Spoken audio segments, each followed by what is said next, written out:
What is happening, everybody?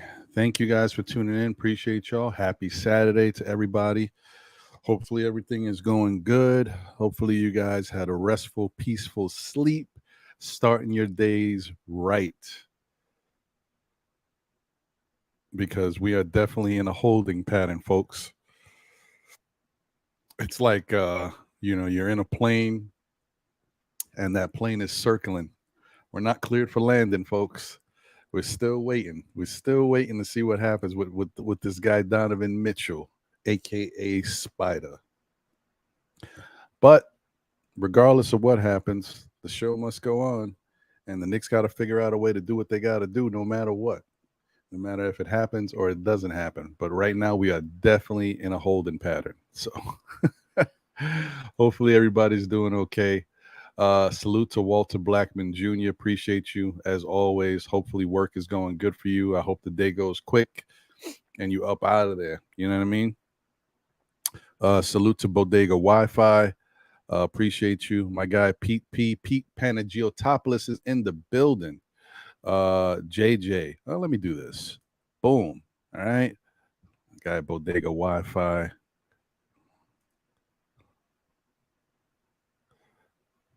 Pete P. What's good, JJ? Appreciate you. Comega in the building. What's good? Almighty Finesse, man. When do you sleep, brother? You are always rocking on these podcasts, man. I don't understand. How do you do it?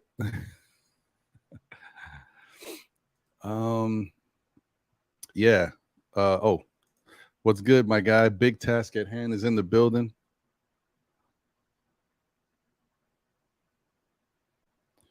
I was just thinking about when I first saw Big Task at Hand come on to one of the shows, Still Knick fans. I think it was on Monday night show, possibly. I think it was.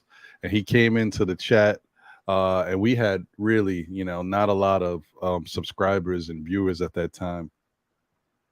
And he came in, and I was trying to figure out what his name was. And I'm like, what am I, dyslexic? What's going on here? Big Task at Hand. I'm like, what the hell's wrong with me?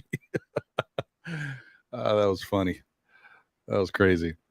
Anyway, what's up, man? Salute to you as always, brother. Appreciate you. Salute to my guy, D Poetic, aka D is balling, aka D the Knick analyst, aka D your draft. You know what I mean. All the AKAs, man. D's World of Hoops in the building. Appreciate you. JT Riddick is in the building. Oh, and good show yesterday, by the way, D. I wasn't able to catch it live, but I saw most of it on the replay. While I was doing something else, I had you on in the background. So nice job, brother. Enzo in the building. What's good? Appreciate you. Cash out James. Gold all in my mouth. No, okay, let me not. I'm not gonna do that. That's not it. That's not who you are. Savage NYC is in the building. What's good?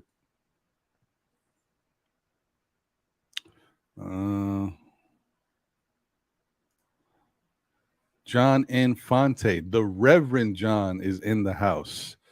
He said, "I'm praying for the trade as long as we mortgage all. As long as we, I'm assuming you're saying as long as we don't mortgage all of our youth." I hear you on that. Yeah, hoping that it doesn't get too crazy for us. But I just want the saga to be over. At some point, I just want the saga to be over. Too much waiting around. I don't feel too easy about it. And I know some things, is a process, but I don't know. I don't like it. I just don't. I'm a patient person, but even I got a little point where the patience starts to wear a little thin. You're like, oh man, come on, man. Let's go already. Let's plan out the rest of our summer, figure out how we're gonna do what we're gonna do with the rest of our off season. Let's know how we're gonna move from here. Granted, it's only been like 2 weeks, but it feels like forever. Ad J is in the building. What's going on, Ad J? Appreciate you. Kareem Grant, the twin, is up in here. What's going on, Kareem? Appreciate you, brother. OCD Shaggy is in the yeah, it is exhausting to wait. I agree with you. I hear you, man. Be civilized. What's going on? I'm trying, man. I'm trying, brother. This is you know, it's tough. It's tough. Uh yeah. Yeah, the waiting is just ugh, man. Um and it's like for me personally, it may not affect a lot of y'all, but I'm a Met fan too. So now I got to do another wait. I'm waiting everywhere right now. Okay, because I don't know what's gonna happen with this whole Juan Soto. And for those who may be into basketball who don't really know about baseball, just really quick, Juan Soto is one of the best young baseball players in the sport. Okay, he's one of the best. Uh, he has a on base percentage that is damn near close to Ted Williams. That's how effective he is at getting on the base. And he's a good hitter. He's a good defensive outfielder, and he's only like 22, 23. He's so young. It's crazy. So yeah, and the Mets are trying to get him, and we don't know what's going to happen. So that's going to be a huge waiting game as well. So yeah, I'm all over it, man. I'm just gonna be here doing this. I don't know what else I'm gonna say. I don't know. All right. So I think I said what's up to pretty much everybody for now. Yeah, man. So thank you guys for being here this morning. Appreciate you. I know it's a beautiful beach day. Once again, this has been a crazy, weather time. It's been hot, hot, hot on the East Coast. We in the 90s every day, feeling like 100 in some parts and on some days. Today's going to be another one of them days. So these are perfect days to go out and do something, I don't know, at the pool or at the beach. So any of y'all that are here rocking with me right now, I appreciate y'all. Those who are at work, like Walter Blackman, sorry that you can't enjoy the weather if you like it. For me, this weather's kind of hot. So even if I wasn't doing this, I'd be here chilling as much as I can until it gets a little darker out there and the heat starts to go down and there's more shade. Unless I got plans, but no plans. No. You won't catch me out there, man. It's too hot. Oh, nice to hear that. I'm another diehard Met fan. Appreciate that. Nice. Victor Vivera is in the building. Yeah. Let me star this. I'll come right back to this question. D said no humidity is key. That is a fact. If there's no humidity, a lot of stuff is tolerable and bearable. I never forget my first trip out of the country. It happened to be my honeymoon. We went to Cancun. I had never been anywhere before. And when we got to Cancun, first off, it was in October, so it was cold on the East Coast, right? We get to Cancun, and all I kept reading was the weather: 90 this, 98, 90 that. It was 101 but the heat index and the way the pressure is out there and the humidity was dry. That heat, I was like, wow, I'm surprised, man. I thought I'd be roasting. It wasn't as bad as I thought. Humidity makes a big difference. Salute. What's going on, Angel Torres? Appreciate you. I hear you, JJ. I hear you. All right. So let me do this. I'm going to put this link in the chat so I've done it and I don't have to worry about it for now. What's going on, Soulfinger? Salute. Appreciate you as always. Yeah, dry heat is very tolerable, D. You're right. Ron Sarmiento in the building. What's good? And obviously Soulfinger. Yes. All right, so let's do this. Let's hit the intro. We'll come right back and chop it up and get into today's topics and hopefully give ourselves a little peace while we're watching all of this take place and transpire because, the waiting game, oh, man, it's tough.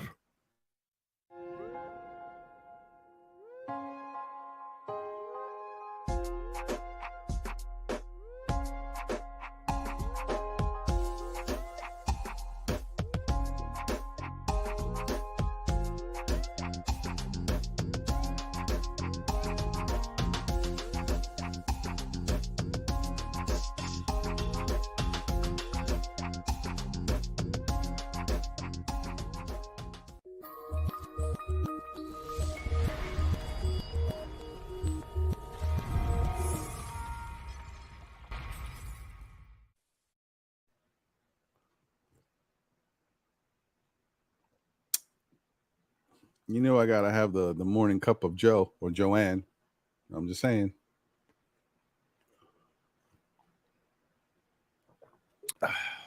Man. Whew. Good stuff. Good stuff. All right. I see we have our first guest panelist of the day. All right. Let's get my guy in here. Yo, what's good? What's happening, brother? What's good, bro? Another day. I had too much fun last night. Did you? Yeah, I'm still recovering.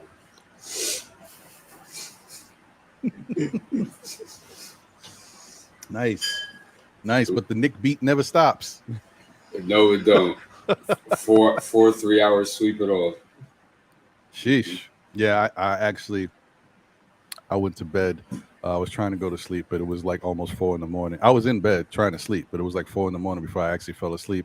Then, of course, my body's on that TikTok clock. I woke up at 9. I'm like, damn it. Yep. It is what it is. Exactly. No matter how many hours you instinctively wake up around those times. Yeah, and if I had to go to work or be at work early, my body would have got me up at 7. It is what it is. It does what it does. Yep. I guess I should be happy, right? Rather get up than not get up. It's called programming. Yeah.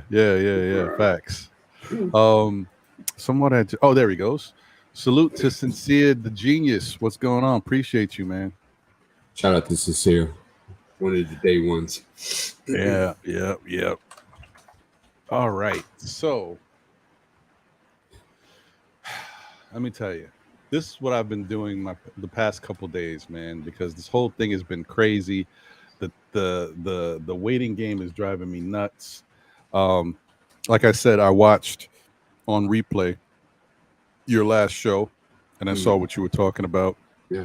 As far as the to be or not to be when it comes to Donovan Mitchell.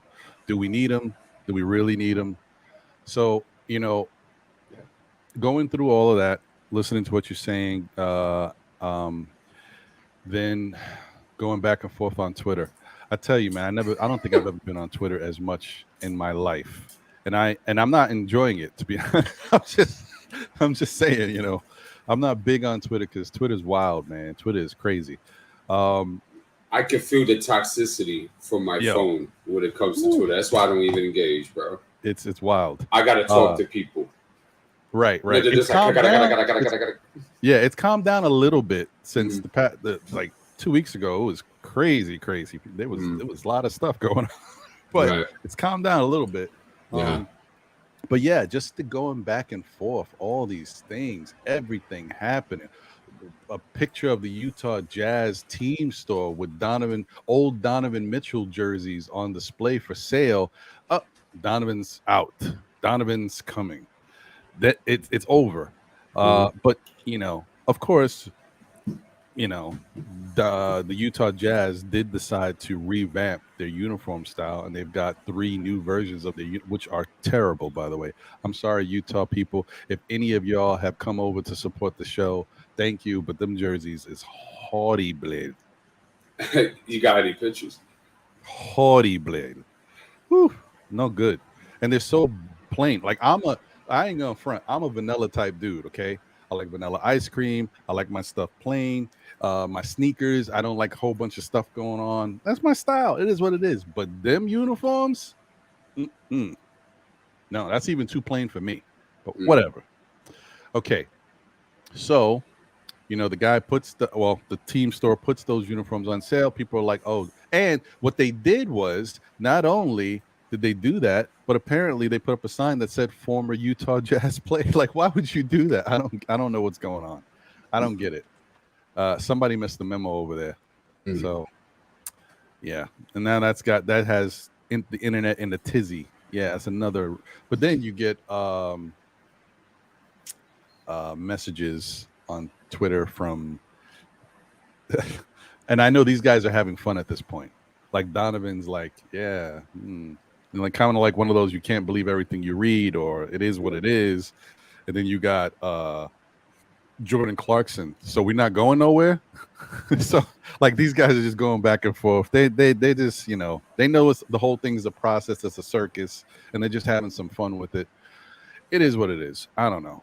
It's a wild time right now. I hope there's some closure with this for everybody's sake, whether or not Donovan becomes a New York Knick or not. At some point, I think New York is just that type of animal. We've dealt with so much negative action with regards to getting players in here that people are losing their mind. We need some closure. I think, and it doesn't look like it's coming anytime soon. This might take another week or two. Who knows? Don't hold your breath. Right. And that's even if it happens at all. And also too, let's shout out the truth here. That report that came out by Homeboy on the Utah Jazz radio. Right. That's how you lose credibility. And you know, and the funny thing is, like, that guy was supposedly credible. I don't know what's going on. And there is my first off, let me say shout out once again to James Hansen from SLC Dunk and Hoops Nerd Jazz. We had him on the NBA report on this past Thursday, and one of the questions I asked him was because you know the chat was curious as to the credibility of that guy PK. Of course, yeah, and so he said that from his knowledge, the guy PK has been a credible person but not necessarily. It's not like he's the one who breaks stories. That's not his role. He's just a person who does a podcast, and his podcast, I guess he's on the Jazz Media Network.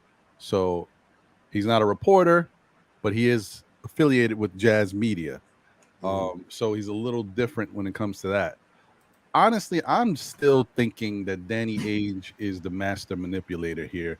And I just feel like Danny Ainge or Utah put that little story out. They're still doing the little fire tactics to try to get Knicks to do what they got to do and come up from where they're at, wherever that is. That's what I think. I'm a conspiracy theorist. I'm with you. Did aliens build the pyramids? Right. Is Bigfoot in Arizona or something like that? Hey, you know what? People have always told me there was aliens. I never believed them. And then the government said it's true. What? Okay. Anyway, yeah. So yeah, no. I just think that there's a lot of like posturing going on still within the negotiation, and then the tactics are spilling over into the media because that's the biggest voice, right? Get everybody in a frenzy about what might possibly be happening, and stoke the fire a little bit to put some pressure on the Knicks. So I think that's what that story was. So in essence, what pressures there on the Knicks? I don't know. But I think it's the whole thing. Like, you know, New York hasn't had a winning team in such a long time, and they haven't been able to attract many stars. So keep putting more pressure out there that this is happening, or this is, and get the fan base all in a frenzy in New York, and then the New York brass is like, man, you know, all this feedback, this media, this attention, and nothing's really happening. But I don't think. See, the problem is Leon Rose. I don't think is moving to the beat of anybody's drum, but Leon Rose's drum. So it doesn't matter. I hope so. Yeah, so it doesn't matter to me, but I think that's just what's going on. I think the story is credible in the fact that it was planted. There was a purpose behind it. Right. So yeah, I heard. All right, but anyway, it was it's just been an interesting couple of days, and so to answer the question that's in the thumbnail of the show. When will we get Donovan Mitchell? You guys have been waiting. I've got the answer for you. That's why you came to this show. That's why I'm here. Okay? Look at me. I'm in suspense. We're going to get Donovan Mitchell when the time is right. That's a neutral answer. And that's if we get him. But yeah, that's I broke it. Now you guys know. You can go about your days later, have fun with your family, tell your friends, let them know when the time is right. And I think people are cool with it as long as you're not giving up the farm and 75% of the core of the youth that you've drafted in the last 2 or 3 years. Yeah, agreed. Shout out to Christopher McNair. Appreciate you, man. Good, salute. Sherwin is in the building. Sherwin, what's good? I'm with Sherwin on this Donovan Mitchell stuff. I know. And I know Sherwin has been he's been making this point for a while. So I get it. We know Sherwin has no problem wanting to. Yeah, Sherwin sticks to his guns when he takes a position, he stays there. Sherwin, if you check out my show yesterday, I think you will be very intrigued by my position on this, because I'm no Donovan for me as well. You know what, Almighty Finesse, and I know they were killing you the other day on the other show, and I know you're not trolling when it comes to this. That's how you feel, and I think that, you know what, some people feel the same way. Some people feel that this is all semantics. They're just trying to work out the logistics of the deal, and there's still a little going back and forth, just to narrow it down and finalize everything. My whole thing is, even if maybe the two sides have agreed in principle, but they're working out finer details, I've heard of deals falling apart even when you're at that point, because it gets to a level of, it's kind of like when you go, and I've never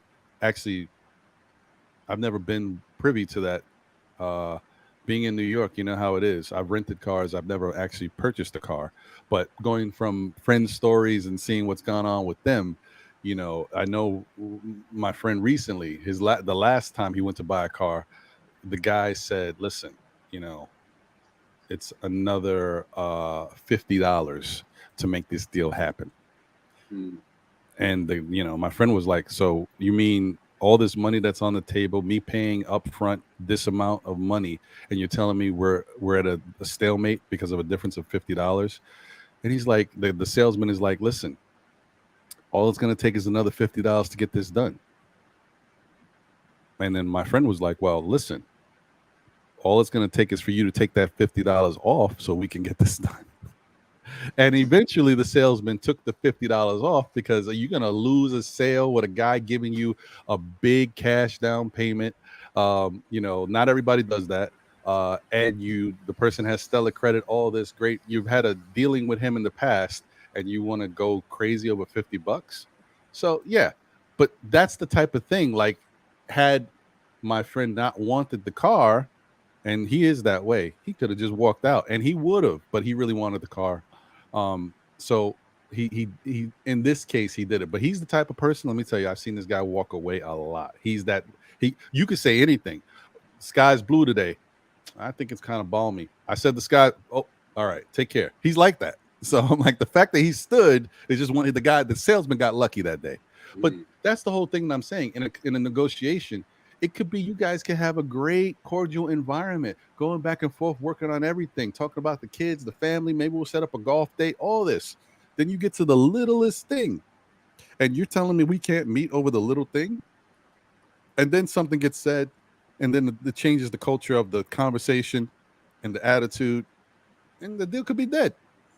So as much as I agree that I really do feel like this deal comes down to the Knicks and the Jazz, and I feel like I'm going to say it's a 90% chance it gets done. And give it 100. 90% chance it gets done. It's just all about the particulars. So we'll see. I don't know. I'm on the fence. And your framework, like, you could have 95% of it done, and it'll just be that one pick or that one player that you can't see eye to eye on, and they go. And so, just to give you guys a little bit of a heads up as to what's being talked about, I don't know what's true and what's not true. So I'm not reporting anything officially or confirming anything. What I heard most recently, and that's all I'm going, speculation about speculative news, is that the Knicks and the Jazz are in agreement on the deal. However, it's really coming down to particular players. The Knicks apparently don't want to give up Obi, and they're not too keen on giving up Grimes either. So they're trying to figure out the best package that makes it work for Utah to avoid giving up those two pieces.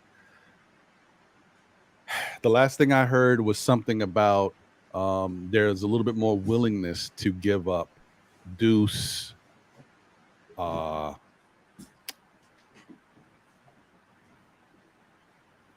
Cam,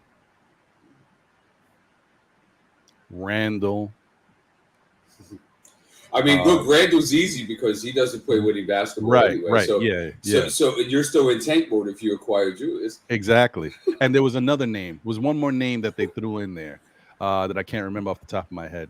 Because I didn't want to really like screenshot it or put it up because, like I said, I'm kind of done with all of this speculation. So I'll talk about it a little bit, but I ain't putting it up for fact. So yeah, apparently they were more willing to give up those type. Oh, and Fournier, obviously, and possibly Rose. So those are the type of plays they'd be more willing to give up. And I guess they feel like we might possibly be giving you 6 draft picks. So we don't have to give you all our young players as well. So that's the Knicks' point of view. Whether or not it's true or not, I don't know. I can see it being true, but we'll see. And let me tell you, if the Knicks could pull this trade off and do it where they give up those type of pieces, and that's a question I want to ask you, Deep. I'm a table it, get this guy, the one and only, the legendary Soul Finger. What's going on, Soul Finger? Hey, what's going on, fellas? What's happening? What's happening? Chilling, brother, chilling. Oh, man. And, I just want to say, hey, thank you to both of you for not putting out some of the stuff you seen. You got like my man, old boy in Utah put that out, and everything went crazy. People start burning their hair, jumping out of buildings. It was just wild, man. And right now, I'm at a point. I'm just let it happen. And like you were saying, if this goes down, and I said if, and I know if was a fifth, we all be full. But if this goes down, Leon Rose is doing something we hadn't seen. I don't think we have ever seen since Earl the Pearl coming to New York. If you think about it like that, a name or a big player of that time. So it's just that right now, we could be right there. You seen Cats in the track meet, and he's right there about to win it, and then he slipped and tripped and roll right like an inch in front of the finish line, and somebody else gets it. The deal could fall through. And I'm not trying to be negative Ned or whatever else, but it can fall like that. So I'm just being patient and just let everything fall out like it does, because we already know.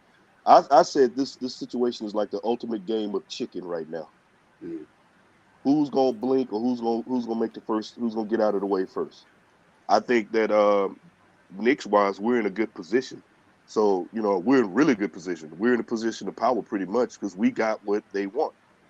Now you see Miami's trying to make, you see the room, Miami's trying to make moves to do whatever they're gonna do, but we got it. Only other team have all the draft picks, is OKC, but OKC's not trying to make their move. So who else is gonna come in? So it's kind of like, hey, you got to come to daddy eventually. So I just say sit back and just let it ride out. Okay. Before I ask you a question, Soulfinger, we have 84 in the chat, and we only have 29 likes. Let's get those likes up, guys, please. So, if you want Donovan, what would be your desired trade package? I was Donovan. My desired I would give up, considering you got to use the money and everything. And you got to look at this deep, because we can't give up all our shooters. So, and you got to look at the money. Now, Evan's contract, a lot of people throwing Evan out, so it's a possibility you could throw Evan in the mix. You're going to have to give up a young guy, or, depends on how many picks. Because I'm not trying to give up 6 picks and then give up 2 young guys. No, I'm not doing that. Okay, good. I'm doing at least, if you could do maybe 4 draft picks. You got Evan for some money and throw in a couple of the young guys. Then make it happen. If you can put in a Cam whose contract is going to expire because they may not want to hold on to it, get the money back. and then it'll come down to between guards and everything else. Because then it's going to be the talk: are you going to give up IQ or are you going to give up bribes? It's going to be between those two. I mean, granted, yeah, I will see if they want Deuce, but look, they probably it'd be like Deuce. Hey man, hey, quit playing. Cause they ready to hang up the phone. I'm playing. So I gotta up it. I gotta up it a little bit. So it's gonna come down to either IQ or Grimes, one of the two, and go that route. Now, if they want Obi, and if they switch and say I want if they want Obi in the mix, now apparently they correct me if I'm wrong, the Knicks don't want to give up Obi, correct? So rumor wise or whatever. So apparently, supposedly, right? Supposedly. So that could be a sticking point, because then now you say, because they may not want Randall, and you may be looking for something else with Randall. So those are the sticking points. But you're gonna have to give up a couple of young pieces. You could throw in Evan. You see if they would want Evan for mainly for the shooting and everything. You got and the money wise, throw in a couple of young players and go with that. But I think it's mainly with them, it's the picks. They want the picks. So I'm not willing to give up 6 picks and then give up 2 young players to go over the top. Give up too many young players. I would even push it, and it depends on what kind. Because they want the thing is it unprotected? They want unprotected picks, correct? Absolutely. So that's going to be the other thing. Now you got to give up the unprotected picks. So now you got to look at it's a lot to look at, granted, and it's just not to just throw it off. You don't want to mortgage it. And I'm not saying, like I said it before, scared money don't make money, but common sense is so rare, it should be a superpower. You don't want to do something stupid and give up pieces for your future, especially. And it was on, you said this, D, on your show, you brought it up.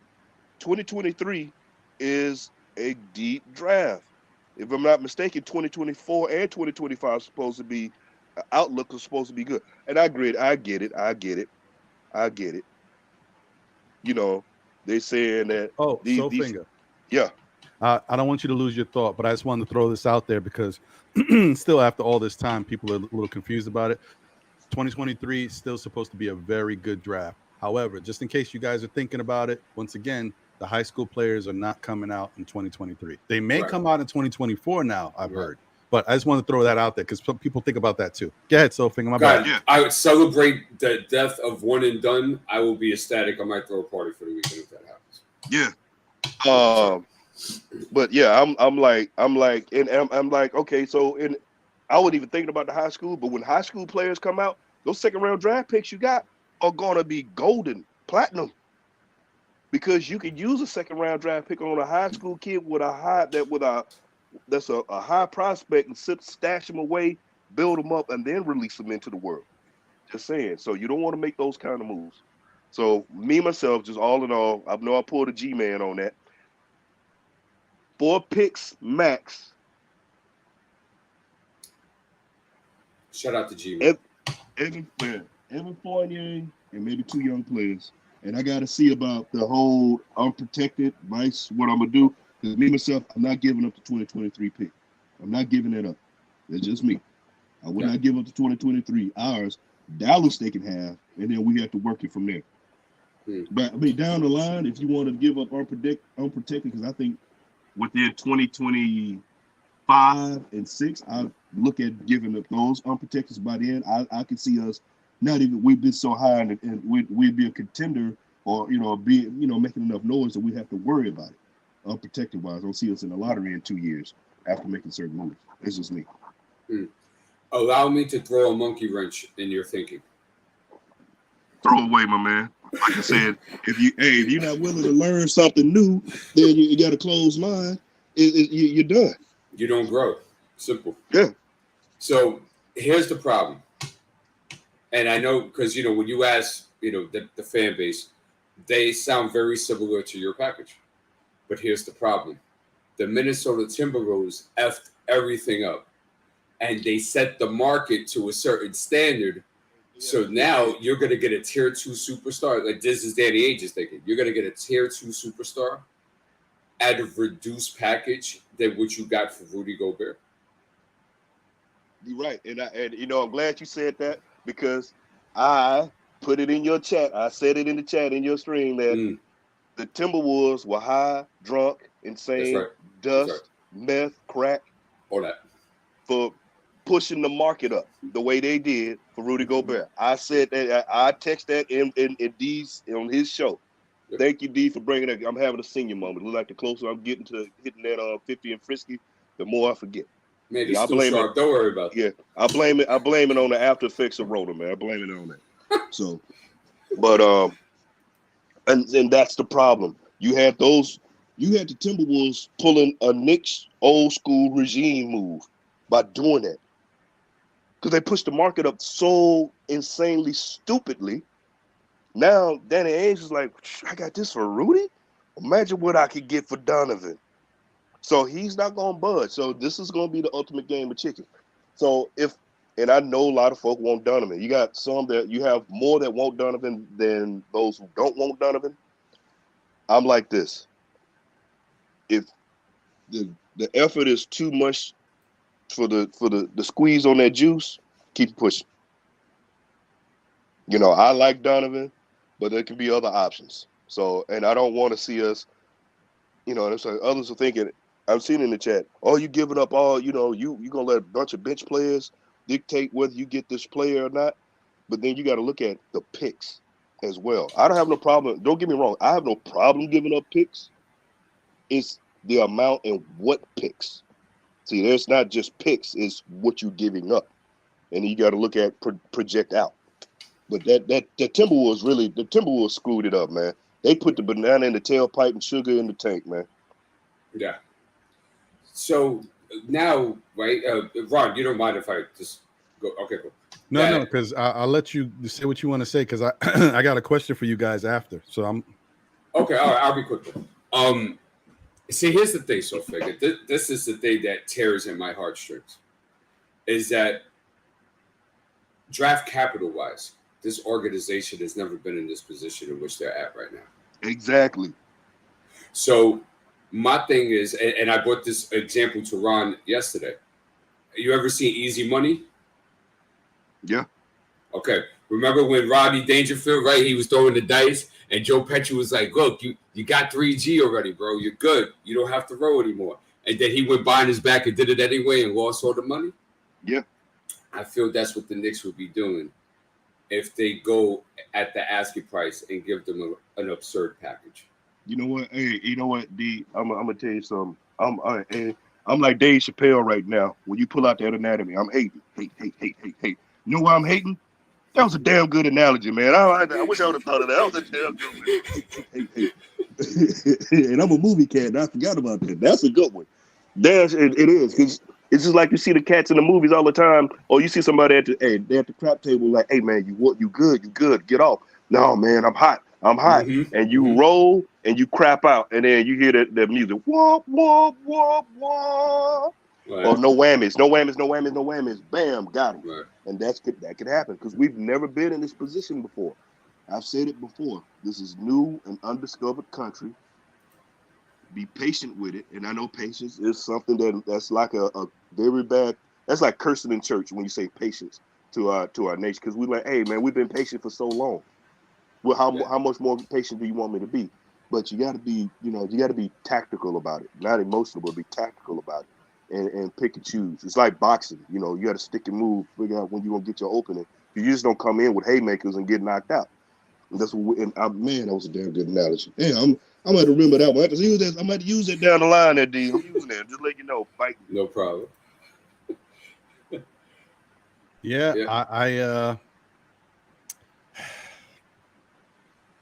I don't know. This is tough. But this is what I wanted to ask you guys.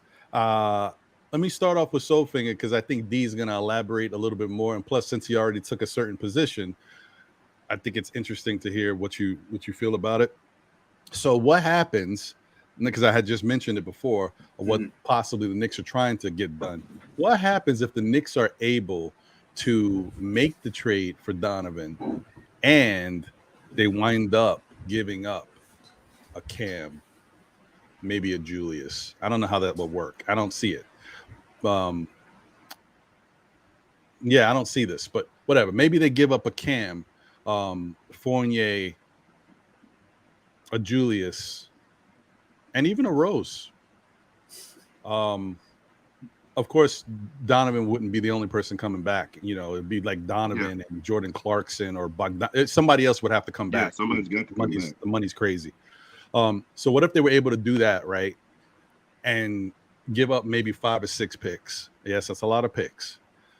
And still retain both IQ and Obi and Grimes.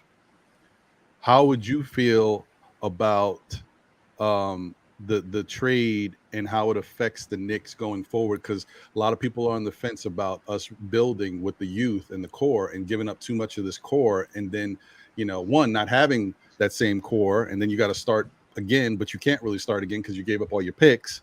And two, you know, the other thing would be wanting to have a solid bench.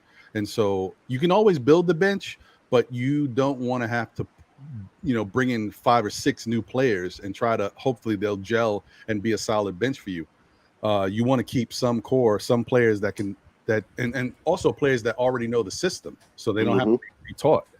So Sofinger, what do you think about that? Would you, like, it's one thing to get Donovan Mitchell in here, but would you feel even better if it was done that way and we kept the core? Or do you feel that maybe even if we kept all those guys, it still makes it very tough because how much playing time can you give them? Even in bench roles, like, people got to play, and these starters going to get a lot of minutes. I know it's a lot that I just said. Oh, no. Unpack it. No. It's a lot to unpack, so we'll just go bit by bit. You know the best way to eat an elephant, right?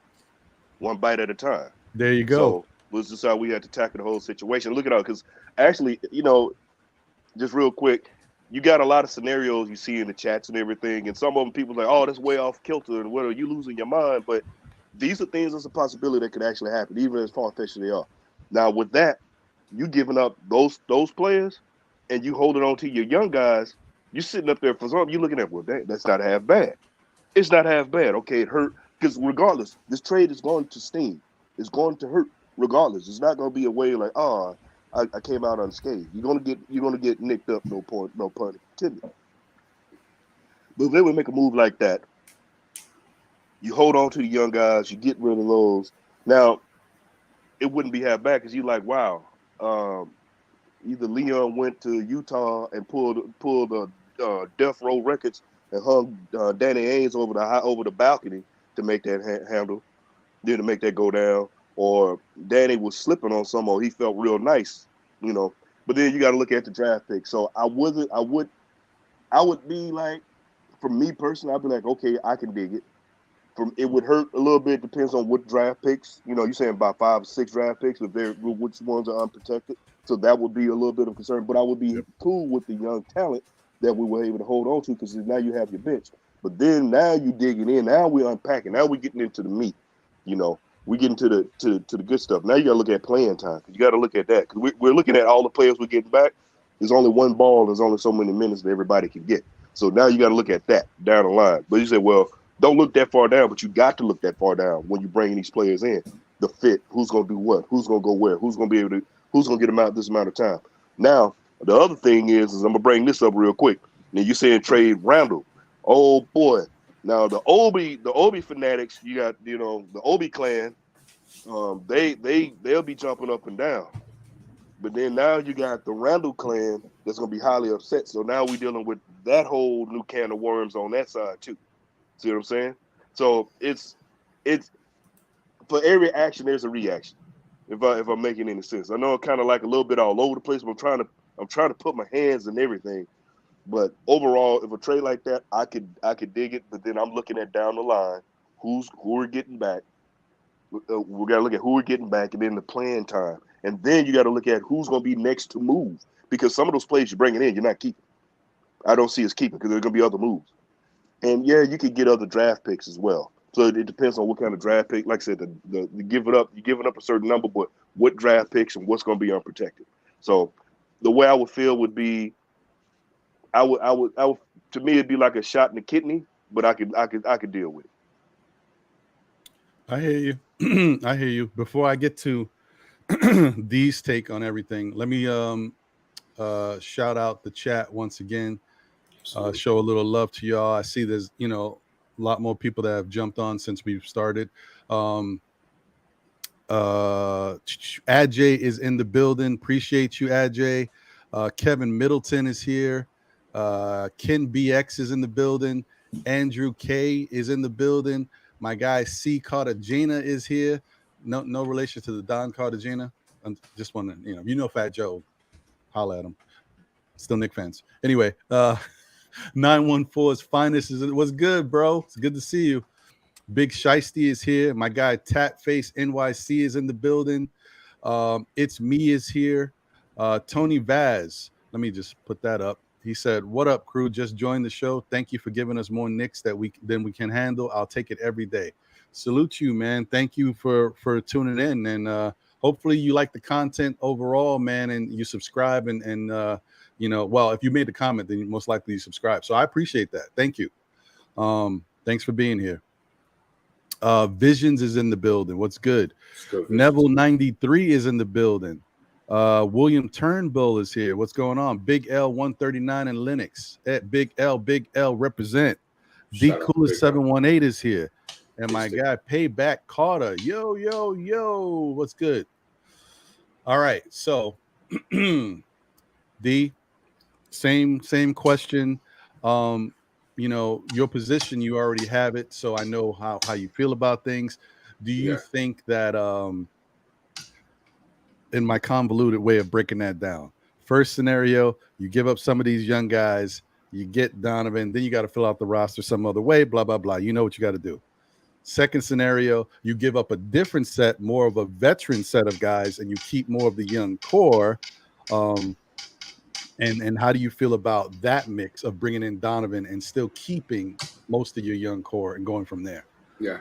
I think the answer to that question goes down to what's more important to keep, the draft picks or the young core. So you can understand the value of things by how thirsty other people are to get it. Yep. So Danny Ainge is thirsty for the draft picks because in order to rebuild your organization, you need draft picks. So that gives me an understanding of the value of draft capital, especially in these next couple of years, especially next year. So I told Danny to go fly a kite, and I keep my draft picks. I keep my young core. I have a stellar leader and number one guy for now in Jalen Brunson that's going to lead by example. And I let it build because the Knicks have not been in this position as far as draft capital. And most importantly, as far as having a player with the intangibles of Jalen Brunson since the early 1970s. I'm just saying. So why, if I have that, and that's a gift, and I should be thankful for that, why would I treat it so recklessly?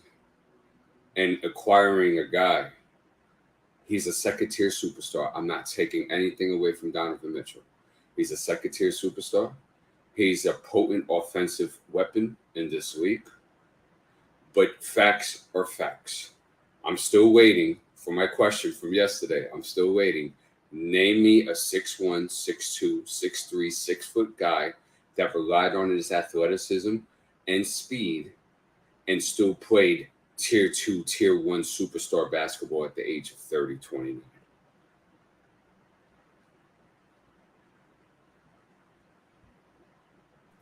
So that's a tough one. So why would I mortgage the incoming future? Let's say it's 5 picks. That's 5 years of unprotected picks, right? Picks that I control my destiny, right? And then go ahead and give up a youth core that I could possibly flip for other pieces and assets to continue building this roster, or more potential draft picks. And then I could flip that to get something nice. I feel like you lose all flexibility when you do this. And I feel like the expectations become a now thing, which people are cool with. And I get it. You've been waiting, and I understand. But I'd rather wait and get it right than rush and get it wrong, and then we start the whole damn process again. We've tracked, there's certain heading, and especially this offseason, there's heading towards the progression. And it has gone a couple of steps forward. Why go backwards? And why go backwards with a backcourt that can't play defense? And that is 6'1". And then you don't have the proper wing defenders around them in order to hide them. Look, it's hard enough hiding one guy. Now you got to hide two. That will be playing the bulk of your minutes. I could slice this cat a million ways, but at the end of the day, I value the picks. So I'll entertain your question. If you are going to get Donovan, I feel more comfortable giving up more of the young core and keeping more of the draft picks, which works out fantastically because that's not what Danny wants, and then it's a no deal anyway. Mm-hmm. And you know what? You said something real key, D. Mm-hmm. When you're saying it's hard to hide two than it is one. Mm-hmm. Wouldn't we be repeating history again just from last season? If you're saying defensively, trying to hide two players, that's repeating again, right? Just saying. And I know a lot of saying that Donovan played because he was known for defense in college. And there's no knock on Donovan. I like Donovan. Me, myself, I had my misgivings, and I was like, okay, I can see how it could possibly work. Offensively, we would be a beast. It's just the defensive end that I'm worried about. And then you brought up another point. I've been screaming along with GI. Where's that long, athletic, defensive wing? I need that wing. You know, I need that 6'8", 6'9", somewhere 6'7" to 6'9" type cat. Somebody long, lanky on that wing. I've been screaming about that with GI. That's something we need. I'm just saying, you made really good points. Because like I said, when it comes down to it, if you want to just give up picks and you give up any picks, then you can roll with it. Oh, all right. But with you, again, you made another good point. Controlling your destiny with these protected picks, unprotected picks. I'm not a fan of giving up unprotected picks. I don't care where it is. It could be 30. Mm-hmm. I'm not willing. It could be a second round unprotected. I'm not a fan of. You say unprotected. Like you said, I'm giving up my chance to look out for my future. That's something I've never been a fan of. Never. Mm-hmm. So, and then you got to talk about the amount. Ames wants 3 unprotected.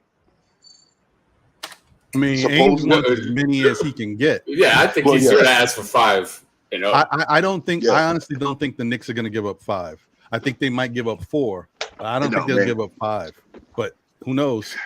But still, for me, 4 is way too many.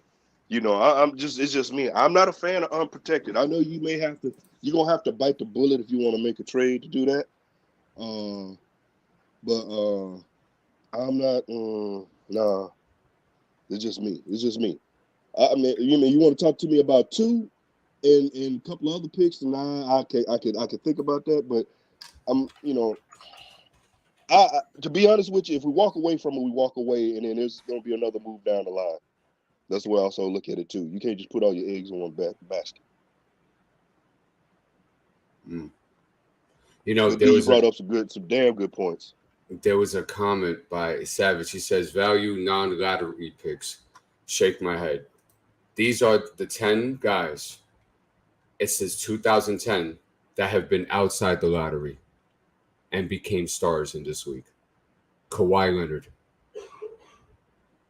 Giannis Antetokounmpo, Jimmy Butler, Nikola Jokic, Draymond Green, Rudy Gobert, Nikola Vucevic, Pascal Siakam, Chris Middleton, Tobias Harris.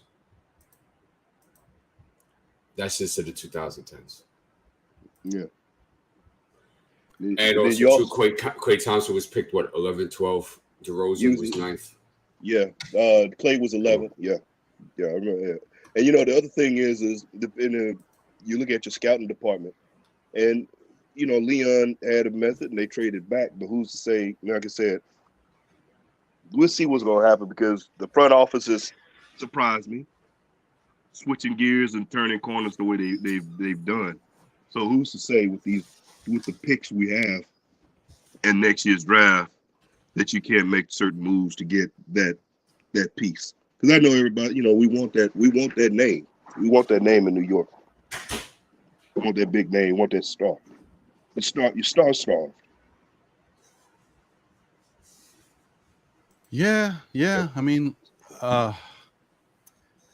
this is it's a lot of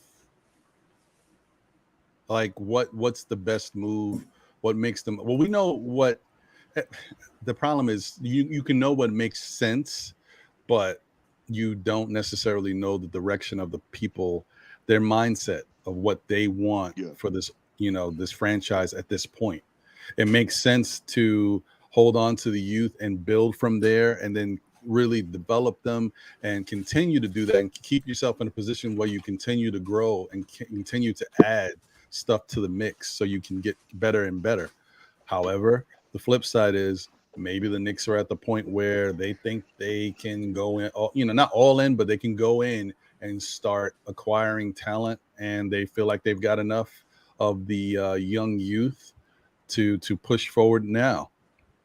We don't know, and that's the crazy thing. Even when they finally made some moves, they didn't draft anybody for the most part except for Trevor Keels, and then they obviously brought in Brunson, and we can see, okay, well, maybe they're trying to do this, maybe they're trying to start bringing in star talent or what have you, or star like talent.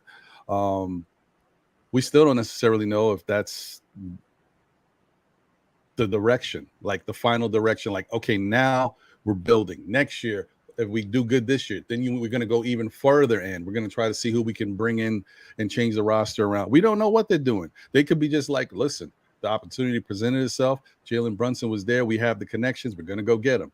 Donovan Mitchell, we wanted him. We brought in Johnny Bryant. He's available. We're going to try to go get him. We don't know what they're doing. It seems like it's the plan, but what is the overall plan? Are they saying, the Knicks saying right now that it's time for us to go all in? Not this year, I mean, because that's another narrative that I think, and I'm kind of surprised at some Knicks fans, only because, things don't happen. I hate to be the cliche. Rome wasn't built overnight. You know the thing.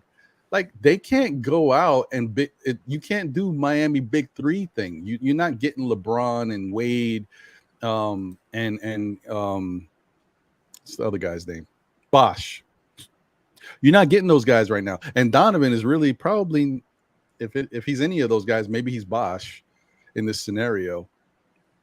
So you're not going all in and saying we're going for the championship now. We're putting this big three or whatever. They can't do it. And those players aren't available. So this is a different type of, let's bring in some talent. And some people are like, well, if they bring in Donovan, what are we going to do to round out the rest of the roster? Because a first round playoff exit or something is not good enough. Well, last year we had no playoff exit. We didn't make the playoffs.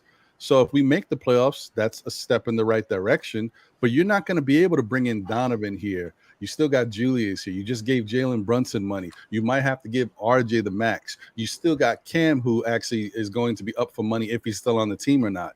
There's not enough money to go out and go get another star at this moment. And you got Fournier on the contract unless he goes in that trade. Like, there's so many different variables. You can't put everything together and just say, I'm going to buy my championship right now. It would have to take time, and you have to hope that these pieces work. So I'm just saying that because I saw, I've been seeing different things on, people in the chats of different shows and stuff talking about how they feel. And I'm just like, it's not going to happen that way. It can't happen that way, especially not with the Knicks. They don't move that way anyway, and they can't do it now. So you just got to be patient with it, whether or not they do it or they don't do it. I've said it many times. I'll say it one last time. Well, not one last time, but I'll say it again. If the Knicks don't get Donovan Mitchell, I'm still okay. I still like the team. I still like who we have. I still like the fact that they brought in a point guard that we haven't had in how many years. And I like Jalen Brunson's game. I'm okay. I know I'm not one of those people. I don't need a championship tomorrow. I just want the team to get better. And if down the line in the next couple of years we're able to get in that mix, great. But I don't need it right now. I want the Knicks to be a better team. I'm not a person who's living in the 90s, but I want that 90s type of feel. I want to be able to say the Knicks are in the playoffs every year and they have a chance. You know, it's all about just getting there. And the Knicks are trying to do something to turn this team around. But if they get Donovan, the flip side is then I'm like, okay, some of this stuff doesn't necessarily fit perfectly. What are they going to do next? And I don't mean next like right now, because I think you can't do everything this year. You might have to be next year. So, you know, and I'm not saying even next year is going to solve everything, but you got to figure out ways to make this thing work down the line. And it doesn't happen overnight unless you get lucky. And there's some team out there in the NBA that has a bunch of good players, good talent, and they're ready to do a fire sale. I mean, who knows? Look at what happened with Utah. Utah is going to wind up trading all of their assets, whatever they did have, in order to get into a position to tank and, you know, rebuild. So that could happen next year with another team, and the Knicks might be able to benefit from it. I'm just saying, we just don't know. You brought up a vital point about something, and it was about, damn, how would you word it? All right, I'll come back. No, don't worry about it. Yeah, well, if it comes to you. Let me give another shout out. Appreciate you guys for tuning in. Thank you to Nick Yak in the building. Thomas Shepard is here. Building Blocks is in the building. My man Keyshawn is here. The Public Enemy #1. Got it. I remember. Oh, you're okay. You're 100. Oh, I'm sorry. Go ahead. Oh, no, let me. TTID Forever is here. L. Survey's in the building. Hard Will is here. What's good, Hard Will? Appreciate you. Kerry Cooper is here. Jermaine Sims is here. Knicks Nation 112 is in the building. Alton Lee is here. Geraldine McIver is in the building. The First Lady of Still Knick Fans is here, folks. Salute to the great Miss Geraldine. Yes. I think I got everybody. So D, go ahead with your point. And also, real quick, guys, if you haven't already checked out Hard Will Worldwide L's show For the Love of the Game, please check it out. Like, comment, subscribe, show your love to them. It's a good show. You enjoy the content. Yeah, D, my fault. Ready to go? No, yep. Not your fault. You're doing the job. Okay. So, so you brought up a great point about not missing steps and not taking shortcuts. And you hit it right on the nail when you said, can we just be like a respectable basketball product first? Like, can we just do that? Can we have stability that lasts us through a course of a couple of seasons and not have these one-year wonders that have happened in the last 20 years? Okay? I mean, you guys don't want the glory of the 90s again, bro? You don't want to be in the driver's seat to be in championship contention for a decade, 7 to 10 years? Look how they did it. They drafted Patrick Ewing. And they built the team around him since. And, of course, Pat Riley coming to really help. Right? That helped gigantically, right? But it's still the same formula. So why would you want to miss steps? Why would you want to speed up this process? And you see, and I hear it in the chat. They're saying, like, you hear the expectations already, Ron, what I was talking about. You hear them already. The guy's not even here yet. And the circus has already begun. If you guys feel that Donovan puts you over the top like that, that's cool. But I'm just saying you have to consider a lot of factors. You have to consider that defensively, you're not going to be a very good team again on the perimeter because Mitch cleans up a lot of stuff on the interior. Okay, but this is a perimeter-driven league, defensively and offensively. So if you don't have perimeter defenders out there, just look at this year's playoffs that just passed. Every team, top 6, top 4 teams, or were exceptional perimeter defensive teams. It's not a secret, bro. So, you know, and then on top of that, then you have no flexibility. You're already over the luxury tax. When Donovan comes, you're going to be really over the luxury tax. And you're still most likely still going to, if it goes the way they're saying, you're still going to have Randall. That's making 24, 25. You're going to have to pay RJ next year if you decide to keep him. What happened? Look at the Nets. The Nets went ahead and they got all these guys that they paid them large amounts of money, and they weren't able to build the roster properly because they had no flexibility. So KD is what, top 5, top 3 on the planet? Kyrie is one of the most dynamic guards in his position ever. And you can't do it. You get smacked in the first round by a better perimeter defensive and offensive team that has a better roster construction. The signs are there. People just got to look. That part is tough. I will say that's what makes it very difficult. It's not 2K. As much as we'd love it to be, it is not 2K. It's hard to put a team together. Let me say what's up to a couple more people. And I think I might have already said it, but I've been going so fast. So if I said your name already, please understand. I apologize, but I'm giving you another shout out. Agent Super Argo. I think I might have mentioned you, but you know, it's okay. Ashley Inc. is in the building. Harlem Girl is here. Salute. Infamous New King is here. Wacko in Brooklyn is here. My guy Jay Boogie is in the building. Jay Boogie, as always, appreciate you, brother.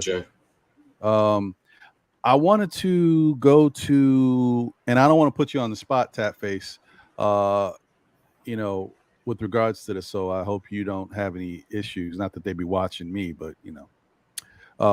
So I saw you said that you heard Beverly might be in the trade. They're waiting for certain people who they can trade and do not want to give up Toppin.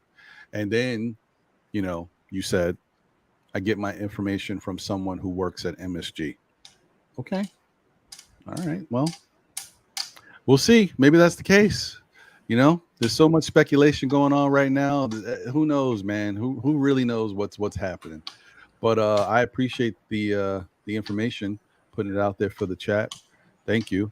I'll take a Pat Bev. He's New York nasty. I would love Pat Bev here. I'm just saying, guys. He got that nasty there. That would definitely help with some of the concerns, because at least you know when he comes in off the bench, he's bringing that New York nasty, and he's one of the things I was talking about previously is the Knicks having those defensive quarterbacks for Tom Thibodeau's defense, guys who are signal callers, who know how to put people in the right places and know, like, you know, where people should be, you know, here and here. The stuff we saw when we had Reggie Bullock, when Reggie Bullock was pulling Julius, get over here, like, yo, right here, or like moving this guy over here. You got to be here. You know, those type of guys are huge for a team, and the Knicks need that. And honestly, like Oh, my bad. I didn't mean to cut you off, Ron. I was just gonna say about the Pat Bev though. Wasn't he just recently traded though, right? What'd you say? Pat Bev was just recently traded to Utah, right? Yeah, that's correct. So yeah, unfortunately, damn it, Soulfinger, always bringing the smarts to the comments, to the conversation. Well, no, not that. Yeah, I was thinking about that for a minute. He can't be in the trade.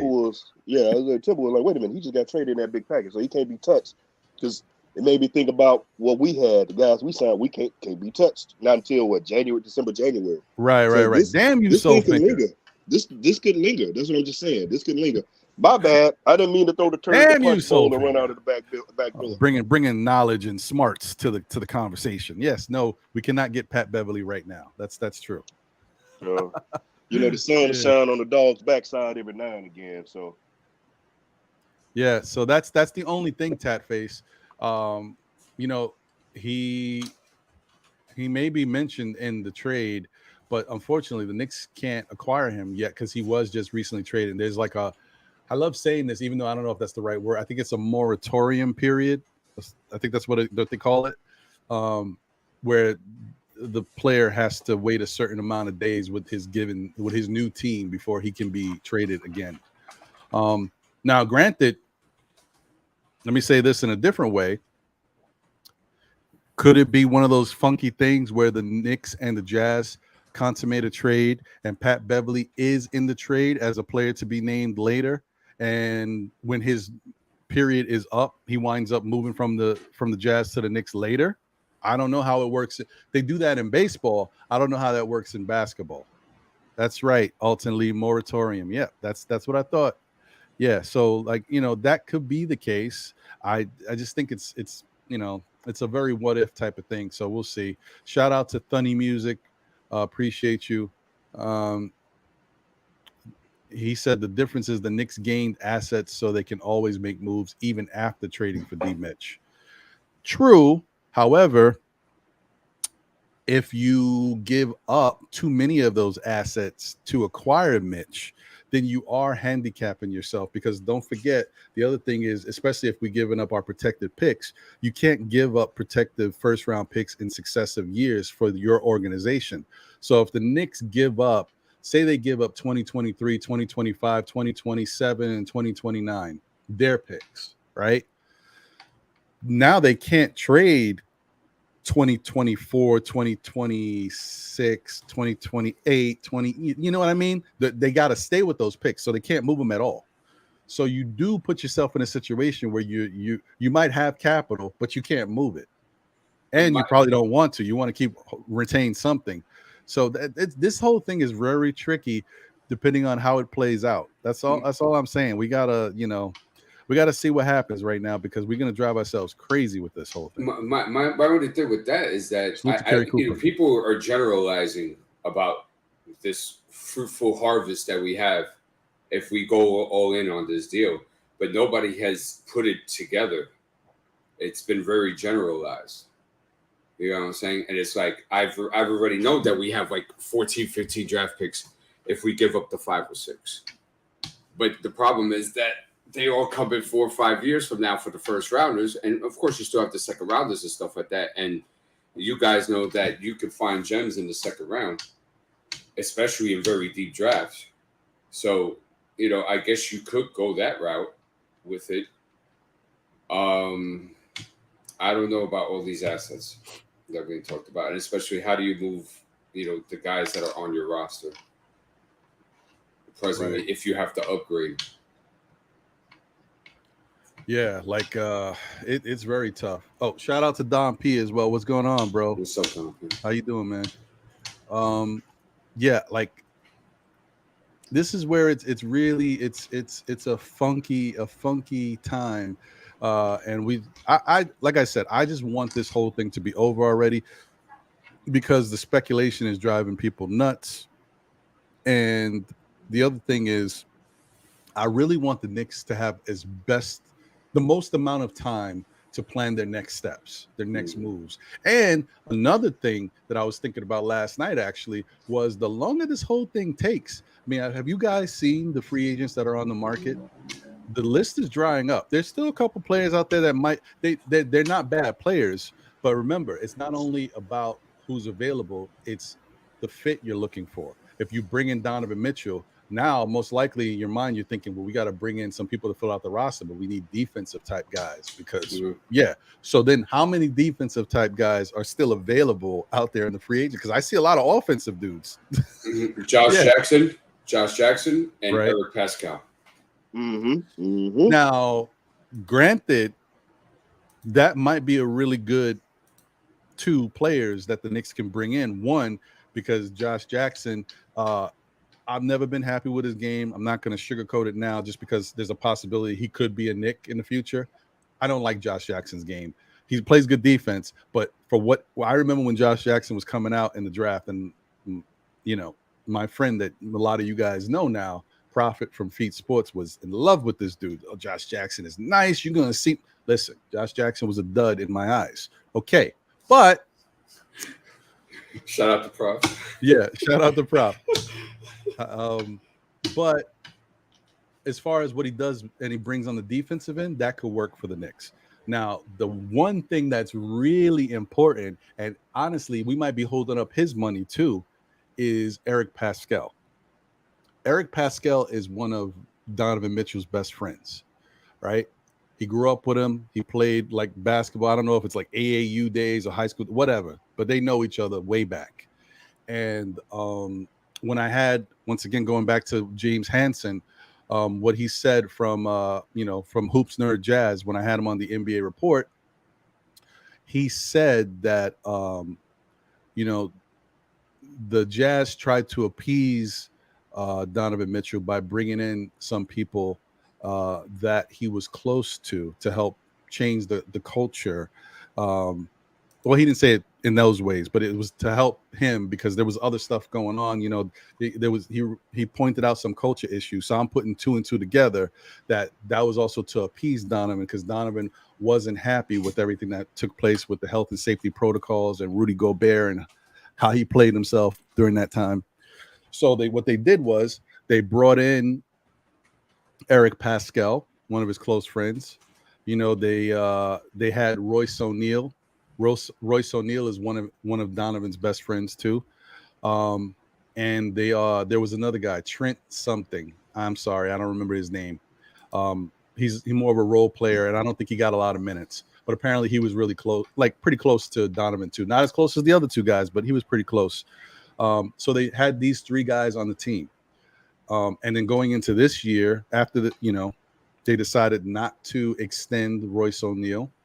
They let go of Eric Pascal, and they got rid of the Trenton guy. So that's what, Utah people were like, you could kind of see the writings on the wall that they were probably moving Donovan. Because if you get rid of his best friends on the team, after you brought him in to appease him, you're kind of trying to say something. So my fire sale coming. Right.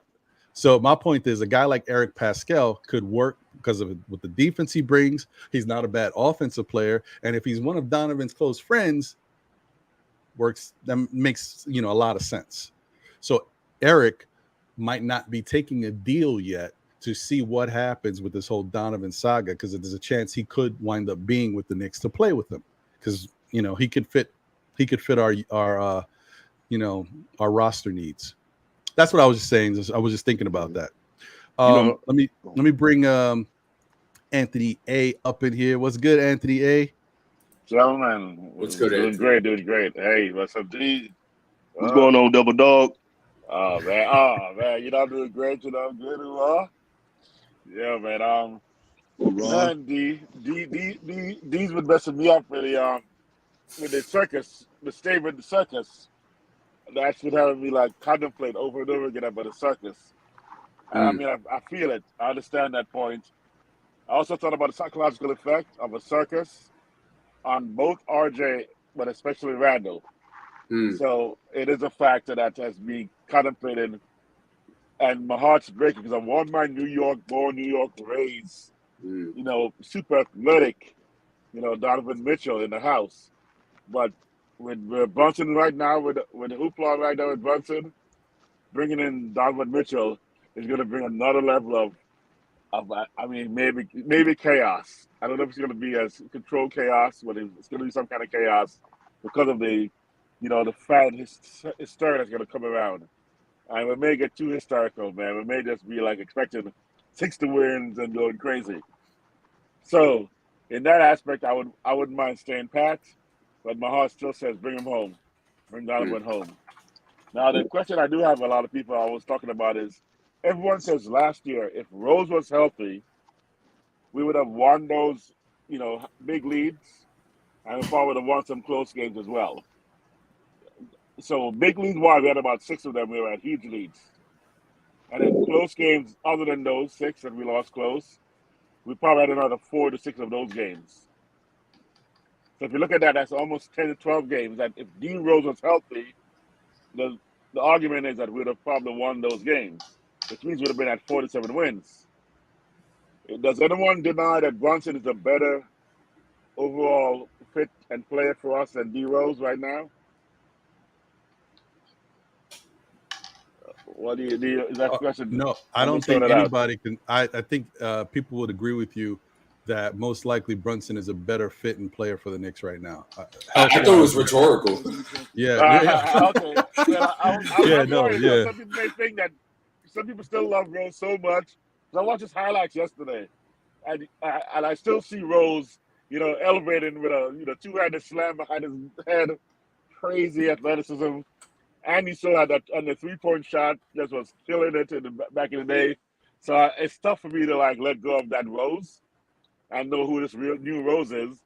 But if that's the fact though that Brunson is better than Rose right now, and Rose would have had us possibly win 10 more games, that means Brunson should give us at least that 10 plus, which means 50 games with Brunson alone doesn't seem outlandish. And if that's the case, Donovan coming in, then the numbers got to add a little bit more. I mean, they're going to net win those same 10 or 12 more. But I'm thinking Donovan Mitchell, more consistent, more dynamic shooter and scorer than Randall, RJ, everybody else was, Burks, obviously, IQ, means we're talking about 12 to 16 game victory increase from what last year, which means we're in the mid 50s. We're talking about competing for, the ECF top 3, top 4 spot. And so that's what I'm throwing out there. I mean, that's what I'm saying. And that's why Donovan Mitchell may have us super hysterical about making the top 3 or top 4, which I don't think we're going to be ready for, even with D-Mitch next year. Yeah, So, yeah. No, I hear you. I know where you're going with that, and that makes sense. And once again, for those like the heartstrings that we have, that this is where it's tough. Like Rose has done really solid things for us, especially the second time around. If anything, I was actually much more excited and happy with his contribution to the Knicks the second time around than the first time. And he said it himself that he wasn't in the greatest place mentally, and the comfort level on the team wasn't that great. But this second time around, he felt really good about it, and it showed his game. I mean, he played his heart out for us when he was out there and healthy, and we needed him. That season, I attribute that a lot to the play of Derrick Rose. But if it's time for Derrick Rose to move on, I think we're in really good hands with Jalen Brunson. So I just wanted to put that out there. Let me get to, say what's up to a couple more people. And I also want to get to these 2 super chats. Guys, I didn't forget about y'all. I just wanted to save you so I could get to it at the right time. Shout out to Angel Blue. Thank you for tuning in. Appreciate you.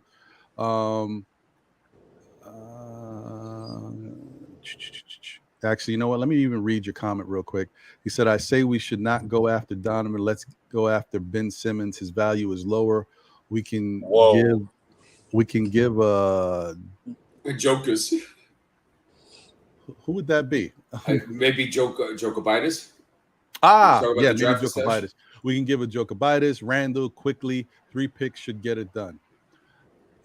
You know what? I'm gonna keep this one starred. We'll get back to this. This is interesting. I don't know about this one, but we'll see.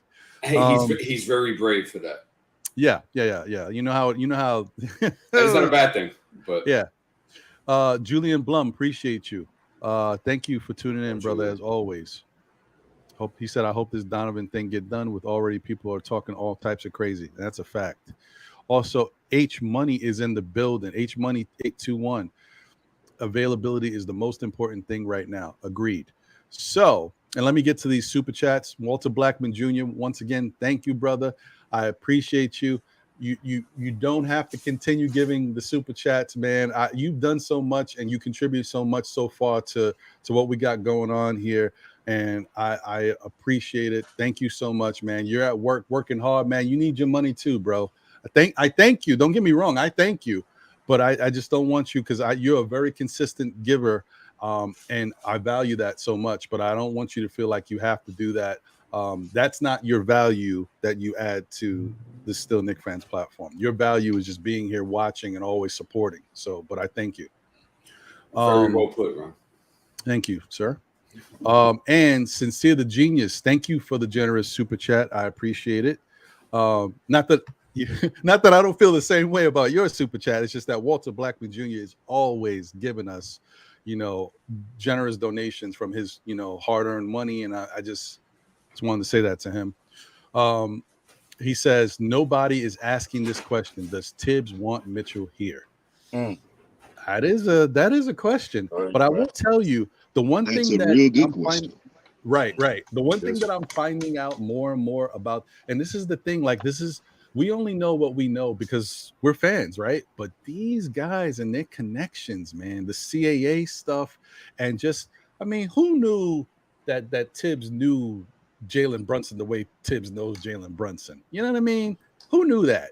Who knew until they told us that Leon Rose was Jalen Brunson's godfather? Like, we don't know what these connections are, man. I wouldn't be surprised if you know, if you know, Tom Thibodeau was at you know, Donovan Mitchell's parents' wedding or something. You know, who knows? Maybe he walked somebody down the aisle. He walked them to pre-K or something like that. Yo, it's just wild. These connections are nuts. So I don't know, man. I don't know. It's just I don't know, but who knows? And Parrish Duggar, I didn't say it, but I put it up on the screen. Yes, he had mentioned you know, the connection between Jalen and where was it? Let me put it up. Damn it! I hate when you say stuff and then like gotta reference it. Let me see if I can put it back up. You had mentioned something in regards to Donovan and Jalen. There it is. No, Pascal. That's what it was. Pascal played with Brunson at Villanova. So that's another connection right there.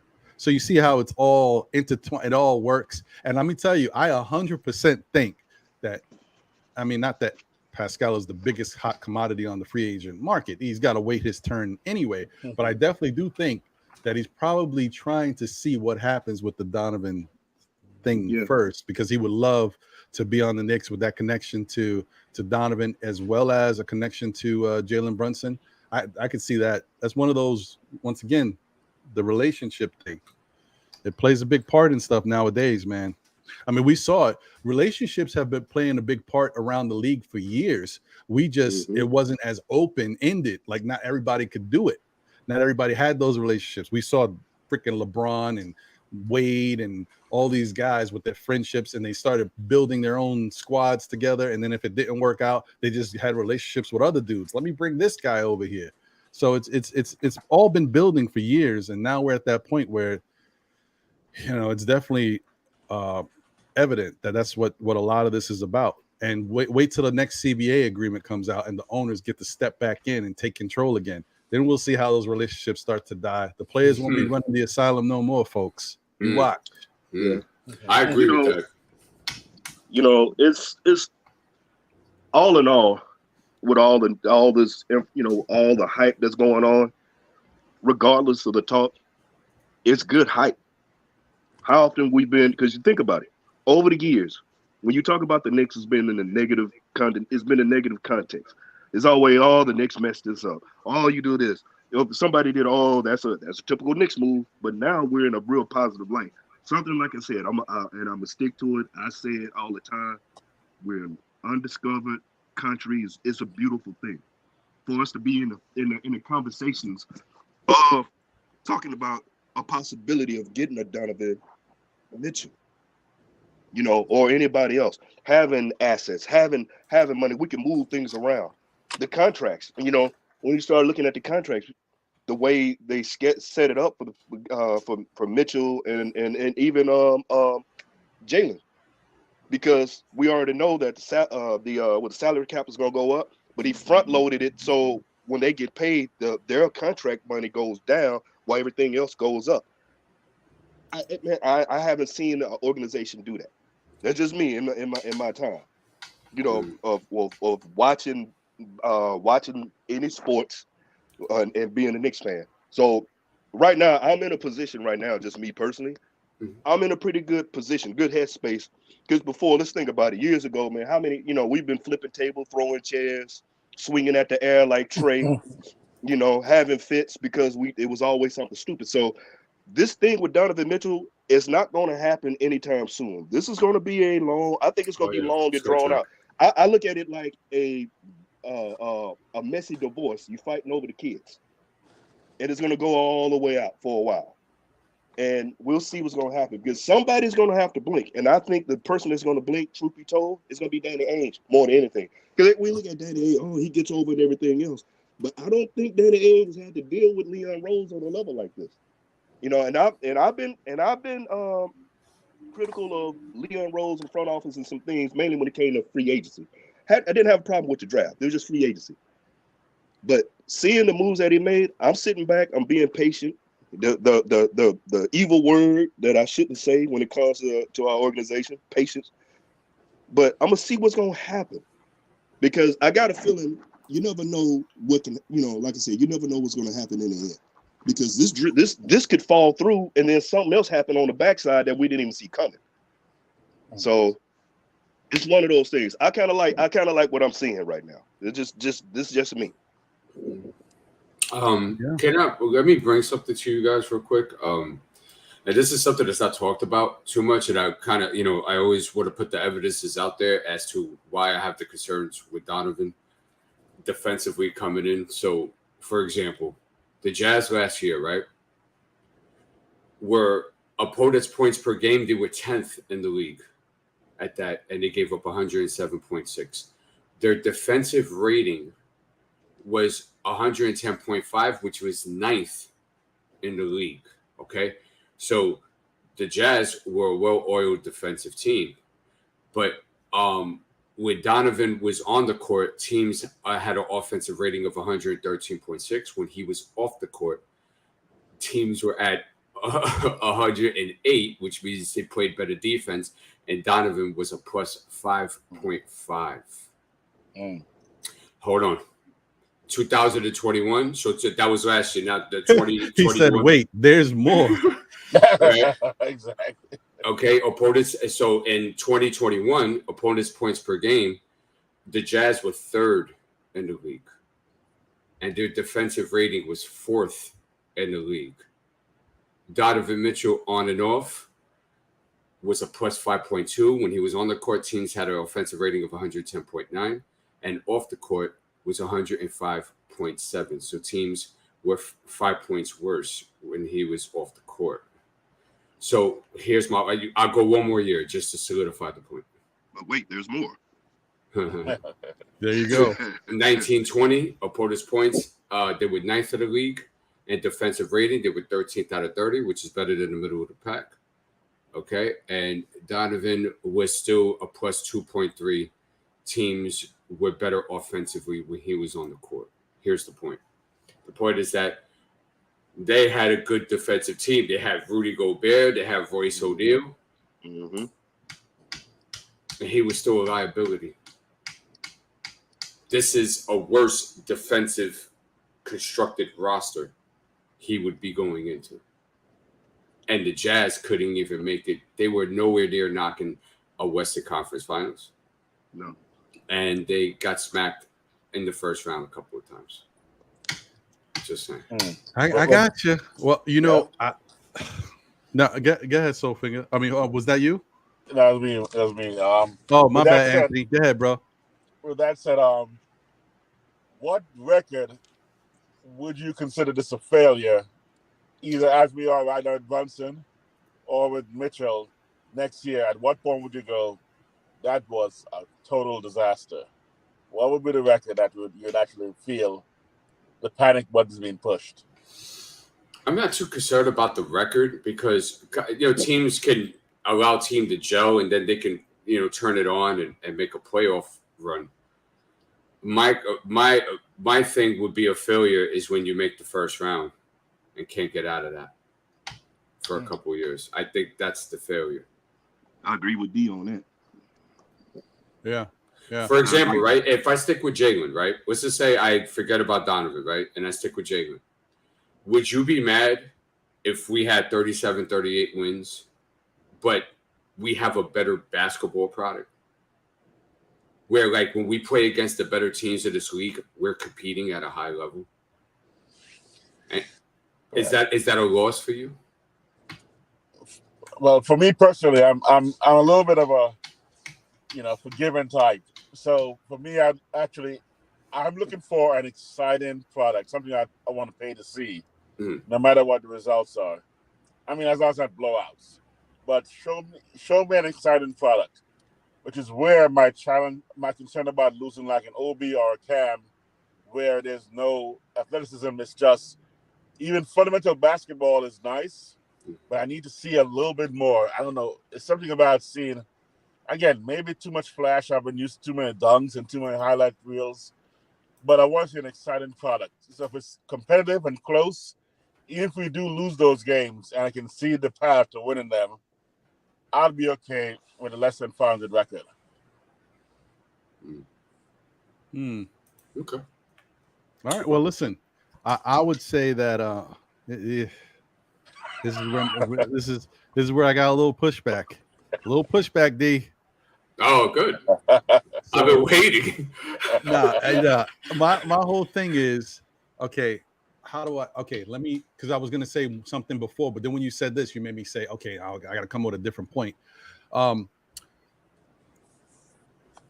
Everything you said, obviously the stats show it, and I agree with you. And yes, Donovan is he is not good defensively.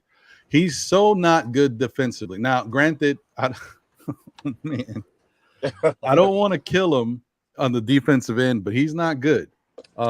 He's not Kemba Walker bad. He's not Fournier bad. But he is not far from Fournier bad. Is that if you guys can understand that? And when I say that, I want you guys to give Fournier a little bit of credit once again. Fournier had a couple really good games last year for the Knicks on the defensive end. Maybe, he had a block. He might have had like 4 or 5 rebounds, and he had 3 or 4 steals. He had a couple good games. And for the most part, in the second half of the season, when he was, you know how that works, right? When you're going good offensively, you want to play defense. You know how that is. That always, you hit a couple of shots. Now you want to get back down on the court and get intense. That's how it works in NBA. That works everywhere. When I was on the court playing, with when I was younger, any guy, they hit a couple jumpers. Now they want to get in your face and play defense. That's always how it works, right? But my point is, he's not Kemba bad, and he's not Fournier bad, but he's not far from it. Okay, he's very close to Fournier bad. And the reason why I brought this up is because last night when I was preparing for what we were going to talk about in today's show, I said, you know what? I think what I want to do is break down Donovan Mitchell defensive video. So I spent an hour looking at Donovan Mitchell on the defensive end. And my conclusion was that I'm not going to break down Donovan Mitchell defensive video because it was that bad. So I said, I'm not going to waste my time doing this because I was trying to pinpoint the positives in it. The positives is his effort, right? But I saw him get beat a lot on the perimeter by really good players. Don't get me wrong. But he's just not good defensively. So it is what it is. We just have to suck that up. He's a very extremely talented offensive player. On the defensive end, he's not a turnstile all the time, but he has some turnstile moments. He has the Olay in him. I don't know if he spent time in Spain, if he was running with the Bulls, but he's definitely got some Olay. To D's point, all I was going to say is, yes, they were, a much better defensive team than it may have looked like. They're really good on paper, and definitely in some seasons. And when he was out there, he might have made them worse defensively. But what I will say is where the Jazz went wrong is maybe in their plan to build the team, they focused too much on his offensive effort and putting strong defensive pieces around him, and they didn't put enough offensive pieces around him. So you can play as, good defense and it helps, but when you're so focused on Donovan being your main scoring asset and you don't have enough pieces around, you need for the way the Jazz set up their team, they needed 2 or 3 other guys who could put the ball in the basket consistently, at least 2. And I think they had one with Michael Conley, and obviously we've seen Michael Conley has been regressing over the years, right? Yeah. Then you brought in Bogdanovich, injury prone. Right. Bogdanovich has been good for them, but Bogdanovich has some injury issues in his own right? But he's also at this point, he's more of a jump shooter, perimeter-based player. He doesn't, like when he first came in the league, he could do a little bit more of everything, but now he's kind of on the perimeter. So you got those two guys. That's not enough. Rudy Gobert is not an offensive player. And then all these other guys, Royce O'Neal was a 3-point specialist. I mean, and he wasn't, he was basically like a Reggie Bullock. So my whole point is if they had given Donovan a couple more pieces around him that could score, they don't have to be, the best. He could have had 2 more guys on the team that were RJ Barrett types, and the Utah Jazz might have been a much better team and might have gone farther. So I think if you do something with Donovan Mitchell, you understand that not only do I need defensive people around to help make up for his issues on defense, I need to make sure that guys can score. And that's the only reason why I like the Donovan to the Knicks mix if you continue to keep these same players. Because I think Jalen Brunson, Donovan Mitchell, Julius Randle, RJ Barrett, and Mitchell Robinson is a very interesting starting 5. And I think those 4 guys, not Mitchell Robinson, but the other 4 that I mentioned, offensively, I think they can score. They may have some issues at times, but with they're all playing together, I think that gives him a better mix than he's ever had with Utah. And so you might not play good defense all the time, but maybe you'll outscore some of these teams at certain points throughout the game, and that'll help you get the victory. Of course, you're going to have to keep somebody on the bench. So that's why a guy like IQ is interesting, or OB helps with transition, but I think IQ is really interesting. You need somebody that can go get you a bucket, and IQ can get hot. So I think the Knicks really got to think about what they're doing and how they're building this roster out if they bring in Donovan Mitchell, because they need guys who can score with him. You think you're bringing in a supreme scorer, which he is. He can't do it all alone, and if you force him to do it all alone, you become the Utah Jazz, and we see that. Yeah, you get the same result. Yeah, definitely. Exactly. Yeah. Let me be the same show. Real quick before you go, D, let me just shout out to Parrish Duggar. Appreciate your generous super chat. He said, low key, Leon got us stocked and loaded for moves. Yeah, I mean that. Fairness to Leon, give him all the credit. The moves he's made have helped us acquire some stuff to put in the war chest. But I also have to give credit where it's due. Steve Mills kind of started that when what he did with Porzingis, and Scott Perry helped in order to get us started, and Leon took it from there. Go ahead, D. My fault. Real quick, I just put out an article by the Knicks Wall, and the article is detailing can Donovan and Jalen work together defensively in the backcourt. I suggest you guys read that article. Insightful things in there. I was going to say, my answer to the previous question was about sub 500 with only Jalen. With Donovan sub 500, I'm looking to have some heads rolled. Some heads will roll. I'm talking about, obviously, I'm going for my favorite, guy in the administration, Mr. Thibodeau. Tibbs got to go. I'm not a fan of his, but if you come in with a sub 500, those 2 guys added in, remember, I no excuses. I'm like, even if everyone gets injured and they only have 1 player on the floor, I'm going to blame Tibbs. I'm sorry, because I'm going to blame Tibbs for getting them injured. That's how I am. I'm not a Tibbs fan, which is my bias. I am very biased about looking for ways to blame Tibbs. But yeah, you add Donovan and Jalen, and you guys relatively healthy and go sub 500, heads will roll for me in that scenario. I don't know about missing the playoffs, but missing the playoffs in a competitive league where anything, let's say 44 to 48 wins gets you in and you don't make it, then yes, even 500, I'm still gonna go for the chopping block for Tibbs, and then even look at the front office a little bit. So that's one of my concerns. I can't bring in those 2 guys and watch a team go sub 500, even if I'm gonna go back to my previous statement. Even if it's a competitive, exciting product, winning is still the bottom line for me. Ultimately, as a Knicks fan, I gotta see us start being a positive win team on average. I see what you're saying. I'm going to be sorry to break your heart, but Tom's not going anywhere, bro. I know, man. This is a family. They Yeah. stick together. It's- So if he get just real quick, so even if he gets relieved of his duties, not fired, relieved, he'll still be in the organization at some capacity. Yeah, Now I can see them moving him I- to the front office up top. They move him up Yeah. into the front office. That'll be the next move. Well, now that actually, I wouldn't mind that move. I wouldn't mind the move up top as long as he's not in the head coaching position. So that's what I mean. For me, the movement of him from head coaching is my dream. I mean, again, I'm okay with Tibbs defensively. I think he's still a brilliant strategist as far as that's concerned. I think he has a lot to offer.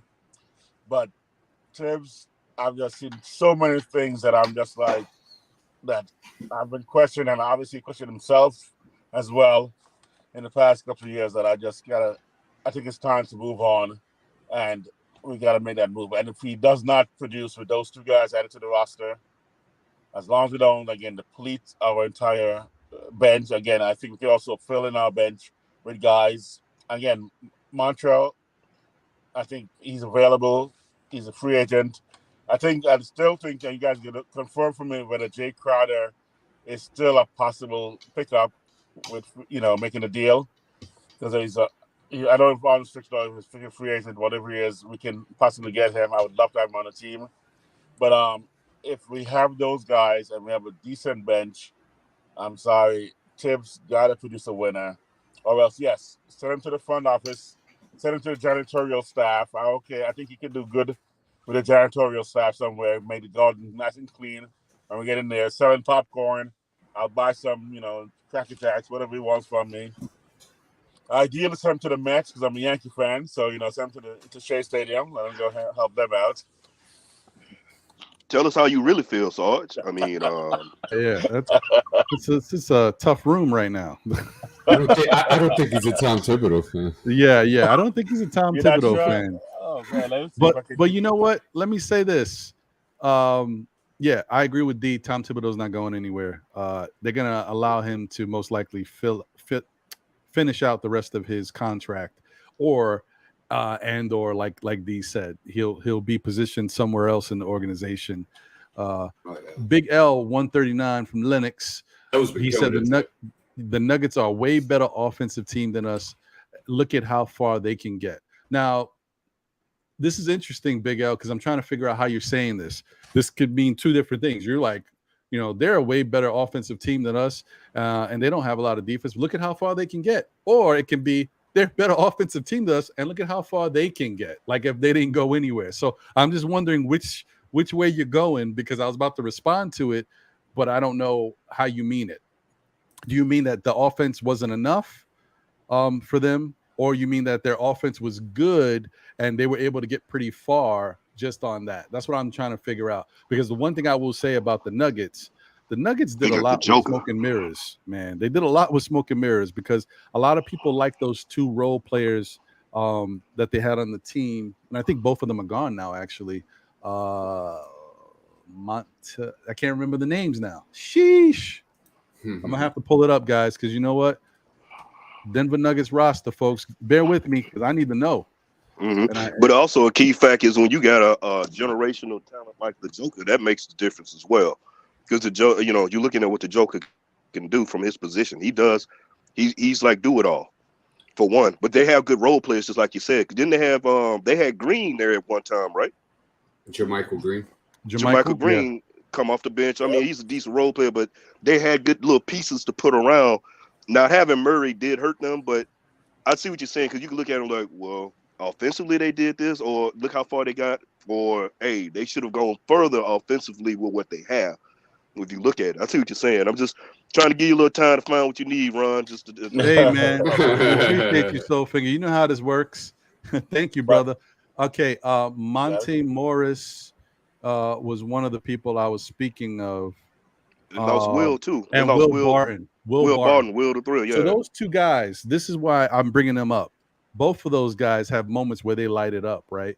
But if you looked at them throughout the course of the season, they were inconsistent. The help for Denver was when one wasn't going, usually the other one was going. So they always had one or the other going. Sometimes they got both, but that was rare.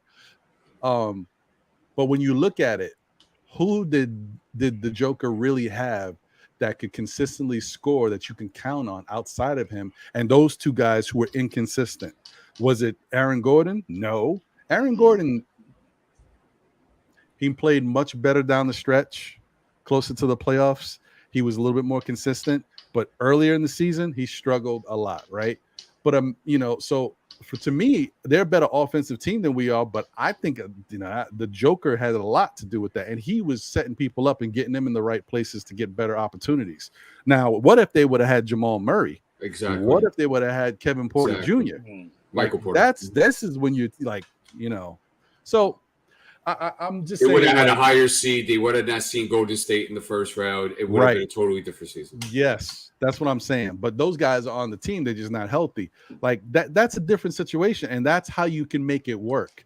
You may struggle with some of those teams that come with the strong defense, but that's where the Joker is. So like if you got Kevin Porter Jr. out there, Michael Porter Jr. I keep saying Kevin. Michael Porter Jr. and you got Jamal Murray. How tough of a matchup problem does that team make it for other teams? Because you're going to try to stop those two guys, and then you got to deal with the Joker. You want to stop the Joker, then you got to deal with one of those. Like that's tough. That's why you have to build it where you have enough offensive, dynamicism. Is that a word, D? Did I just make one up? No, you got it. Hey, you know what I mean?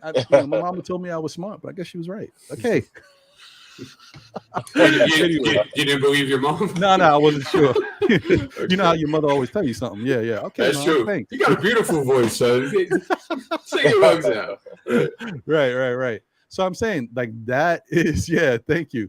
Yeah, you know how I do it. So that's the thing. Like if the Knicks can do that, if RJ takes his game to the next level, right? If Jalen does what Jalen does, right?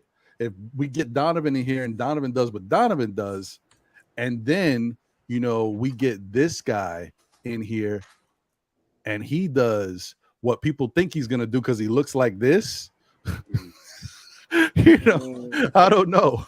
Maybe that's the case. I don't know what the hell the tape is on the mouth. I don't know what that means.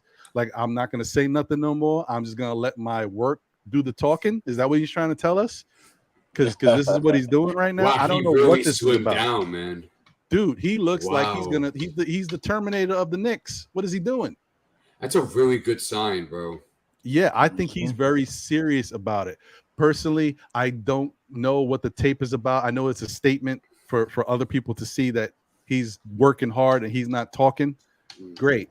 I don't think you need tape on your mouth. Just don't say nothing. All right, it's cool. But there's an old Japanese proverb that says a healthy mind first starts off with a healthy body. Right. And let me tell you something. If I could have half of Julius's health right here, I'm doing some things out there. You might see me come out of retirement. Oh, really? Rumor has that it's a Photoshop of G's body. Is that, right. Is that I true? think I might. This I didn't want to say it. You were on the line of the Photoshop. It might be my body. I didn't want to tell you guys. I put Julius's head on the body, but it is what it is, guys.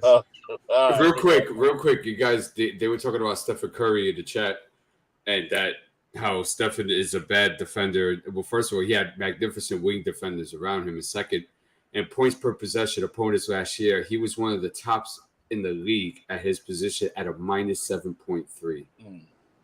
Okay, when he was on the court, and in opponent's effective field goal percentage, he was a minus 2.2, which is better than the middle of the pack. And that turnover percentage, he was a plus 1.5, and he was amongst the league leaders at that position.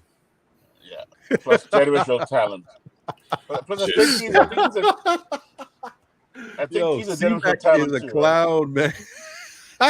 Yo, see.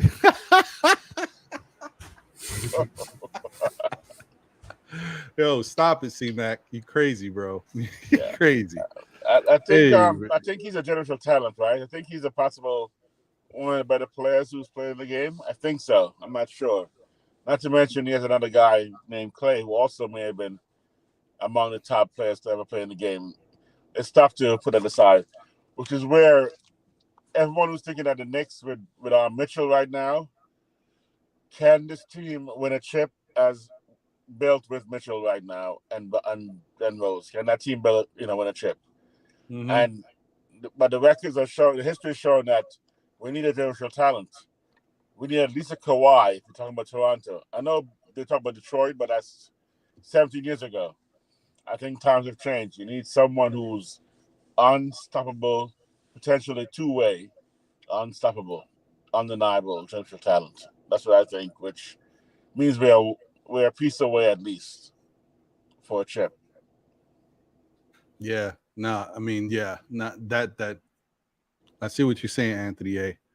Appreciate that, man. I'm with you on that. I hear you.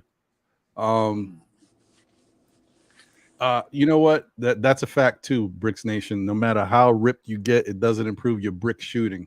That is true. But you know what? I do feel one of the things I will say is I feel like Randall was a little bigger last year. I mean, not a little. We see he slimmed down. Like those pictures kind of don't show you the same pictures that we've seen him walking around where he does look slimmer. This just he looks shredded. You can't really tell, if he's lost size or not because their pictures are kind of blown up or whatever. But when you see him walking around, you could tell he's slimmed down, and that slimmed down frame might help him with his shot, to be honest. Because when you get bigger and bulkier, you put a little bit more, you lose a little bit of touch on your jump shot. So maybe he can reel it in a little bit. Maybe he's a little bit more efficient next year. I hope. The other thing I was gonna say was I just had it. Where did I go with it? Okay, here we go. Shout out to the chat once again. Thank you guys. I see we got 164 people in here. Smash that like button, guys. Let's get that algorithm popping on YouTube. Let them know that we here. We appreciate all of you guys. Thank you. We surveyed 100 people is in the building. Thank you. Allah Wise is in the building. What's going on, brother? Alan Alford is in the building. Spiritually Izzy is in the building. What's good? Some dude is here. Appreciate you, brother. Kaiser Soze 718 is in the building. The realest Knicker, interesting name. See what you did there. Is in the building. Thank you. And let me get to these two comments. The realest Knicker said, so why are we so hell-bent on moving Cam? So let me answer your question. And the realist, I don't know if I feel like I've seen your name before, but if I haven't and you're new, thank you for tuning in. Appreciate you chopping it up, and hopefully you enjoy the show and the content. Thank you. I think the whole thing with Cam is too much of an unknown right now. Like I know we had just got Cam. You want to say Thibodeau didn't really bring him in and allow him to play, but let's not forget that I don't think Thibodeau is in love with Cam's overall game the way we are in love with it, the way we think the possibilities are. Like I need you to prove it. I want to see what you do out there. I don't know if Cam has done enough of that for Tibbs to fall in love with his game, because he can be a little erratic at times. Like Cam has all the skills in the world. We don't need to say it again. We know it. But when he's out there, we just haven't seen it comfortably yet with the Knicks. He's had a moment. I think he put up 17 one game. That was the most we saw from him and the most he played. But we just haven't seen enough of it. And I think Tibbs was waiting. You know how Tibbs is stubborn anyway. And then Cam got hurt. Like, maybe he was starting to give him more minutes, and then he got hurt. And that's the problem with Cam. Like, every time he gets going, he gets hurt, or he's not in a role where he gets enough minutes to really show what he can do. So he's just an unknown. And the fact that he's due for his contract extension after this year is really tough. So the Knicks are in this position where they're like, well, how do we use Cam if we don't know if we can depend on him? His health is always an issue. And then when he's out there, he seems like he has to really get comfortable in order to get his game going. We know he can ball, but he's got to get comfortable. Like it's like a baseball player. And I know some of you basketball heads hate baseball, and you don't like when we do the baseball analogies, but it's a real thing. In baseball, you start off the season. Some guys start off the season hot. Some guys, it takes them a while, sometimes even a half a season before they're comfortable. The weather has to get warmer. They got to feel loose and all that stuff. And they start seeing the ball well and they start getting those hits. And basketball, I feel like Cam is one of those guys. He doesn't need that long, but he needs to be able to, you got to give him the ball consistently. He's got to be in the flow of the offense. He's got to try to jack up some shots, get comfortable, see it going in the hoop, start feeling that way before you get to see the best of him. And I don't think he's had a chance to do that yet. And because of that, the Knicks are like, I don't know if we can depend on this guy. And if we keep him, we got to pay him. And we got to pay RJ. I don't think the Knicks can keep RJ and Cam. Your money wise, that's a lot of that's money, that's man. gonna be a lot of cheddar there, bro. Yeah. So that's the thing. I think that's the reason why there's so much of Cam getting thrown in every trade, because right now he's still an asset, and we want to try to use the asset if we can. Because I mean, listen, the other thing is, as a Knicks fan, you love the Knicks. You have a big affinity for RJ. If it's the choice between RJ and Cam, Knicks fans most likely are keeping RJ. They're not just going to go say, "Oh, we'll keep Cam and throw RJ out." They're going to keep RJ. So that's what's happening. I was one that was like, I wanted to get, when the trade came up his name came up last season at the trade deadline, I was like, go get Cam. I was one of those looking at that, and it wasn't because of the RJ Cam connection from college and design. It wasn't nothing like that. I'm looking at, because you look at his physical attributes, the talent, you can see, you hoping that you can come to New York and unlock, because we needed we needed somebody to small forward. Before we made the Evan Fournier moves, somebody at small forward, and there's a possibility that what he can do, his age and all like that. I mean, you look at his measurements, man, you like, that's what you want. But the thing about it is, I started looking at Cam, and maybe I'm wrong for looking at it like this. I look at him in the equivalent of almost like Tim Thomas, in a sense that for some folks, some would say Tim Thomas never reached his full potential, being that he was a 6'10". He had all those gifts, but never really reached it like that. But then and then you can look at it as if we're overhyping Cam in a sense.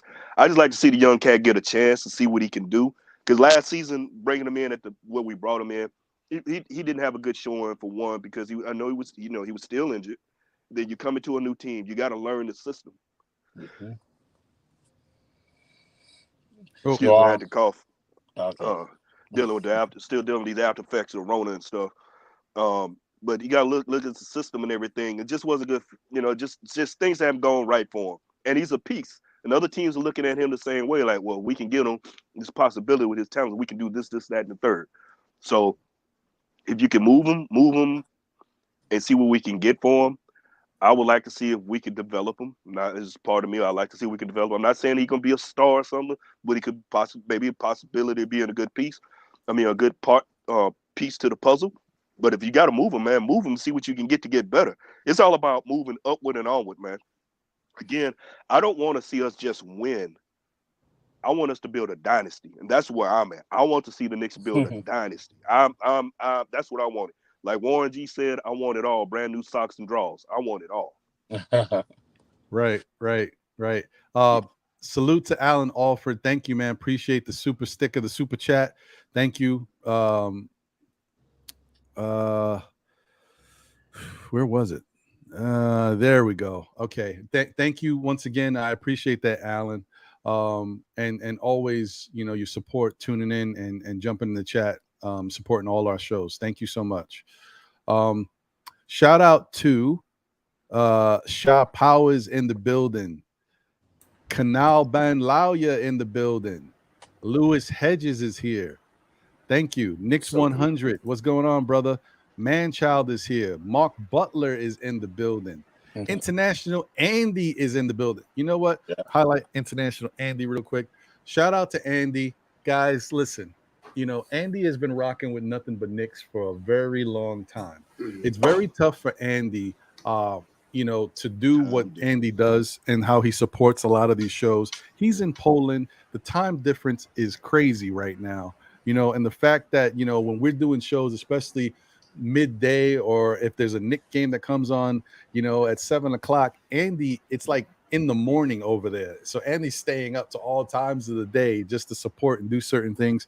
So shout out to Andy. He's been doing it for years. And now he finally threw his name in the ring of the content creators.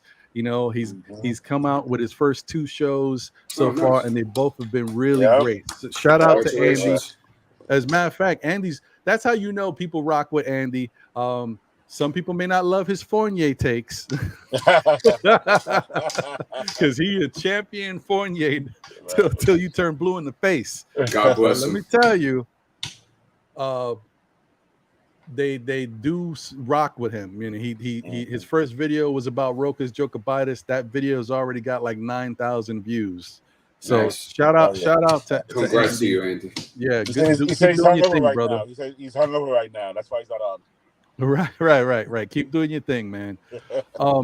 So real quick, Ron. Real quick, 2 seconds. This is for survey. He wanted defensive stats for Steph Curry at 26 years old. Oh.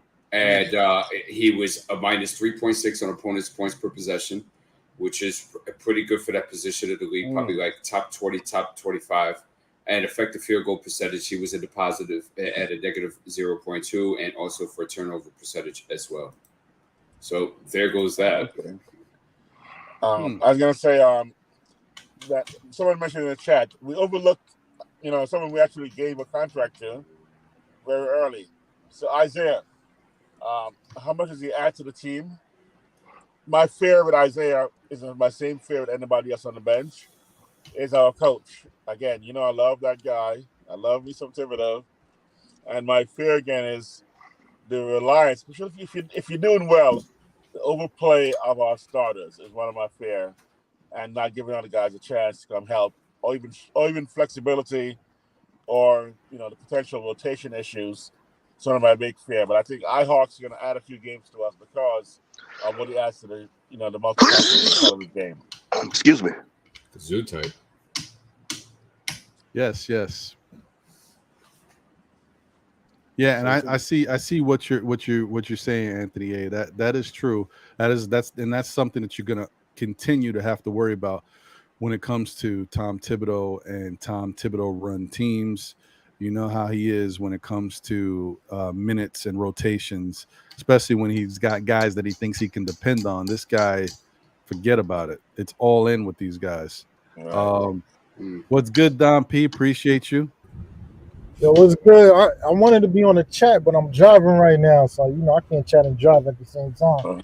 No, don't worry about it. You can hang loose, and if you feel that if you good and you feel like you want to chime in, we'll go to you and you can, you know, say your piece. That's cool. You good?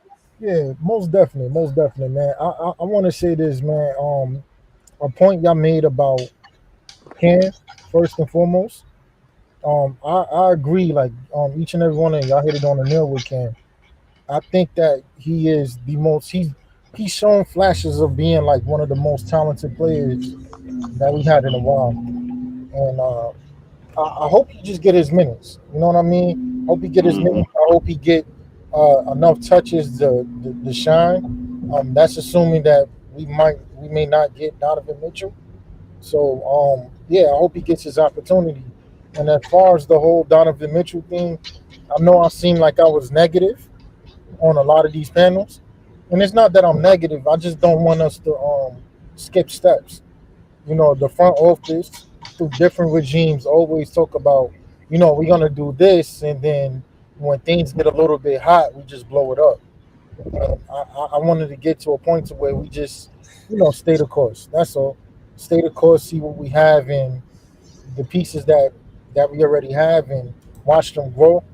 This is not the first time we had young pieces, but this is the first time we had young pieces that's showing promise. Each and every single one of them when you give them opportunities. So with that said, that's just my 2 cents on the whole idea. I rock with the Knicks. Oh yeah, one more thing. I apologize about RJ. A lot of people ask me, would you give RJ the max? And my answer will always be hell no. Wow. And here's my thing. It's a good answer.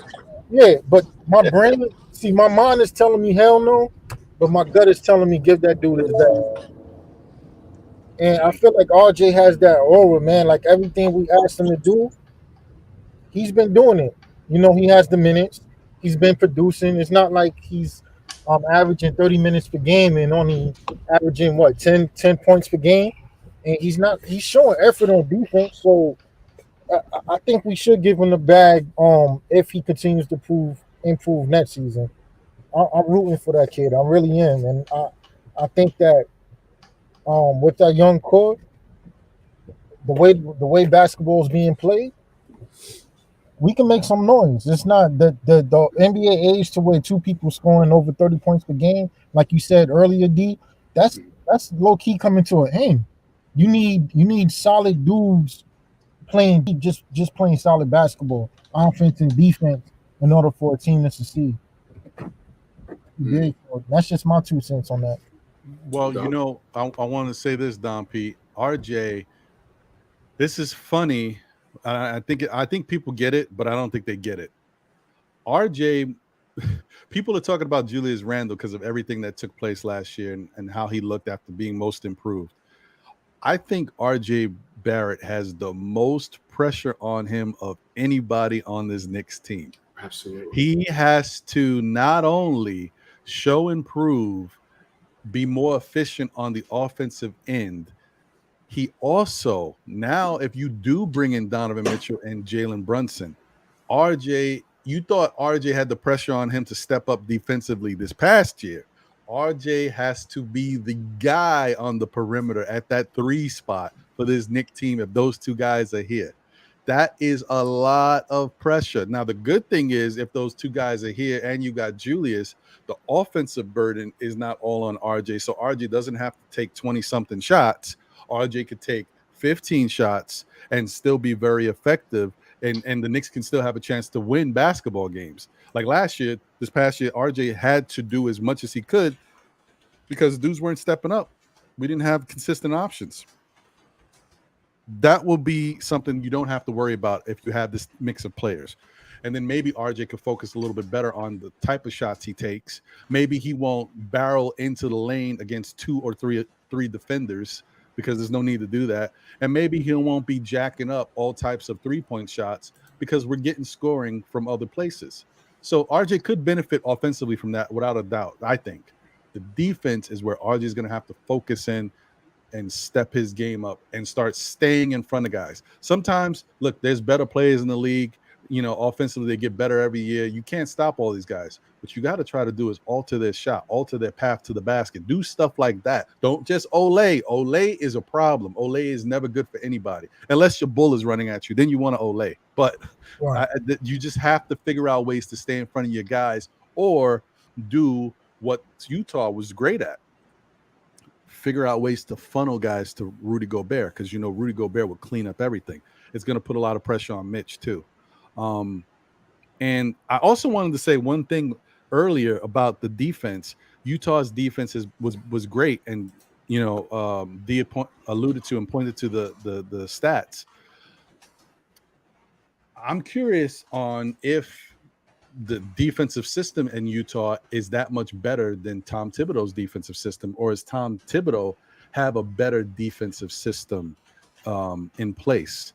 And did Rudy Gobert, was he that good? Because some people are saying, and when I was talking to, once again, James Hansen from Hoops Nerd Jazz, Rudy Gobert was that good defensively that he was cleaning up mistakes for everybody. He was making a lot of guys look good and make their jobs easier because they knew that they could play a guy to a certain point. But once he's past you, Rudy Gobert's got it without a question. So my whole thing was Rudy Gobert really what, you know, took that defense to the next level? Well, of course it is because, you know, he's one of the best in the league. But I'm just saying maybe Thibodeau's defensive schemes and the way he does things is that much greater. Like Thibodeau might be able to turn these guys into, okay, I know you can't do this, but I need you to stand here. I need you to move your feet here. I need you to switch, stay in front of this guy just long enough so that somebody else can come over and help, or you give Mitch a chance to clean up. So that's why I'm just wondering if Tibbs can really, because I think Tibbs is a defensive genius. I'm not gonna take that away from him. I agree. You know, Offensively, it's a whole nother story. But I just think that maybe he might be able, as long as you can give him a couple pieces that he can rely on defense, he might be able to make something work here. So we'll see. I'm one of those half full type guys. The light at the end of the tunnel. We'll see. We'll see what happens. I want to make a.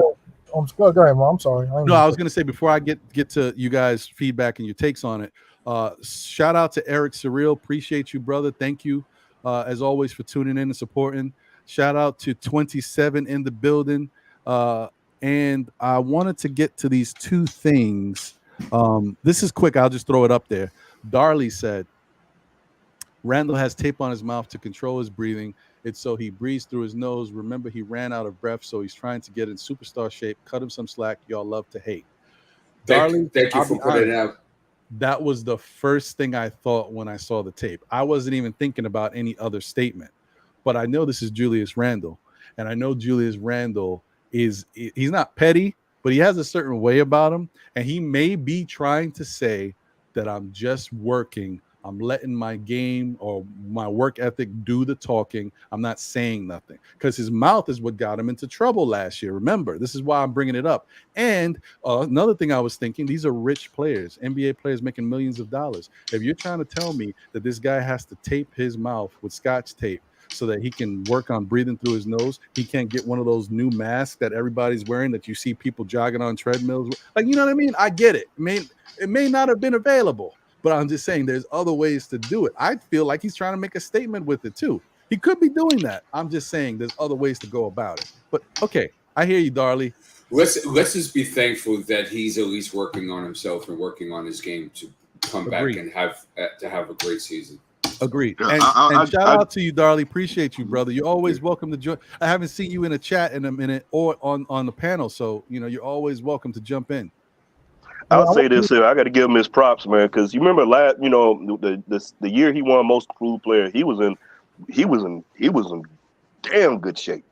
Right. But you look at him now, the cat walking around like he's trying to, you look at him now like he's trying to audition for a DC Marvel movie, man. He looks like he got, not minus, not the 1% body fat. He looked like he got negative body fat. Yeah, like, negative body fat. So for me, I'm interested to see what he's going to do, especially with a point guard, because we haven't seen him play with a point guard. You had Elfrid Payton, and it's again, I put myself out there. Yeah, look, in New York, he had Elfrid Payton, and I know I said my piece about Elfrid Payton. I said he's going to wind up with the Singapore Sea Slugs, the Dubai Dog Pound, whatever else you want to call it. I said what I said. But if you put him with a Brunson, for me, and I had I was a little leery on Brunson because I was looking at the size and all like that, because we hadn't seen him take over. But you know what? I'm at a point. I've seen enough. Shout out to my man Ala Wise, who kind of got me to get off and change up my stance, loosen me up on while I was looking at it. Let's see what Brunson does with these cats that we've been talking about. You taking the ball. Brunson can get the ball out of Julius Randle's hand and put him in better positions. We got to look at the shortcomings of the team. And then hold on real quick. See, here's the thing, though. Randle will have no choice but to acquiesce to Brunson. That's number one. Yes. And number two, Brunson averaged over 7.2 assists a game 21 games without Luka. And you got to take.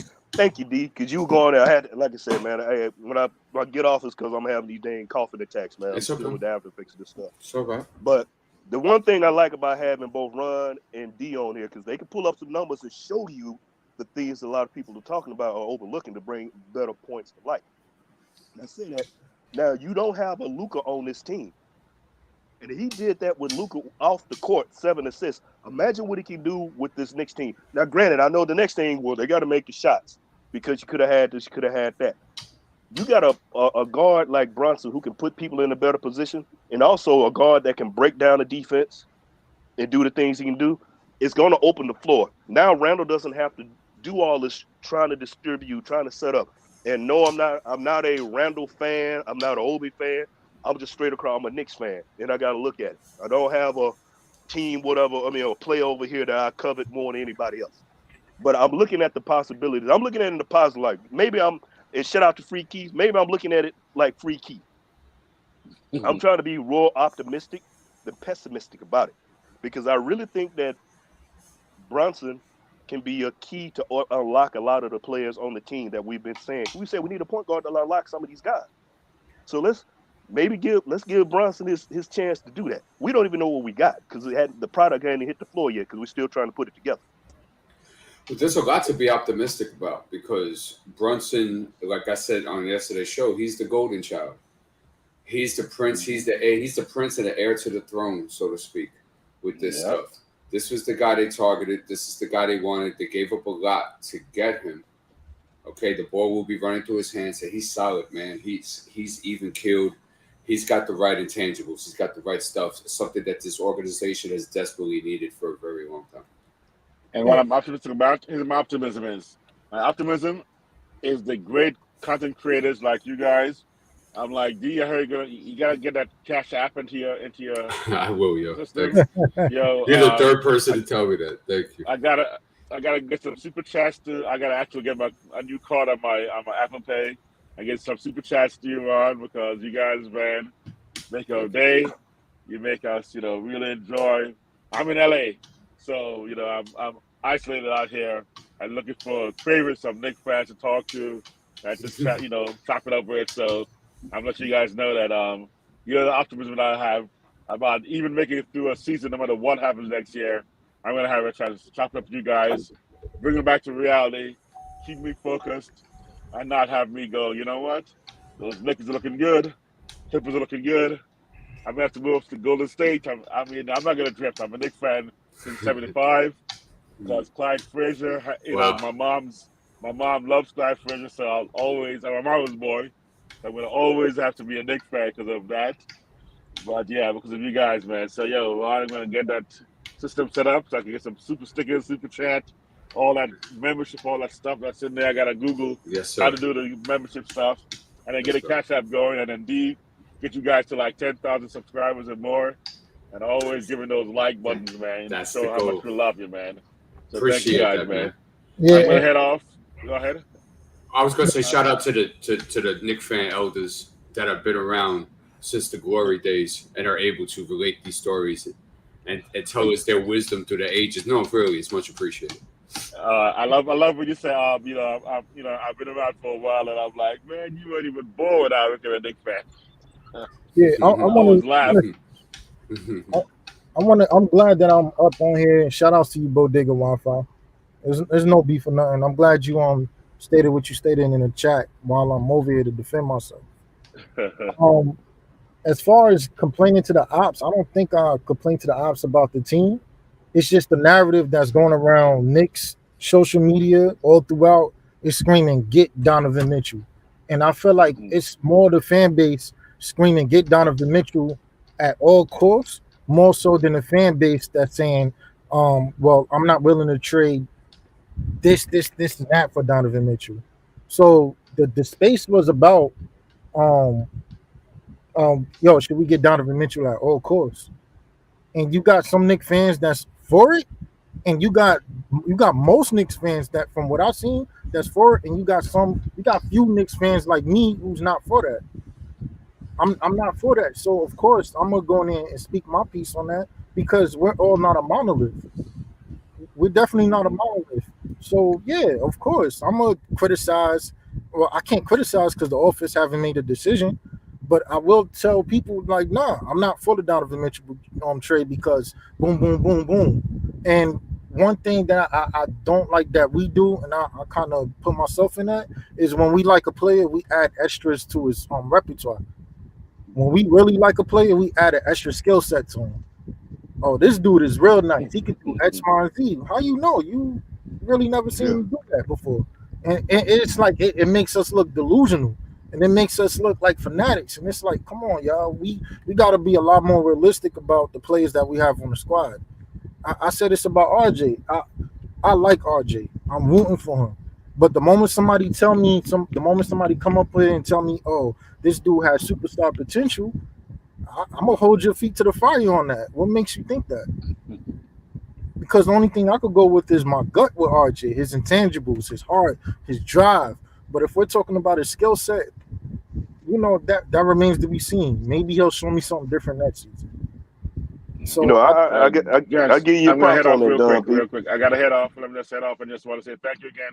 Thanks for the soapbox and the platform, man, to come up here and chop it up. I'm gonna be in the chat, so let me go ahead and get set up for the drop All some right. super Thank you, chats up in Anthony. I there. appreciate you, Thank brother. you. Do you see tomorrow, right? D, tomorrow morning? My time is morning. Yeah, well, he'll most likely be on at 12. I think he had to step away, but yeah, you can Right. count on him probably being on at 12. And thanks for doing this, man. I love it, man. Appreciate you guys. Go ahead. I'll be listening. I'm just All log right, off man. so I Thank can you, make Anthony A. this. Appreciate it. You, man. Be easy there. All right, yo. Man. Hey, Don P. I give you your props on that, and you standing your ground. Like I said, I seen you getting hit, and you've taken your shots, and hey, you said it with your chest, and I give you props. And not everybody's gonna agree with everybody's takes or everybody's their point of view. And I say it once to say it again. We all want the same thing at the end of the day. We want to see the Knicks win. We want to see championships. I want to see, again, I said earlier, I want to see us win. I want to see championships. I want a dynasty. We got to build that joke. I like RJ. Don't get me wrong. I like RJ, but I'm not gonna say RJ can walk on water and can't get wet. He can't get wet. He's not without his faults. I've always been one who's been highly critical. Just one little simple thing with him. Free throws. Man can't, his free throws, when he gets fouled, I'm like, oh, Lord Jesus, I'm falling out, man. I'm like them cats on Maury Povich when they get the results and find out that little 18-month Jamangelo is his kid. That's how I feel about when he go to that line. My thing is, RJ still got a lot of work to do, and I'm not going to say that he's not without criticism. There's no player on the team without criticism. Nobody, like I said, nobody's walking on water, can't get wet. I know his age and then all that. I'm giving him time to improve. But I can see him being an all-star eventually in time. That's me. That's just me. But he still got work to do. But also, again, having Brunson on the team is going to help him, along with Randall, along with Obi, along with IQ. Well, I'm just saying, if the trade as it stands with the players we got, Brunson can help all these cats. I'm not saying Brunson's the savior. So I don't want anybody to think that I'm saying he's the savior, because I don't think we don't have a savior player yet. Nope. There's no savior player because it's got to be team. You still building and putting this joker together, But we just have to stand back. And again, I'm gonna use that infamous word that everybody hates: have patience and relax. Everybody. You got a lot of Knicks fan in the tizzy because this whole Donovan Mitchell, because it could possibly happen. We haven't been in a positive light with a player of this of his standing can come to the team. But I still have my I guess my reservations about the defense end, because I've said that offensively, those two can score all day, because I almost look at it almost like Mike D'Antoni's system with those two guards. But it's like when you get to certain situations defensively, I don't know others gonna say, well, Toronto won a championship with smaller guards, but they also had Kawhi Leonard and a bunch of other defensive players around. We're still trying to add that in. So I gotta say, I'm not, like I said, if we trade for Donovan, because I'm be honest with you, I'm not jumping on it. I'm not both feet on with the Donovan trade. I like the fact that we're in the position we're in. I'm really, truth be told, I'm more standoffish about it, because I don't want to give up. I mean, not give up, but I'm looking at it from a defensive standpoint. And then when you look at the numbers and all that, we're talking about, D, you brought up the Utah stats. And I know people say you can twist numbers and facts and this and that. And I'm not really one. I look at numbers and I kind of like try to take all the information that's presented, stand back and think about it and analyze it so I can get a better understanding. And again, if I'm wrong, correct me. I have no problem somebody showing me, hey, you were wrong looking at it this way. Because again, if you stop trying to learn, there's no you're not willing to grow. Yeah. Well, you get new information to change your mind, to change your way of thinking. I'm just not that big on a smaller, and it's just my bias. I'm not big on small guards, having two. One I'm cool with, but not two. I would like to see RJ back at the two and get us a wing. I'm still big on the wing. That's just if I had to go down and be honest with you, I'm big. I want a wing, a defensive, a 3-and-D wing that can help us out more. That's just me. Yeah. You brought up something very good about Jalen, about, not having high expectations about him, like being the guy to build this team around. And what Jalen is that he's not going to be that tier 1 superstar. At least I don't think he is. And of course, he could shock everybody. But what he is, though, with his tier 1 is the culture that he's going to bring. That's tier 1. And that's worthy of being a pillar to build around. And I think that's more important right now than the championship, because you got to go to the first floor before you get to the second floor. Exactly. Yeah. Salute to you guys. How you guys doing? What's up, man? Soulfinger, Ron, D, Don What's P. up, bro? How you guys doing?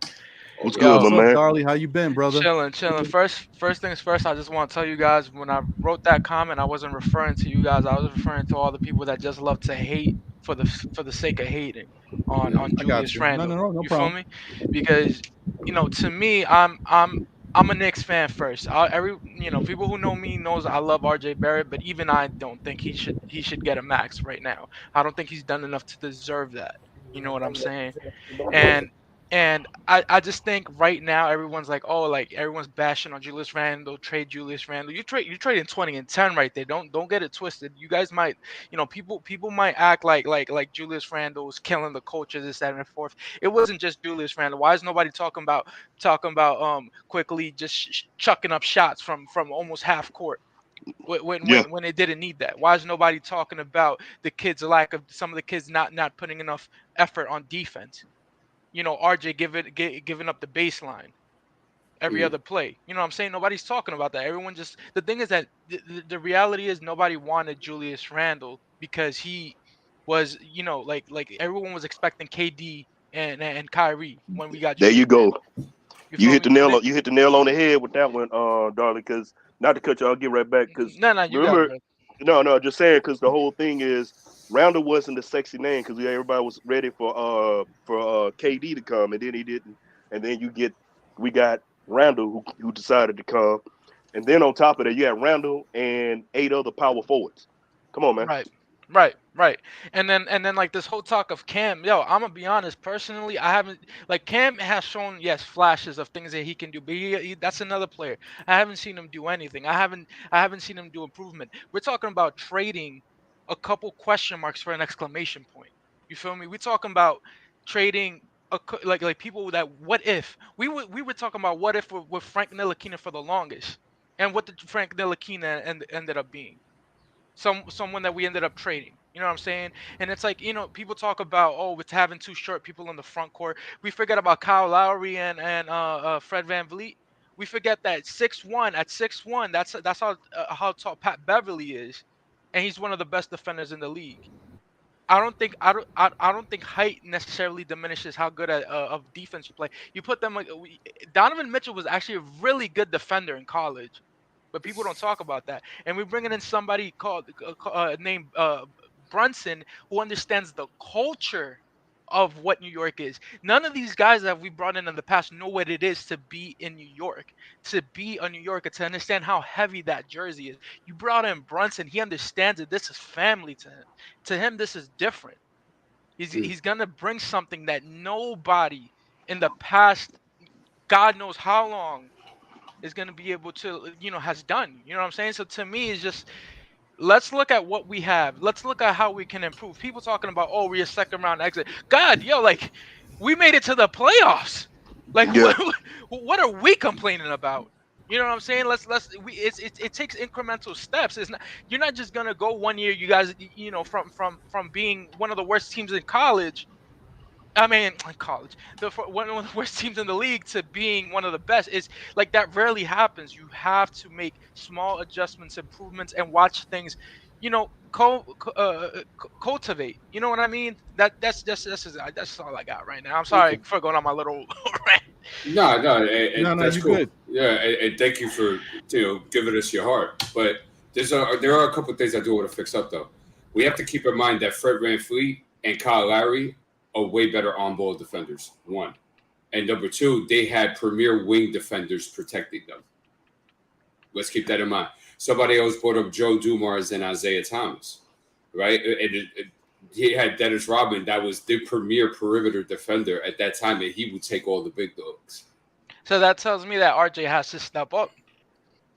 But based on the evidence that we've seen in 3 years of RJ, do you think RJ is going to be that type of guy this year that's going to be able to hold down Paul George? Is going to be able to hold down Kawhi Leonard, Giannis, what do you call that? Kevin Durant. Do you think he's that guy? I think. Okay, so like probably the first, second year, I thought he actually played better defense than he did this past season. You know what I'm saying? So I think last year he maybe, you know, he all of a sudden he has Fournier and Kemba playing you know, the 1 and 2. All of a sudden he shoved into this role as a 3. Remember, it's a lot of it was new for him. So I think it's his job this season in order to make that, you know, break up that gap, like get in between there and really like understand what his role is. I think he was still figuring that out. Remember, he started at the beginning of the season playing pretty bad, and then towards the second half around December, he really like picked it up. Now, is he gonna be a premier defender? I don't know. Like honestly, with RJ, I just noticed like you just don't know. But let me tell you, this is a make it or break it year for that young man. He has to play like his like the His money's life on the line. depends on it, man. Yeah, man. It's like this is the year to do that. If he doesn't, it's clip for him. Like I just, you know, I'll still support the kid, but he's a role player to me after that. If he doesn't do something like this year. Right. Let me do this real quick. You know, I try my best to give shout outs. And once again, I'm going to say this again, guys. I'm always going to continue to try to give you guys as many shout outs as possible as I can. But the purpose of having a show and continuing to grow is that one day there'll be so many people, I hope, in the chat that I'm not going to be able to get to everybody. So I want to do it as much as I can while I still can. So hopefully you guys understand that. And if we continue to grow one day, you're like, damn, man, I remember when Ron used to give us a shout out and used to care about the don't do that. Just understand that it's if there's so many names, I can't go through everybody's names. I hope that's the case. But thank you guys again. Real King in the building. My guy Quiet Money's in the building. XO Sports Talk is here. Wesley Robinson is here. Max Callie is here. Dwayne Dennis is in the building. And Vaughn Allen is here. I wanted to, first off, Angel Blue, salute to you. Were you talking to me? I don't know if you were talking to somebody in the chat or if you were talking to me when you said, Ronald, I've been a New York Knicks, I guess Knicks fan since '89, followed them like a religion, which is cool, man. Great. I like that. I like the fact that you're here. You know, you got a lot of good insight. I see what you've been saying in the chat. And then, you know, he called you Ronald though. Right. Now, the only thing I would say is I'm not Ronald. So I want to give you a heads up. Actually, Ron is short for something else. Maybe one day I'll reveal that, but not yet. I bet you it's something like real long too. Yeah, it's Tell me Rondell. Like, it could be Rondell. It's not, but it could be. Rodimus or something. Rodimus. Yeah, you know, it's interesting. That's going to be the guessing game. Whoever figures it out, you should give him a free T-shirt. Right. Jerron, I like that. It's not, but I like it. What I wanted to point out was, okay, there we go. I got it. I'm gonna bring it right up in 2 seconds. But first, before I do that, I want to give a shout out to Darley. Appreciate you, Darley. Hopefully the studio is going well for you. Are you there? What kind of studio was he in? The music? Darley, you there? Maybe he stepped away. He's on mute. Yeah. But anyway, yeah, Darley has a music studio. And I'm never going to forget Darley's music studio because we did a little something with Nothing But Knicks, and I was able to be involved in that situation where we filmed Nothing But Knicks from his studio, and it was the day that we actually had Chuck D on the show, so I got to meet Chuck D and chop it up. I'm never gonna forget that moment. So shout out to Darley, one, for making his studio available, and it's very close to me, so it worked out great. So thank you. I wanted to get to this point earlier, and we didn't have a chance to say it because this is when D said that you're pretty brave, Angel Blue. He said, "I say we should not go after Donovan. Let's go after Ben Simmons. His value is lower. We can give Jokic, Randall quickly 3 picks should get it done." Now we can address this. Oh yeah. I will tell you, at one point last year, Angel Blue, I was on the Ben Simmons trade barrage. I was like, the brigade. I was coming up with different scenarios, and I was all in. And in fact, D Poetic, I was heavy on that in January. He was. Me too. Me too. I ain't gonna lie. Right. He came up with a good scenario, and I was like, that one works. I was all in on that one. Time has since passed where I can't rock with Ben. I don't have the same enthusiasm. Yeah, he's too much of a question mark with everything he's got going on. Shout out to the brother. He's dealing with anything mentally. I hope he finds help and can get to a comfortable place in life and in his basketball career. I wish him nothing but the best. I'd prefer if the Knicks don't go down that route, because if we were to bring Ben Simmons in here, we are depending on Ben Simmons. And I don't know if Ben Simmons is someone that you can depend on. One, it's not fair to your fan base, your organization, and it's not fair to Ben Simmons. Ben Simmons is dealing with some stuff, and he needs to kind of get back into the NBA game gradually. He needs to find a comfort zone, a comfort level where he can get back to Ben Simmons like basketball, and they can ease the transition. And I don't know if Brooklyn is the right place for him. Brooklyn, high expectations in the New York area. I'd say get him out of New York, period, because I think so. Just get him out of, and this may sound crazy, a spot like, a smaller market team is where you need to go. Because, I know when the trade was going down and talking about bringing him in, I was against it. All the reason because I was looking at it from the mental aspect. Because, hey man, it's rough playing. Hey, wearing that orange and blue them some heavy colors to wear, bro. And if he was having a hard time in Philly, I was thinking about the self-destruction that was going to happen to him in New York. Because because imagine if that would have been us, and it was in that position that the 76ers were in, that was us, and he had a chance to dunk the ball. But he went away from because he didn't want to get fouled. You thought what happened to Charles Smith was bad? Bruh. Man. His whole genetic line would have been feeling the wrath of that, man. So it would have been New York is too much for a cat like him.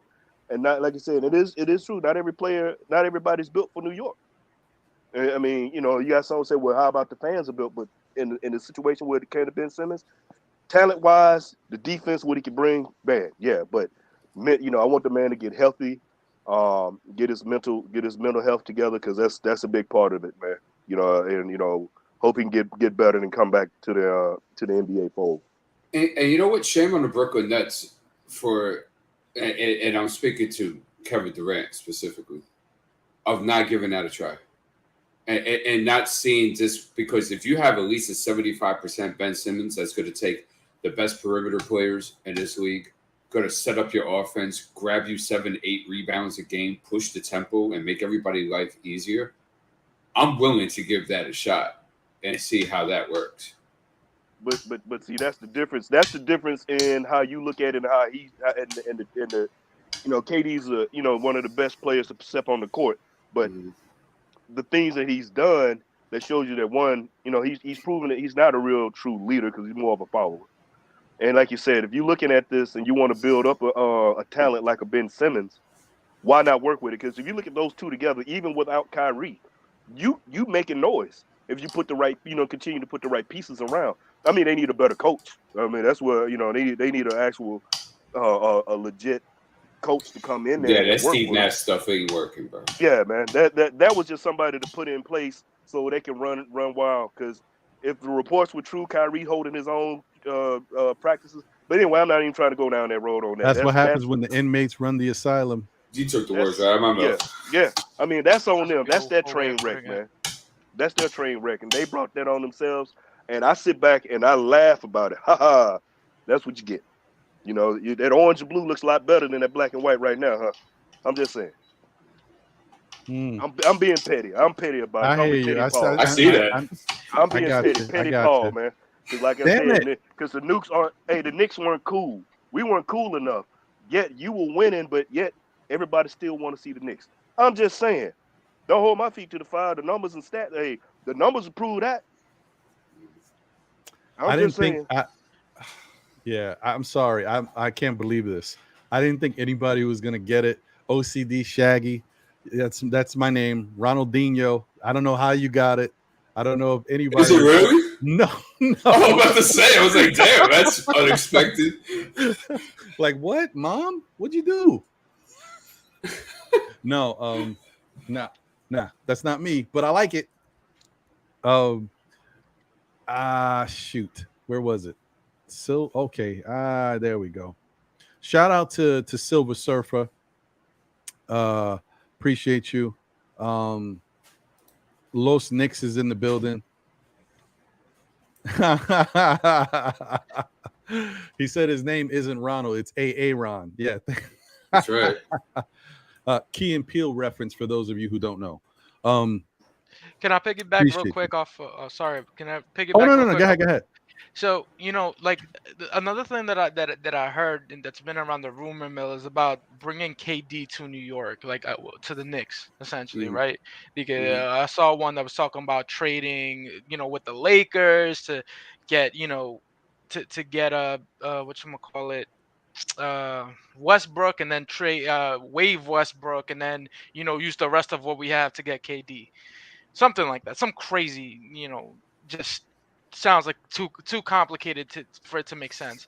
My whole thing is just that, like, I don't know if you guys have noticed, but like New York, we're about loyalty. You feel me? We're about, like, you ain't want to be with us, I bet. So now we're gonna bring you over here and force you to be here.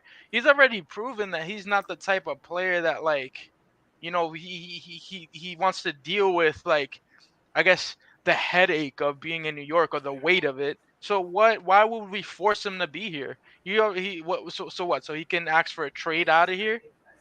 Like, I just, to me that doesn't, like, that doesn't sound cool to me. Like, I don't want that. Like, what do you guys think?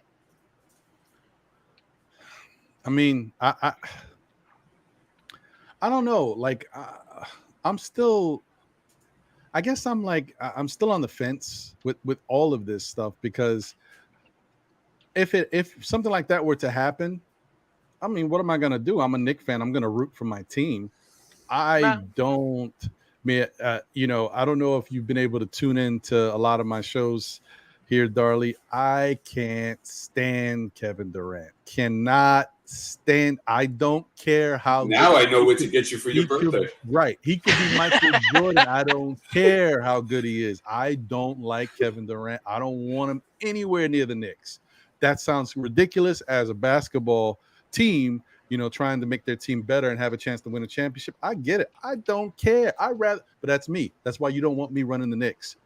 Well, I'm with you on that, Ron. I'll be honest with you. I'm with you on that, because granted, as great as a player he is, KD is like a hemorrhoid, and it's like having hemorrhoids and a migraine at the same time, man. I mean, that's the best way I can put it with the stuff that goes on. That's one way of looking at it, Soulfinger. I just like, geez. And my stance with KD is the same thing with Donovan. We've never been in this position before with as much draft capital as we have. We've never had a young core that's actually had somewhat of a plan. And we've never had a guy like Jalen Brunson being able to set the culture. So why would I throw all that out for a 34-year-old aging superstar? You know, my thing is, and then that's the other thing. You D, you hit it because he's what is he 30 what 33 34 I think like That's that. 34. 34. He's 34. Okay. So Sheesh. you know, I don't even I like I said his talent is like no other. I'm not talking about the talent because you could put him on the floor and he's gonna get busy. It's the other stuff that comes along. That's just where I'm at. Because I like, you know, it's like the whole culture thing. Culture is big, man. Culture and chemistry is big. I don't give it. You can have great players on your team, but if you got one person that's disturbing the flow or something else, it can go. And like you said, at a drop of a dime, what if he says, "Okay, I want out of New York." Now we up here up in arms, and you gave up the house to get a player. Granted. If he would have come here initially, then it'd be one thing. So it's just that I don't want to deal with the circus that will come along with KD. That's just me. Right. No, I don't think anybody really wants to deal with the circus. And yeah, once again, it's I hear you, brother. They both would be a bad migraine. And it is Ron. It's not Ronald. So you can kind of kill that noise. It's Ron. I just wanted to say that I think that, you know, when you look at it, first off, Hewlett Samuel, salute to you. Peace, brother. As always, Yankees fan forever. I appreciate you. Salute. Thank you. Appreciate you coming in and joining the show. The other thing is, which I think a lot of people forget, people want stars. They want the talent in here. See, now you trolling Almighty Finesse. I ain't gonna even answer you. I'm gonna ignore you. I appreciate you though. I already told you what my name is. Don't get it twisted. I'm cool with you, but don't keep it going if I don't want you to keep it going. I think that Kevin Durant doesn't want to be in New York. He's never said he's wanted to be here. Right. He has shown on many occasions, even when you try to ask him, I never considered New York, even though that's what everybody said and everybody was so sure. Plus, Kevin Durant wants to win now. He's not patient enough to come to the Knicks and watch the Knicks figure it out. If you don't got the pieces in place where I could just jump on the team and we can go get it, he doesn't want to be there. That's why he was, you know, there's his camp or his people are saying that, you know, he wouldn't mind a return to Golden State because Golden State got it. They don't need him. He just goes fit in. Let me get another ring, put it on my pinky, whatever. And then that's part of the reason why they probably don't want him because they don't need him. And, you know, there was a little frustration with what was going on, you know. So I consider it like one of those things where we just have to let it go. Like, don't go for somebody, you know, the hottest girl in your school in high school, she's dating the jock. She never looked at you twice. You don't go after her if she doesn't want to be bothered by you. Now, if she's giving you some rhythm, you know, okay. But if she don't want to be around you, you might as well move on and go get you, you know, your future wife. And because she's hot doesn't mean that she doesn't have an STD. That what?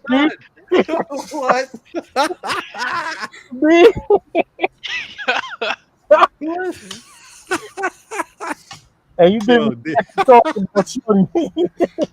Yeah, that's very true. Well, damn. That's all I can say with that one. Well, damn, word. He's speaking truth though.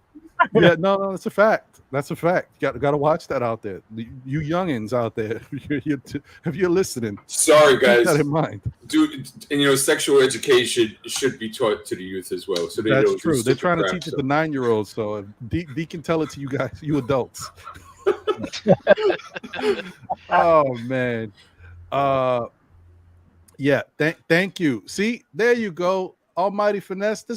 This is why I rock with you, man, because you control and then you know when it's time not to troll. When you come back and you say, Ron, would you trade for LeVert? No, I can answer your question. That's the give and take. I like it.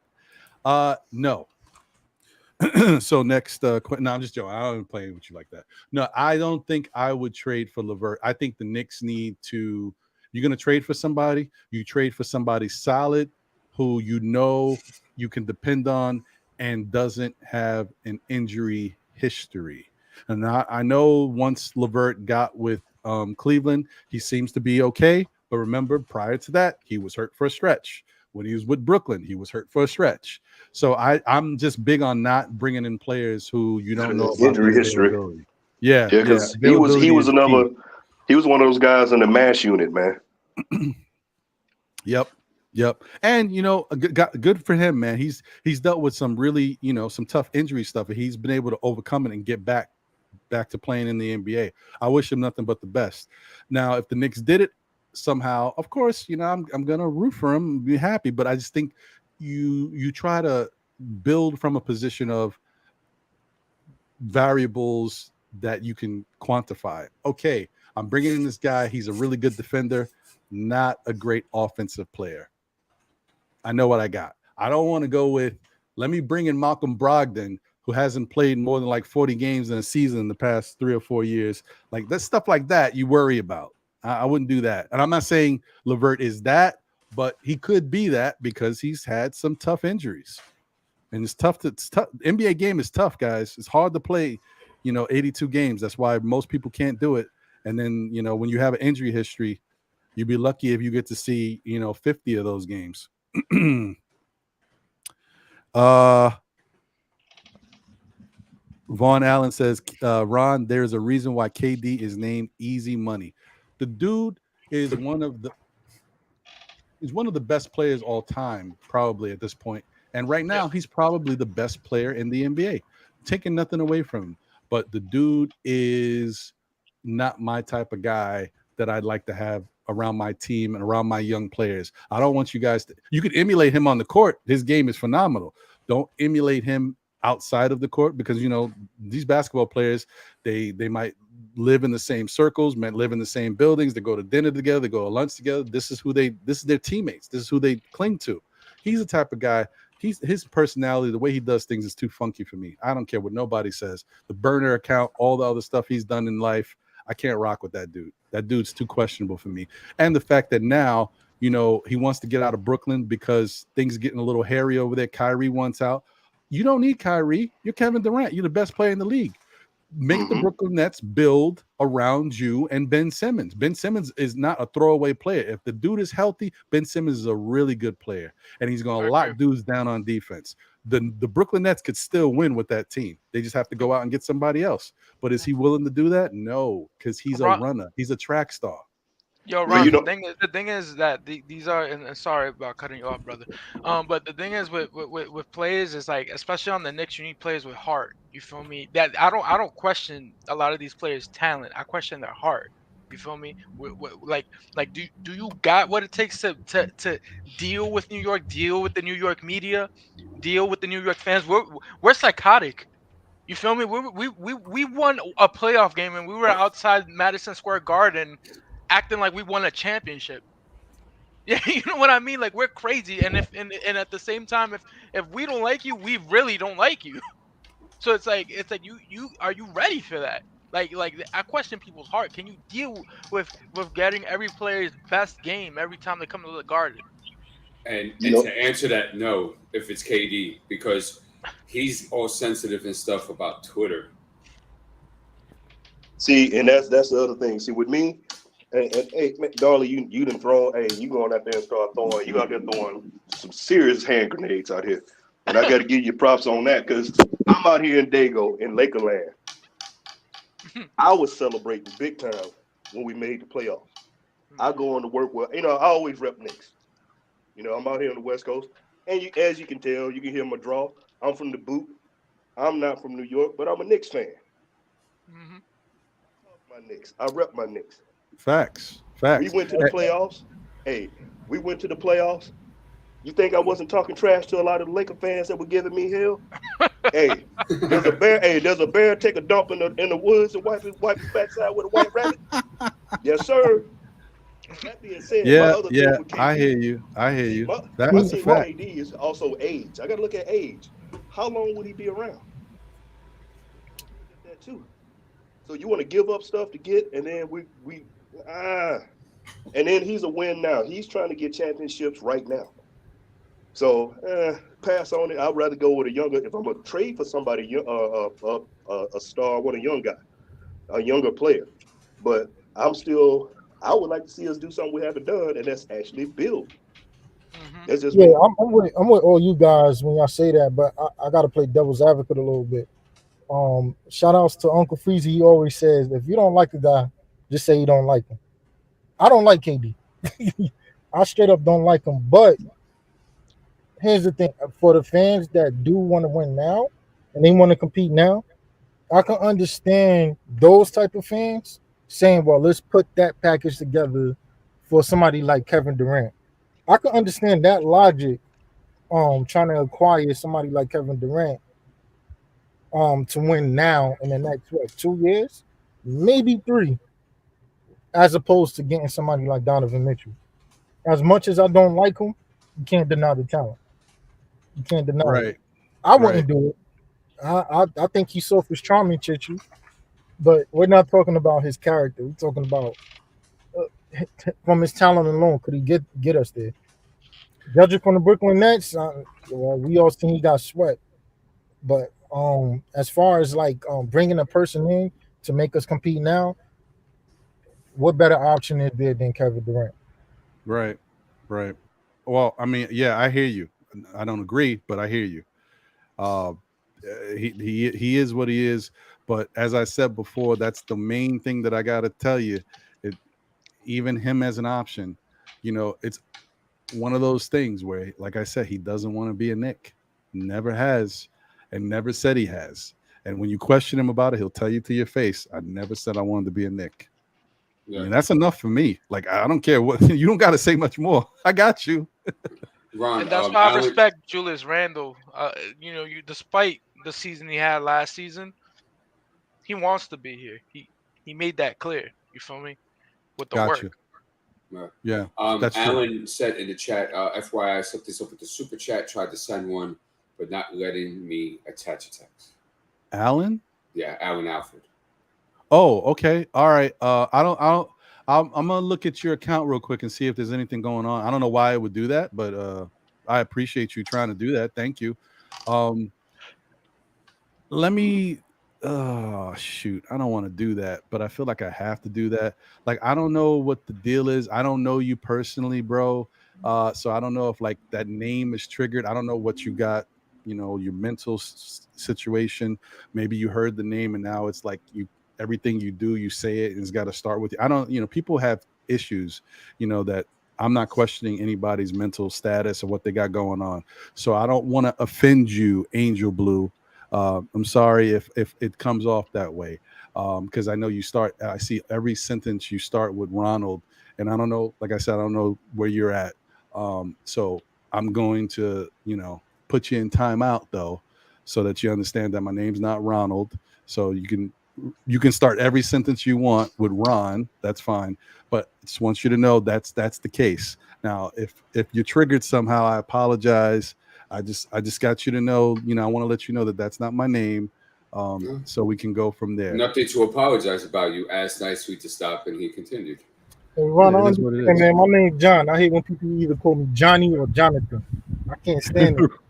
Right. Like I don't care. I mean, the joke is a joke. I'm a funny guy. I can go with it. But like I said, that's what it comes down to respect, though. It comes down to respect, and that's all the thing. This is respect coming across, and for you to get up and do what you do for us, and have somebody disrespect you, that's not the way. You've asked nicely a couple of times. I've heard you. So, just respect one another. That's all the bottom line. Just to go everybody across the board. Just respect everybody. So. Yeah, that's all we need. That's all we ask, man. You know what? We're here to talk. The main thing, this is something I was going to say earlier when Anthony A was talking about super chats and how he appreciates me and appreciates D and our content. I was going to say how I wish, years and years ago, like I found out about Nothing But Knicks late, and even KnicksFanTv.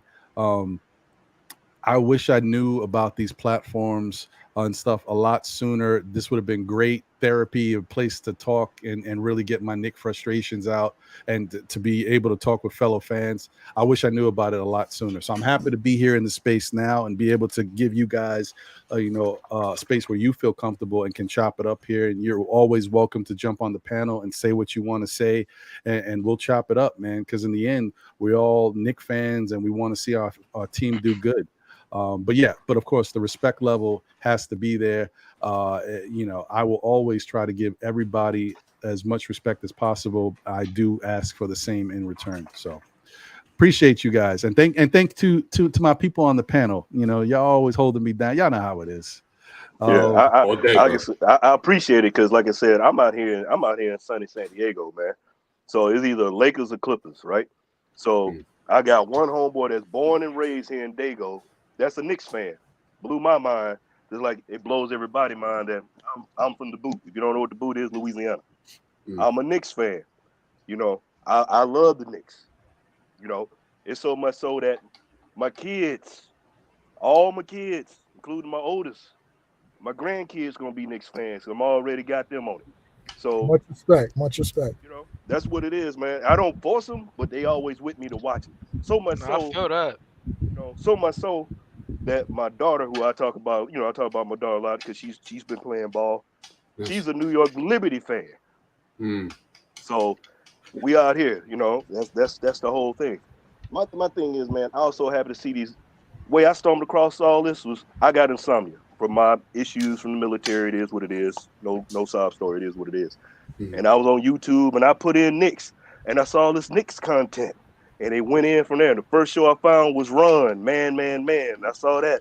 And I started looking at everybody from there, Sim and all them. And then it just kept getting better and better. And shout out to you, Ron. Shout out to you, D, because you got your formats and you come out. And everybody has a different style. Everybody has it. But the thing is, bottom line, all I'm saying is, if you love the Knicks, you got the content. Because I'm tired of ESPN. I'm tired of all these other folks. These other organizations talking bad about the Knicks and putting the Knicks in the bag. Because if you notice when they show highlights of a player getting over, if you look at ESPN, I guarantee if they show a certain player doing a certain thing getting over, they show the Knicks at least 3 to 4 times in about a minute or so, in 30 seconds or so, looking bad. So I gotta ask you, Soulfinger. So, and I guess this is to the whole panel. I'm sorry to cut you off. No, go ahead, dog. What was a time where you felt like your heart was broken watching the Knicks? Like when time was that? I'm gonna tell you that 1990 the championship against Houston. I was so sick, and I'm gonna tell you, I was stationed in 29 Palms, watching the game with a Houston Rocket fan and a Laker fan. And the simple fact that my man L was from LA, hated anything about New York. Hated any and everything about New York. Because why? Because he was LA during that time. And when they lost that championship, man, I was sick. I was super sick. I still, actually, to be honest with you, I still haven't recovered from that championship. What you do afterwards, so? What I did? Hey, this was back when I was drinking that Easy Jesus, dog. I got that. Hey, I killed a ball of Easy Jesus, dog. I was just sitting there. Hey, I was just sitting there holding my daughter. Holding my daughter, man, just sitting there drinking like I couldn't believe it. I went home, man. I just drank. That's all I could do. I said, I can't believe we lost, man. Just to be right there, like Tracy McGrady was saying when they lost that championship, you could taste the champagne. That was me. I was sick. I still have yet to recover from that championship. I feel you on that. That hurt my heart. And to have a Houston Rockets fan and a Laker fan, and the Lakers were nowhere to be seen. He was just happy because New York lost. You could get into these great debates, and he talk about all the championships, and I said, but we beat you for a championship, so what's up? I'm talking all this, and I'm defending my Knicks. But to deal with that, man, and for years, so when I say I'm a Knicks fan, people look at me like I got 4 heads and 3 eyes. Yeah, I'm a Knicks fan. And your team is what? So, yeah, I still haven't recovered for that, dog. I'll be honest with you. I mean, I got a long line of heartbreak being a Knicks fan, but I'm still here. I ain't going nowhere, just to be honest with you. I'm not going anywhere. I'm going to be a Knicks fan till I die. That's a period, point blank. But that 94 championship broke my heart when we lost to Miami. Oh, the Miami playoff game when we had everybody suspended because of the Charlie Ward getting chucked on his head and everything, and the way we lost, because I knew that we were gonna get a championship that year. I knew it. We would definitely go make it to the finals that year without a We were doubt. going to the finals. I said we were gonna win the championship. I was I'm high. I was talking cash trash. And then when I did, and I'm not a trash talker, but I knew it. I felt it in my bones, and we lost out. That's another one. I got my heartbreak, man. Oh God, the layup, the Patrick Ewing layup. Oh my God, I'm still, man. I can keep going on and on, man. Look, I need therapy, man. I had to go. Look, I told you my issues. I've had therapy for my other issues in the military, but I need my therapy for my Knicks losses, man. I'm still hurting behind that. But that '94 championship, man, that hurt my heart. That still break my heart. You all right, Soulfinger? Oh man, look, I didn't want to take you back to a bad. Wait, we all went back with Soulfinger on that. Oh, my fault, brother. Hey, all I was saying, I kept saying, man, pull Starks out. You got Ronaldo Blackman. Put somebody else in. I mean, when they were talking about Charles Smith and Charles Smith doing the I don't know what he was doing, the up down, trying to go and getting his shot blocked like that. I was like, oh man, it is, man. Man, look, it was a wild. That was one of the worst times for me as a young Knick fan watching that team, and that was I believe I was in high school at that time, and I can't even tell you how people used to kill me in the lunchroom. Like, oh, you a Knick fan? Oh boy, it was rough. And then when that happened, and then after it happened, like 2-3 weeks later, I don't know if it was 2-3 weeks later. It was definitely very recent to after that happened. I saw Charles Smith on the train. I couldn't even look at this dude. I was like, oh my God. Oh, I can't believe this guy. I can't believe this guy, bro. It was horrible. I'm gonna tell you. And then when we lost, now the last championship we got to, I had to deal with a cat. He was from San Antonio, and he talking trash. And I asked him, "Do you even play ball?" No, I don't even watch basketball. I'm from San Antonio. I said, man, we was in the tournament. I said, man, if you don't get up out of here, man, I'm gonna put my foot so far up your, it was one of them things, man.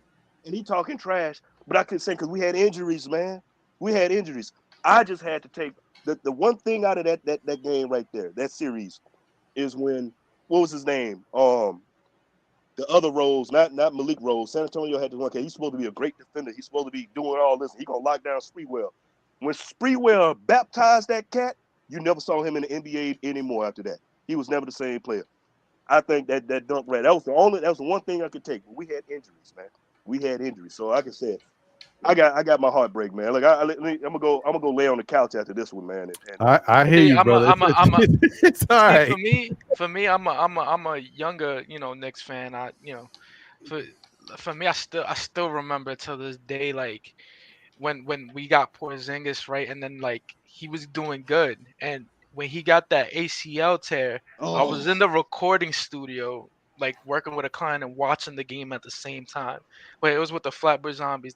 They're Knicks fans, so we're watching, and we're all like, oh, like yelling in the air, like, yo, we couldn't even get back to work. We were devastated. We were like, oh, we know this is bad. Like this would happen to us. You know what I'm saying? Like that to me, like I remember I had just bought in his jersey too, and I was like, I was about, man, and then we traded him. I was that year I was suffering, bro. Yeah. Hey, Ron, I gotta get out of here, bro. All right, brother. Hey, D, thank you as always. Appreciate you. Appreciate the chopping it up and your insight on everything Knicks. Thank you, bro. I appreciate that. And tomorrow, guys, I'm on the 12th. I have no idea what the hell I'm talking about yet, but I'm very sure that I'll have something. I have a feeling something's gonna happen today. With something, it might not be Knicks, but it might be something for us to talk about. So I'll be on the 12th. I hope to see you guys there. Peace out to the whole family. Peace out to everybody on the panel. Ron, peace to you. Peace to the Still Knicks family. Hope everybody has a great day, and I'll see you all tomorrow. All right, man. So go ahead, Ron. Before I get up out of here, not quite, but I'm almost out of here. I just wanted to say that I just want to get you guys feedback real quick on a couple names that are still out there that I think might be guys that Knicks can consider as far as helping to fill out the roster. Right now, we've got 2 open spots, so we definitely need to bring in 2 people to fill those spots. And if we wind up trading Donovan, we could have maybe 2 or 4 open spots available. You know, you never know how it's going to play out. So we got to see how it all works. I want to say thank you guys to everybody in the chat rocking. Hit that like button if you can. Appreciate it. Hopefully you guys are all subscribed. Thank you for tuning in. I apologize, if the situation was a little uncomfortable with that one person, and hopefully that person understands what we're trying to do here, and they can kind of fall in line and really rock with us.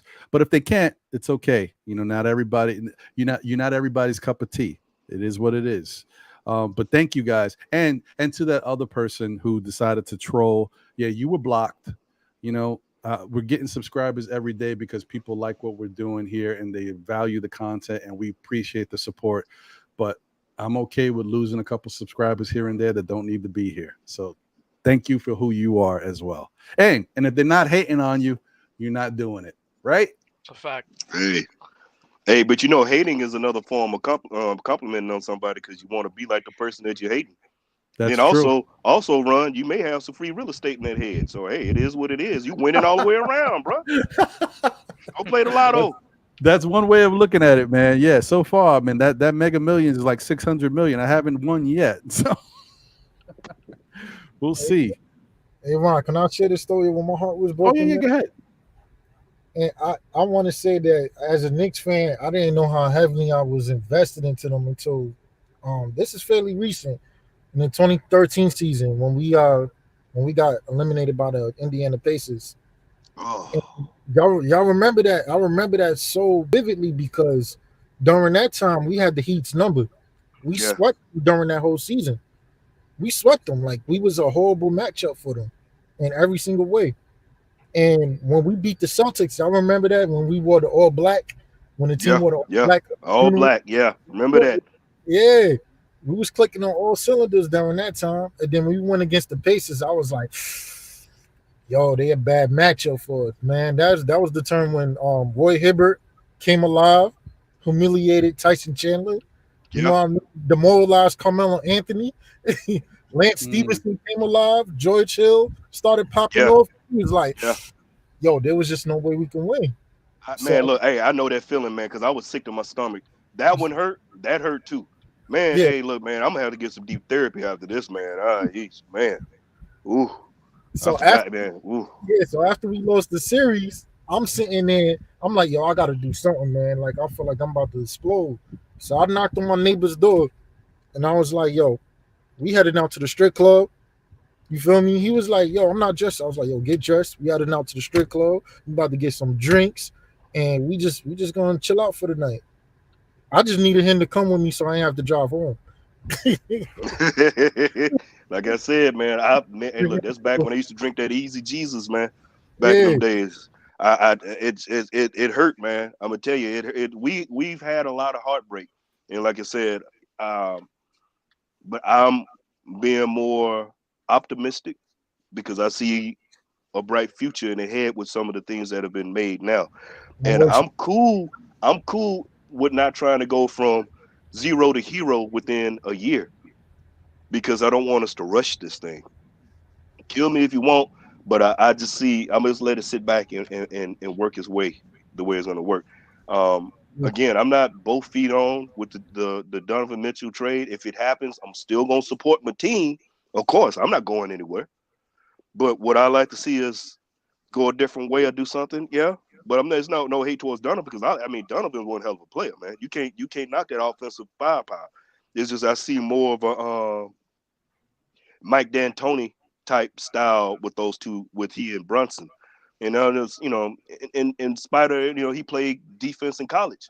We just got to see what the matchup's going to be, the chemistry is going to be, how Tibbs is going to run this. Ron said this: Tibbs is a defensive man. He's not an offensive man. So that's really the other reason what makes me leery, because he's not a offensive minded person. So, but it is what it is. We'll see what's gonna happen. I'm just staying back, chilling with it, and see which way it's gonna go. Yeah, one last thing, Right. and I'm out. That's why I said with Tom Thibodeau, I've never seen a Tom Thibodeau team just outright outscore opponents. That's not Tom Thibodeau. It's always defense first and then offense second. It's not D'Antoni. You know what I mean? It's never been like a D'Antoni system to where it's like, oh, I'm gonna just outscore the other team. It's never been that way with Tom. And I Yeah, think and it won't be that now either. I mean, we might be in a position where we can outscore the other team, right. and I think that might benefit Tom Thibodeau because his offensive system is kind of limited. And so if you give him more offensive weapons, maybe what he can do in his brilliant mind on defense and the adjustments he can make, maybe you find a happy balance. Maybe that's why those Bulls teams of the past were successful. You had some really good role players on those Bulls teams, and you had an MVP type player and a young, healthy Derrick Rose. So, you never know. Maybe that's the mix that Tom Thibodeau needs. You may be right. You may be right. I don't know. We got to see how it plays out, man. We don't know. But I'm willing to take the ride and see how the experiment goes. So we'll see. But what I wanted to do is mention a couple names to you guys and see how you guys feel about it. I see Ashley Inc. says, and salute to you as always. Schroeder, Sexton, and Crowder are your favorites that are out there. I think all of these people are maybe a little too pricey for the Knicks. Especially after they move, if they move with the Donovan Mitchell trade, it might be tough. So I'm looking at names that might be a little less high value. Salute to On. Appreciate you. You're Knick fan from the UK. Thank you for tuning in. Hopefully you enjoy the content. Usually we try to run a pretty good show. And we have good days where it gets even better. Today wasn't a bad show at all. I think thank you to everybody who's been here on the panel. Might have a couple hiccups in the chat, but other than that, it's usually pretty solid. Motto is in the building. Thank you. I think this might be your first time here. And if it is, thank you for being here. Appreciate you. Knicks will be 2026 NBA champs is in the building. Good to see you again. And yeah, the only other comment I had was from the troll who got blocked. Take care of yourself. I think that first off, let's go with one name. And it's funny that someone put it in there, but it's no joke. The guy can play, and he might be able to work out for us if the Knicks need to fill out a roster spot and need a little bit of perimeter scoring. OCD Shaggy said Knicks signed Bo Cruz. Yeah, well, Juancho Hernan Gomez is a free agent, and the Knicks may, heavily consider bringing him in. He's a guy who can stretch the floor. He's got some decent game. He's better to me. He's better than his brother Willie. And we had Willie on the team, which we referred to in the past.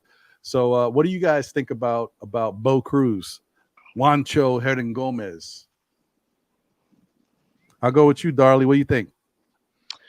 I'm gonna be honest. I don't know too much about Juancho Hernan Gomez. I saw his name come up, but I don't know enough about him to really comment on it. So, I'm not gonna cap like a lot of people and say that I do. So, I think it just move on to somebody who does know more about him. I'm with you on that, Darley. Yeah, I'm with you. I know he got a little burn because he was with Denver before, correct? He went from Denver to New Orleans, correct?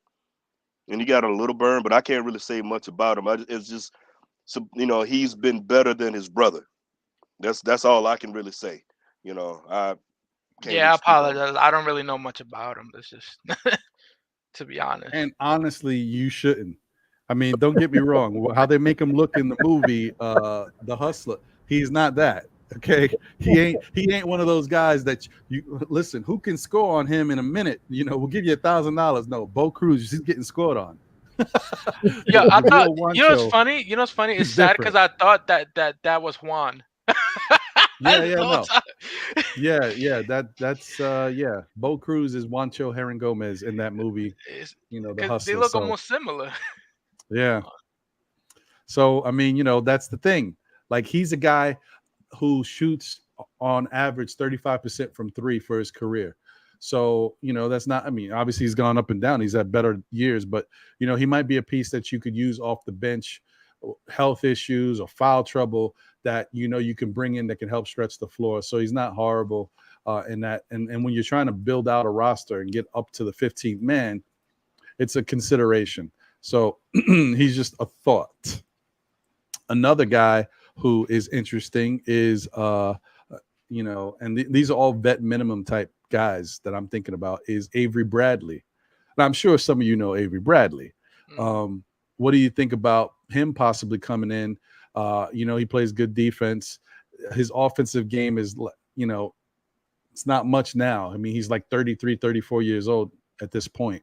But, if you need another piece to round out the roster, and if you need a veteran presence in the locker room, he might be a good fit. What do you think about him, Soulfinger?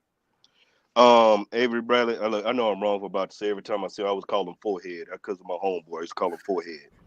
So, no disrespect, but I got a homeboy from Memphis. That's what he used to call him, and it just stuck. So, but anyway, but he's a good defender. I've always liked it when he was in Boston because of the defense, the way he played defense. Yeah, he's older, but you know what? You talking about a veteran could bring some, help with defense and some leadership, some aspects. I wouldn't have a problem with him, especially if the price is right, to come off the bench and everything. I'm not looking for him to be a starter, but that's a decent big. And how old is he again, Ron? I think he's either 33 or 34. He's definitely one of the two. 33 or 34. Yeah, I mean he's decent. He's a decent role player if you're trying to just fill out the roster. My only thing is, because we know who our coach is, he sees his numbers, his age is 35. He gonna see 25 and put him out there for like 28 minutes. That's be my only fear. And that's sad because you're not even exaggerating. I'm just saying. See, to me, I think a player like that is a Tom Thibodeau guy, which is like what Soulfinger saying is I agree. Like that's the type of players that he likes. But that can also be a good thing. You need veteran presence in your bench. What's a player that I feel like that was really underrated, that like had that role with me, was Reggie Bullock. Like people, I don't think they appreciated what Reggie Bullock did for this team, and I think that Avery Bradley could bring sort of that kind of same, like the culture to the team. See, my opinion on Avery Bradley, and it's funny that we talk about him because in the beginning of his career, everybody always praised him for his defense. And they was like, yo, he's young. Wait till he develops. He's going to develop an offensive game. And look where he's at now at his age. Like, he's never been able to develop a consistent offensive game. But I'm with Soulfinger on this. Like, yeah, he could give us some leadership and defense. But my thing is, and I'm one of those Knicks fans, I'm sorry, but I do care about a player's measurements. I do care about that. Like, that's something that is important to me. We need some size at some of these positions, at least on the bench, at the very least, because our starting unit, if just assuming we get Mitchell, it's gonna be small. It's gonna be small, to say the least. Yeah, no, I mean, that's true. That's something to think about. Good. That's a good, interesting point. The other thing is, if you do get Mitchell and you have Brunson, do you want to bring in another guy who is of that same height and creates those same type of matchup issues negatively on our end? Yeah, I understand what you're saying, Don P. I get that. So that is something to also consider when you're trying to fill out the remainder of the roster.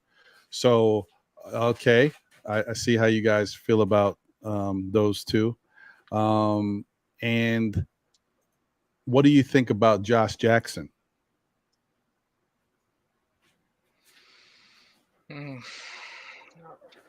Let's see. I like Josh Jackson. He fits the bill as far as what we need at the three, as far as depth goes. Not him starting, but possibly him coming off the bench with his size, athleticism, and his ability to defend. I mean, you can't miss on Josh Jackson for that price. I think what is he worth? What, 5 mil, 3 mil? He's I mean, cheap. he would be another guy that at this point I think he's got. Well, I don't know. Maybe he'd be worth maybe 4 or 5 mil because I think he's too young. I think there's statutes that the teams have to follow in the NBA. I think he might be too young to get a vet minimum, so they might have to sign him to a little bit higher contract. And that's another thing you got to think about because I don't know if he I don't know the qualifications for a vet minimum. Maybe he fits, maybe he doesn't. But yeah, I'm not too sure, Ron. What do you think? In your humble opinion, why do you think Josh Jackson didn't pan out to what the hype was about him? Like, why do you think his play didn't match the hype? Because he I, was I, I hyped up think to be. I think personally Josh Jackson, and you know what, we could tackle both of them at the same time because the next person I was going to mention is Jarrett Culver. Um, I think Josh Jackson and both Jarrett Culver are in a similar situation. They're both two guys that were highly publicized in their ranks and talked about as being guys you got to watch for in the draft. It could be the steal guys. They went later in the draft, but they were like high value picks according to a lot of analysts. And both those guys struggled to make their way in the NBA. They were both good on the defensive end, but But the offensively they offense just couldn't never. find their footing. Yeah. So I don't know why they struggled, but I just think that, listen, the NBA is a beast. There's only 300 to 400 players in the league, and the shelf life of most young players, I think, is 3 to 4 years, something like that. If you got it, you got it. You stick around. If not, after the fourth year, you're sometimes out of here. You wind up, playing in Europe or something like that. If you can, it's tough. It's a lot that goes into it. It's a lot of personalities, and you could have been the big man on campus in college, and people cater to you. Once you get into the NBA, you're just another player unless you show out. So it's a lot. It's a lot. It's a lot. It's tough. It's a lot of traveling. The NBA season is grueling. 82 game season. You got personalities you got to deal with. When you're in college, you could be the man. Now you got somebody who's above you and treated that way. Now you're always looking up to that person. Even if you don't respect him, everybody else is catering to that person. There's so much politics, everything that goes into it. Then the fanfare, you're not valued as much because you haven't shown it. It's taking you a little longer to get it together. There's just way too much, and that's why guys get burned out. They just can't hack it. Look at Kevin Knox, and I'm not saying he's burned out, but I will say I think the Knicks ruined Kevin Knox. I think Kevin Knox is a better player than what he's shown the past couple of years, but I think mentally, with everything he's gone through, there was always a question mark about his motor to begin with, and I think he just got to the point where he just hasn't. He's lost the belief of peers and of organizational heads looking at him and his skill set, and that takes a lot toll on you mentally. Mm-hmm. And when you're not strong mentally in any professional setting, it's not good. It's not good. When you said Knox, the begin, it was all coming to an end. But what did it with the final nail in the coffin was that summer league game when Zion snatched the ball and did what he did. He was done after that. He was done. You saw he just checked out. It That was was a done. tough one. Yep, I remember that. And I felt bad. Like I said, I said my thing about Knox, but the thing is Fizdale set that young cat up for failure. He did. He should have never been drafted that high and with those kind of expectations. And then too, the system was, they're looking for him. He was a 6th round pick when he shouldn't have been drafted that high. Even when your college coaches said he's a good player, but he's a project, you have to wait for him to develop. And Fizdale went for playing him. Then Fizdale started coaching for his job. And then that was beginning. And then the Zion thing, it was a wrap. The Zion thing did it all. So, I hope that he can find a footing back in the NBA with Detroit. Wish that young cat well. I felt bad for him, especially after the Zion thing. You saw the look in his eye. You saw it. It was done. Snatched his soul. No point intended. Yeah, yeah, no, I hear you. So, I'm in total agreement. That was a tough one for Knox to deal with. Um, let's see. I just had Christopher McNair said Josh Jackson's shot is broken. He continues to load his shot as he rise up to shoot it. Played for the Pistons for a year and a half. Yeah, you got to see. His shot is definitely like some guys they look good and they're able to get it together and score just enough that you look at them like, oh man, this guy he can do a lot of different things on the court. And then the defensive end, you like so floored at how good he is. But when you get to the bright lights and the spotlight is on you or you're expected to deliver in a certain way and confidence is huge, man. Confidence is huge. Seeing that shot go in, being able, and that's another thing that you got to give credit to these great players. Repetition is key. Repetition, form, all of that, you got to be on it. That you got to be on your A game. You look at IQ. IQ is a guy who shoots 90+% from the free throw line. He was like one of the tops in the league. At one point, he was the top, but then he trailed off. A guy like that, and he can shoot the three, for him to be so inefficient last year, he's got the talent, the skill set is there. It's just for him is repetition and form. You gotta continue to shoot the ball the same exact way every time and have that form straight. So that's how you keep the shot lined up. And he struggled, and I think at a point, he could even see his shot was drifting a little bit, and that's why he worked hard this offseason. And hopefully next year, whether he's a Knick or not, he comes in and he's more efficient. But it's tough. It's tough. That's why regular people aren't in the NBA. It's hard to shoot a shot the same way every single time, no matter where you are on the court, and keep yourself balanced. That's why these guys are special. So that would be the case with Josh Jackson, and I think the same thing with Jarrett Culver. And Jarrett Culver is a little even tougher because his shot is funky as well. He's a one-arm shooter. Like he'll start with two, but then he's pushing with one. So I knew that was going to be an issue later. Bad mechanics, yeah. Yeah. He needs to work on all that. Very horrible mechanics. I feel like we got a player right now that could play that position that will do a much better job. Fran Hunt, like his right. No, yeah, like I agree. His jump shot is beautiful, and he plays solid defense. You talking about Fran Hunt?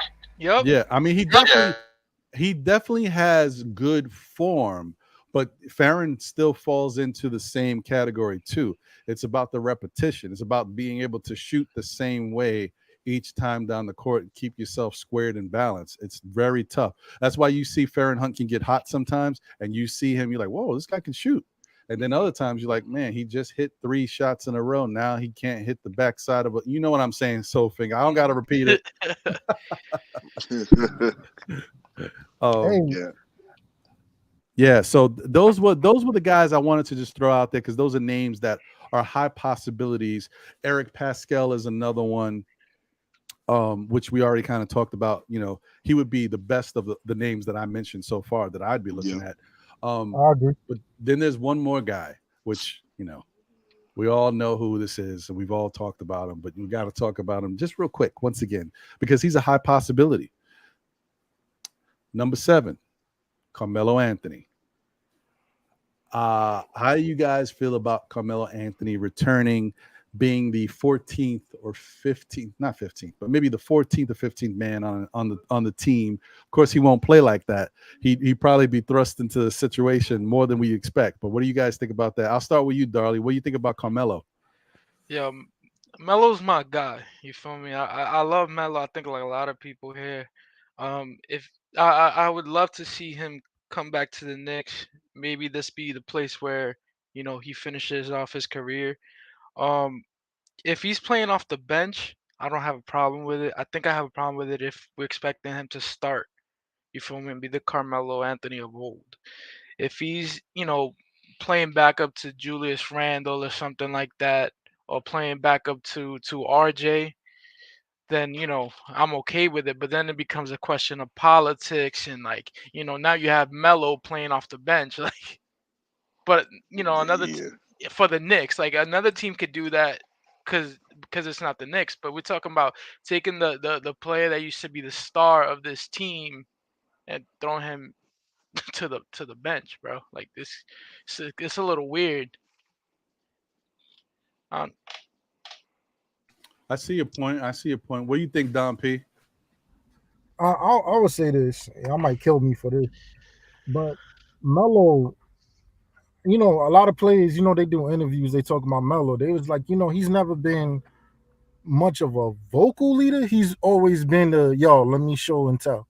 Let me show you how to get this done. You know what I mean? I'll play my game and I can show you better than I can tell you of how you're supposed to do type of deal. He's much older now, you know what I mean? So I just don't see any conceivable way that at his age he would be able to help us in any way. Besides just being a leader off the bench or something or being that presence, but he's never been that way when he was playing. So with that said, nah, I wouldn't be cool with that. Nah, I wouldn't be straight with that. I would take shit. The part that y'all might kill me on is shit. Why not take a fly on Michael Beasley, put him on a veterans minimum? Michael Beasley, man. Michael Beasley just he can't keep it all together enough. Your favorite player's favorite player, man. Yeah, no, Michael Beasley. I like Beasley. I'm not gonna lie. I was a Mike Beasley fan, man. I liked his. I just hate he didn't meet the expectations. Imagine a guy who now he's different. He's different than a Jarrett Culver or a Josh Jackson or a Farron Hunt. Definitely, like he is a player who can go get it. Like he has made many a superstar in the league look bad trying to guard him because Michael Beasley can go get it. Problem with Michael Beasley is Michael Beasley just, you know, he a little too much. He a little too much. And teammates and teams and coaching staff and organizations cannot handle who Michael Beasley is right now. He's just a little too much. Who is Michael Beasley like to me? I'm not going to say no. He's not. Just think mentally how he acts. Ricky Williams. Remember Ricky Williams from Saints fame and Miami? Yeah.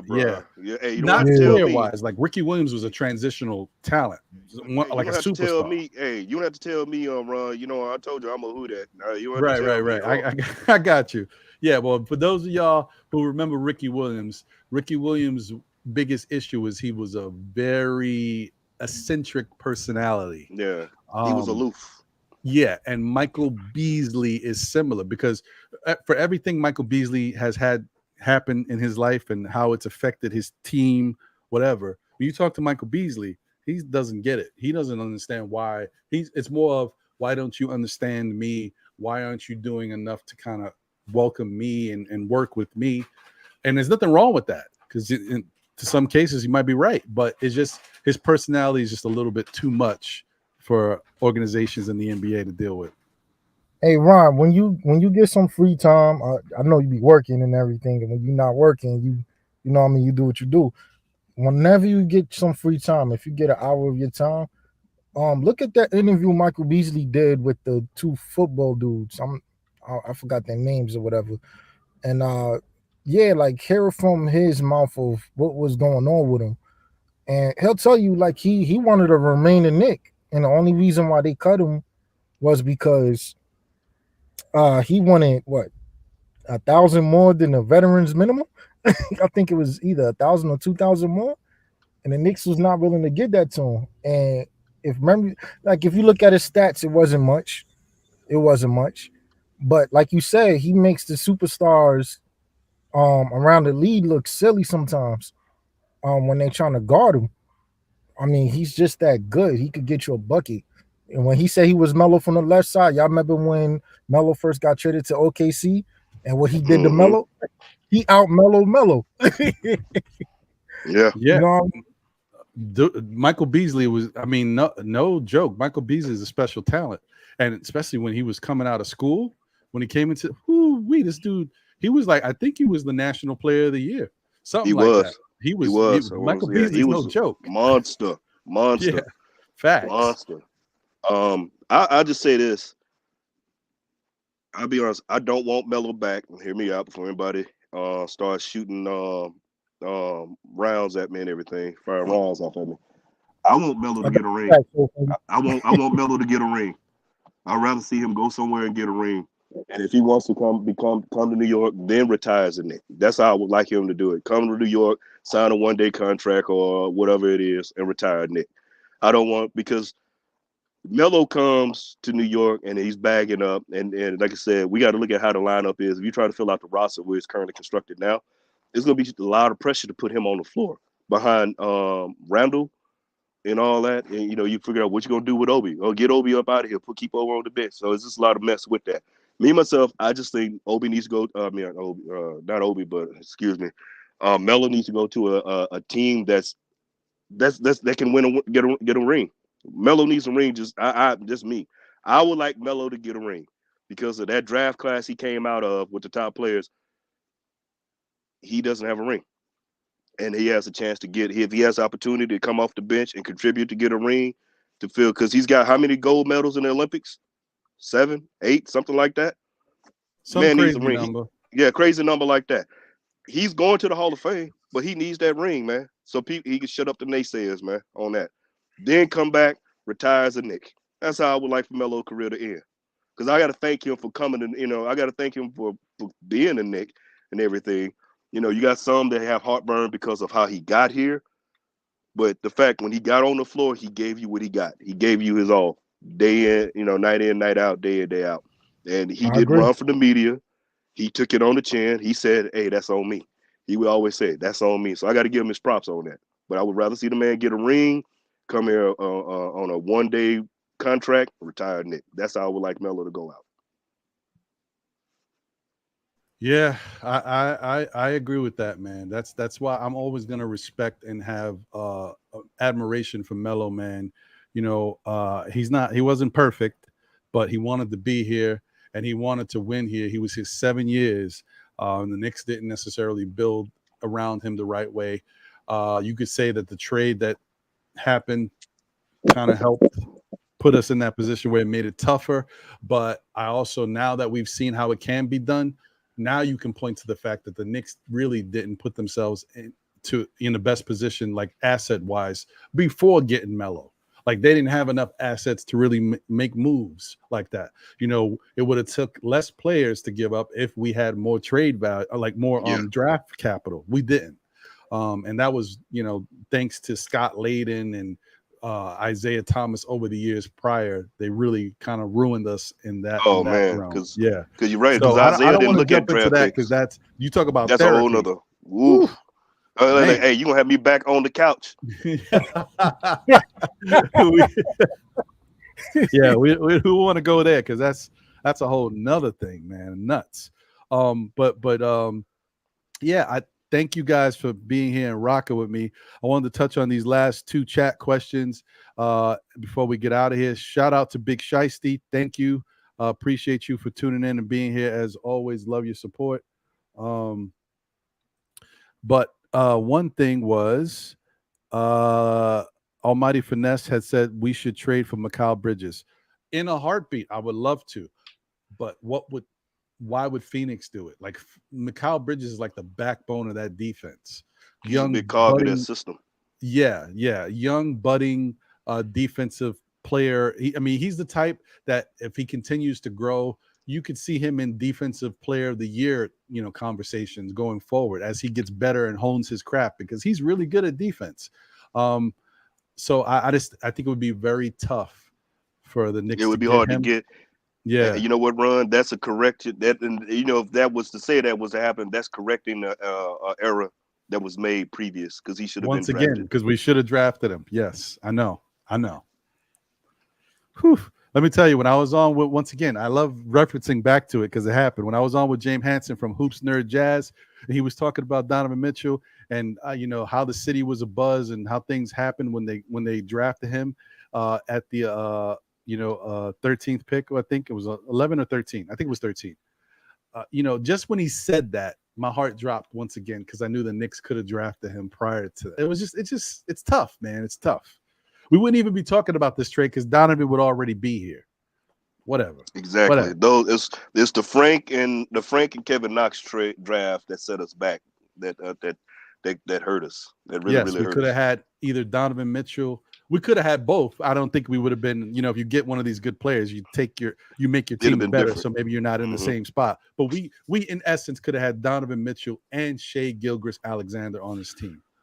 Or a combination of one of those two and DeMar DeRozan on this team. Like, come on, guys. I can't deal with this. It's too much. It's too much. You need a couch too, don't you? You need a couch too, don't you, Ron? Yeah, man. I don't know.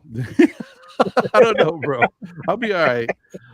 So the other thing I wanted to ask you guys, this I'll just get around to all of y'all real quick. What y'all think about? I'm gonna start with Darley. On. Do you think RJ gets most improved player next season? I'm gonna say no personally. And let me make it easier. Do you think he gets it or is in contention, like in the running to get it? Make it a little I think easier. he's in contention. I don't think he gets it. I think just history has shown that he has a tendency to get snubbed from things like that he probably should be in. Right. So it just scares me to say, hey, yeah, he'll get it, and then he doesn't end up getting it. Now, I think he'll be in contention, and he'll be very high in the running to get it. And the hope is that he does get it. I've heard people say in the past that he shouldn't try to be the most improved player or whatever. Like the most improved player is like not a badge of honor to have. Like being the most improved player, that's a big deal. You feel me? Like I think it's just been kind of devalued because it's kind of saying like, oh, like if you were most improved or something like that, then that means at some point you were a bum. It's like it doesn't matter where you were; it matters where you are. You feel me? So if he gets that thing like that, I think that's what I want. I want him to go out and get that. You feel me? I want him to go out and get MVP. Is that likely? No, but that RJ is like that player on this team that has the greatest potential to become, like the face really of this team. But and he has the heart, the attitude, and I think he understands at this point what it's like to be in New York. But he just has to put it all together. And we could talk about it's because of Randall's on the team or whatever, but at the end of the day it comes down to him. You feel me? He's a young player who's still learning, and I think he gets it together this upcoming season. I hear you. What do you think, Don P? Maybe you're not there right now. Soulfinger. All right. Listen, preface. I'm saying. My God, go ahead, Soulfinger. Go ahead, Don P. Go ahead, dog. I'll wait. Yeah, my phone froze for a little minute. I was trying to unmute the mic, but yeah. Hey, you know how I feel about RJ, Ron. No, I know. Like... I want to ask you, and when I'm asking you this, because I know how you feel about him, but I want to preface it by saying, keep in mind, RJ Barrett, this is going into his 4th year in the league. Right. Each year, up until last year, he was improving. So anything he needed to work on, he got better at it. Last year, it was a poor shooting year for him. But prior to that, he shot 41% from 3 for the prior year. So he was working on things and he was improving. Now, last year, the team's roster was crazy. RJ wound up being a high volume scorer, doing a lot more on the offensive end. His defense suffered. His efficiency suffered. I get all of that. What I'm saying, going into this year, you already know you have a point guard. You got Jalen Brunson now. You already know you got somebody that is going to hopefully make better decisions when it's down the stretch of games or in tight situations where you saw RJ and Julius make some mistakes. So it's less burden on him. That being said, what do you think? Do you think that he has a chance? With everything you just said, those are all fair points. And I'm going to be as logical as possible when it comes to RJ. I feel like on the 4th year, respectively, everybody takes that jump. Whoever has it, that 4th year, everybody takes that jump. I think the thing about RJ that separates him from most of those players is the fact that those players take that jump on their 4th year because they usually get the minutes. RJ already had the minutes. He already had the usage rate. You see what I mean? And assuming that Donovan will be on his team, I don't think so. But if Donovan is not on his team and RJ gets better and he has that same usage rate, I think that it's a possibility that he could get that MIP. I think it's a possibility. Now, do I think that he would take a jump? He's gonna have to prove me wrong with that one. I'm rooting for him though. I'm rooting for him. Okay. I hope he does prove me wrong. I hope he proves all the critics wrong and all the haters, because he got that dog in him.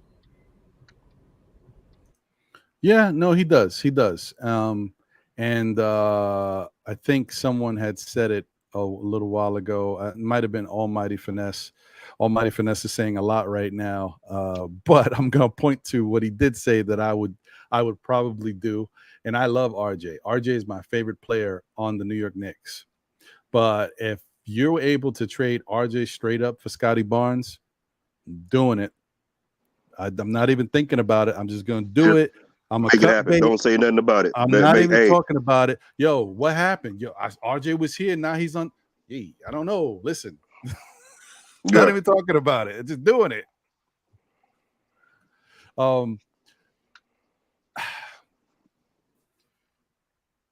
don't know. So, Finger, I mean, listen. What do you think, bro? What do you think? All right. So, okay, listen to me. I want everyone to just listen to me. Listen to me. And don't hear, but listen to what I'm saying.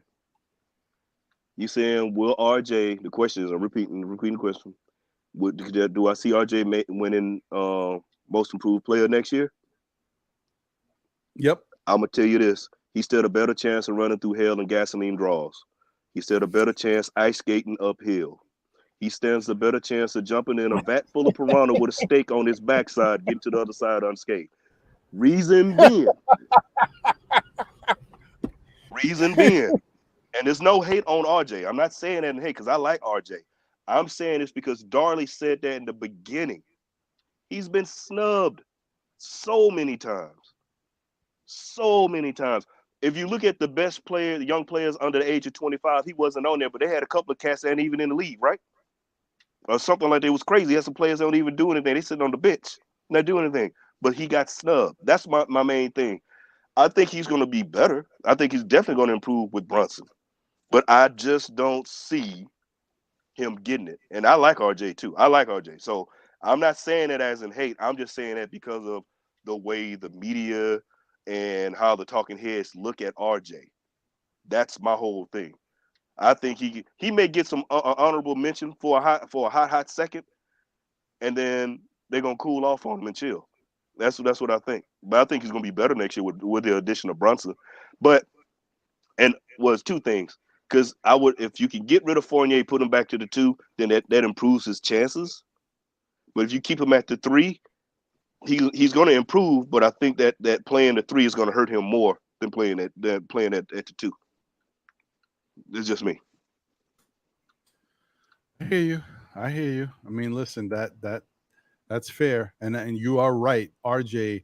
And I wonder, guys, do you think that's a whole nother topic? Damn, it's just never ended. Do y'all think that the whole New York Knicks narrative with media, ESPN, all these markets, and how they talk about the Knicks, and do you think that affects RJ as a player as well?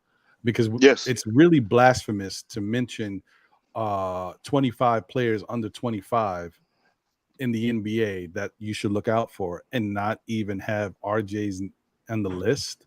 Like, it's crazy to me. And I understood that what the premise behind it was that at the time RJ didn't do enough on the court for you to say he was better than a lot of the other players. But that was that poll or that comparison came out after RJ's second year, going into his third year. In his third year, as far as what he has done, what he can do, he's improved on taking on more responsibility. His efficiency still it got worse offensively, and his defense, he had moments of lapses. He did. I saw him starting to play Julius type ball. You know how Julius will go hard on one possession and the next possession he takes off. RJ was starting to do that a little bit. Not saying he's not a good defender. He can't be. He can be. He just started to get a little lax. You know, maybe he was, you know, sipping the Kool-Aid a little bit. He was starting to get more points and he was getting more touches. And, you know, it is what it is. But I'm just saying now he should be included in that list. And I think that it's if they have another one, which they love to do these every year, if he's not on it, then you know there's definitely an issue going around with the league and the New York Knicks and their players.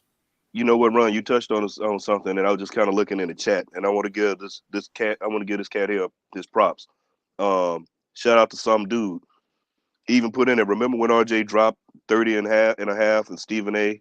talked about was missing out on Ja Morant? It's that. That's what I mean. That's what I mean right there. Okay, so we didn't get to draft, and if we would have lost more games, we'd have got. You know, I of the mindset if we were to get the number 2 pick, Ja was going to be a Knick. You know, I know we wanted the number 1, and see the thing is you listen to the media and how they hyping it up. Well, the Knicks are going to get Zion with the number 1 draft pick. They're going to get the number 1 draft pick. They're saying that. My thing is I don't buy into what they're saying. I like to see what's going to fall because let's be honest, the ping pong balls hadn't fall. They didn't fall right for us until the only 1 year, and that's when we got Patrick Ewing. Let's call it like it is. And then we got RJ. And RJ is not a bad consolation prize if you want to look at it like that. When you look at the rest of the talent, how it kind of went. But you got to look at how he was used and what was going on. Keep in mind, Fizdale changed up his shot in his rookie season, and it hurt him on that. So he had to work on his shot, and then he got better, and then he had to up and down. You move him to the 3. It's not making excuses. I'm just for RJ. I'm looking at what's been going on with him. It's duly noted. RJ can't hit a free throw. He can't hit an elephant in the backside with an ironing board from the free throw line. It's been duly noted since college. Some said they seen him in high school the same way. He still couldn't shoot them in. That's something he needs to work on. He has to improve. But you have media outlets. You have a Stephen A. that's always he talks about this and that. The national media jumps on that with these certain shows. You know, certain individuals they talk about them, they jump on that. So that diminishes a player. And if I show, when I brought up earlier about when you see the highlights and you have making somebody else look really good, look how many times they show the Knicks. So if I see all these highlights of a bad busted play and I don't know anything about the Knicks, I'm automatically thinking, oh, the Knicks suck. Just for the simple highlights. Oh, they bad. So it's that subliminal type thing. No, shout out to subliminal, our man Subliminal, but what I mean by that's the subliminal messages and the underlying suggestions to put that in your mind. Maybe it's me with my full paper hat on conspiracy theory on is how the Knicks have always been put in that position because the media loves to poke the bear on that because why the Knicks are one of the biggest organizations that has the biggest fan base. So put the Knicks in negativity or anything associated with the Knicks in negativity sells because Knicks fans we're gonna have something to say. So I just think that, when it comes to RJ in certain situations, like I said, he stood a better chance running through hell and gasoline draws. I hear you. I mean, listen, to what Miguel P was saying. Salute to you, Miguel P. I don't know if this is your first time here or not, and I'm sorry if it's not. Thank you for returning, and if it is, thank you for tuning in. Hopefully you like the content and enjoy what you see and continue to come back. But yeah, the media does disrespect the Knicks for clicks and views. And I know that the video you're talking about, I actually sent that to the group chat I'm in. Me and Josh, aka Uncle Fulio, if you can imagine, we went back and forth for quite a bit about it. So yeah, we that's the behind the scenes stuff that people don't get to see. We go back and forth even when we're not on camera. So it is what it is. And just those are the subliminal things, and it gets old. That's why I'm happy we got this. We have you and other content creators that you can actually come out with the whole actual factual. because like I said, the media hurt RJ as well. You Yeah, know? yeah, I agree. I agree. It's not even about RJ, to the point where, I mean, even when you think about that little clip, have the Knicks earned anything? Have we been the laughing stock of the league for many years? Yeah, things have happened, but Mhm. they continuously try to turn things around, with different hires and different front office people that they brought in, and not everything has worked out perfectly, but not everything is on the Knicks either. Like, you go out and bring in a Porzingis, you think, man, kids are crying, families are like, oh, how are we going to eat? How are we going to support these? They brought in Porzingis, and then they start to see Porzingis play. They're like, oh wow, this kid is really good, man. The Knicks might have gotten one here, and then it starts to flounder out because of other issues. His agent, his brother, that situation, extracurricular things that happen behind the scenes that the Knicks have tried to, keep in the closet, keep quiet. All that stuff was a reason they had to get rid of him. And people kind of look at it like a failure on the Knicks side, when no, sometimes you get a good player in here for whatever reason. There's other outside entities that affect that relationship, which I would say come from his side majority. That's a weird word. I know I said that wrong. Don't even think about it. But they have some say in it. They may not have been perfect in the relationship between the two, but in the end, there was a lot of stuff coming from Porzingis camp that was just not good. And they needed to make a move and get it out of here before it snowballed and turned into a big thing. So they did what they did. But people call it a negative and a loss, like the Knicks messed up again. No, they didn't mess up. They made a move. It really was a good move. The kid got hurt, and then things started to be a little bit of a question mark. But other extracurricular things affected the relationship, and the Knicks decided to move on while they had a shot before it got crazy, and then they were stuck with Porzingis. They moved when they had a shot. So my point is, I'm saying this to say that the Knicks have been trying to improve over the years, and these media outlets are not giving them a chance. It's like if you mess up at work or if you mess up in your relationship, yeah, you mess up. Now you got to atone for it. You want to try to fix it. But if that other party or if your boss is not trying to hear you, yeah. No, you messed up. Just fire me then. Let me go somewhere else and start new and do my thing over there. If you ain't going to give me the shot to redeem myself and to make up for whatever issues I have.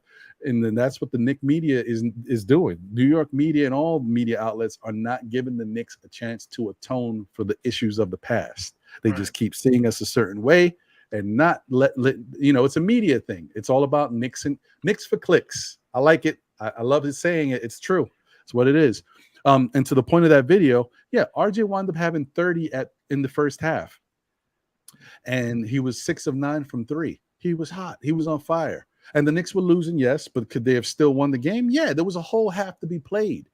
And what did they do? Michael Wilbon quickly changed the narrative and said, you know what? Let's talk about Tyler Hero. Tyler Hero had 15 off the bench. Great. Was that more impressive than RJ's 30? I mean, come on, man.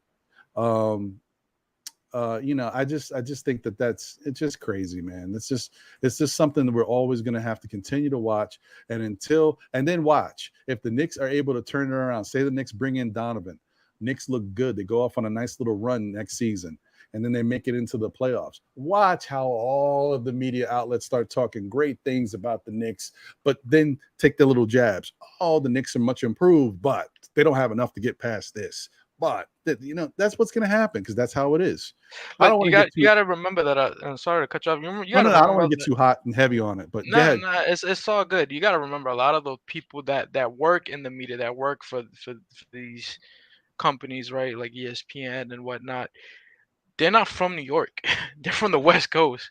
So on their own time, they're jabbing, at the Knicks. They don't like the Knicks. To them, it's like the last thing these guys want is for us to be good. There's people who are really New York Knicks fans. You got like Alan Hahn, that's a New York Knicks fan. Not Monica McNutt, like these kind of people. They're New York Knicks fans, but a lot of those other people, they're not really New York Knicks fans. And the thing is, as long as their producers are telling them, hey, like, this is what you got to say, that's what they're gonna say.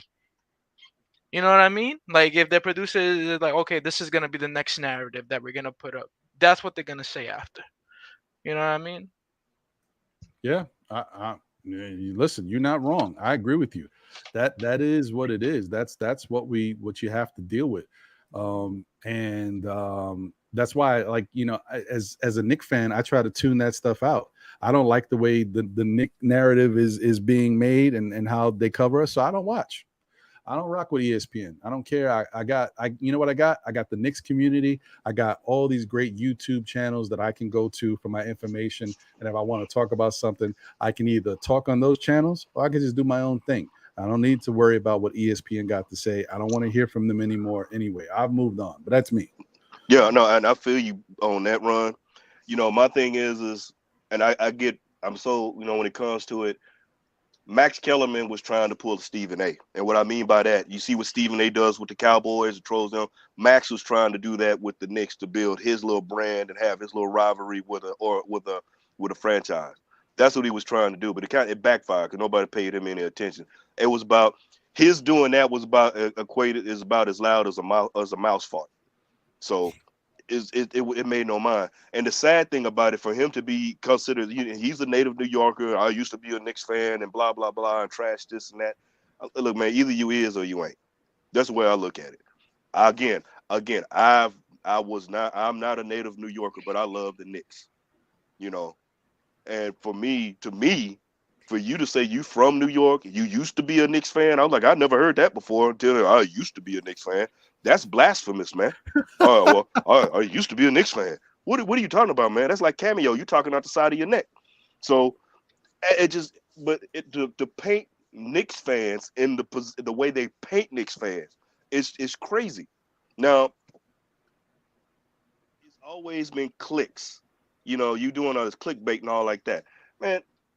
Like you said, have we made mistakes? Yeah. But come on, let's talk about some of these other organizations. Because I don't see you talking bad about the Lakers when they made all those bonehead moves. Look at them now. Look at them now. But you don't see them. They kind of jab, but they put the kid gloves on. Case in point, when you brought up Porzingis, oh, that was the dumbest thing the Knicks did with trade Porzingis. What are you doing? Your greatest franchise, blah, blah, blah. Look at us now. That's all I got to say. Look at us now. So I just, they don't have anything else to say. They don't have anything else to do.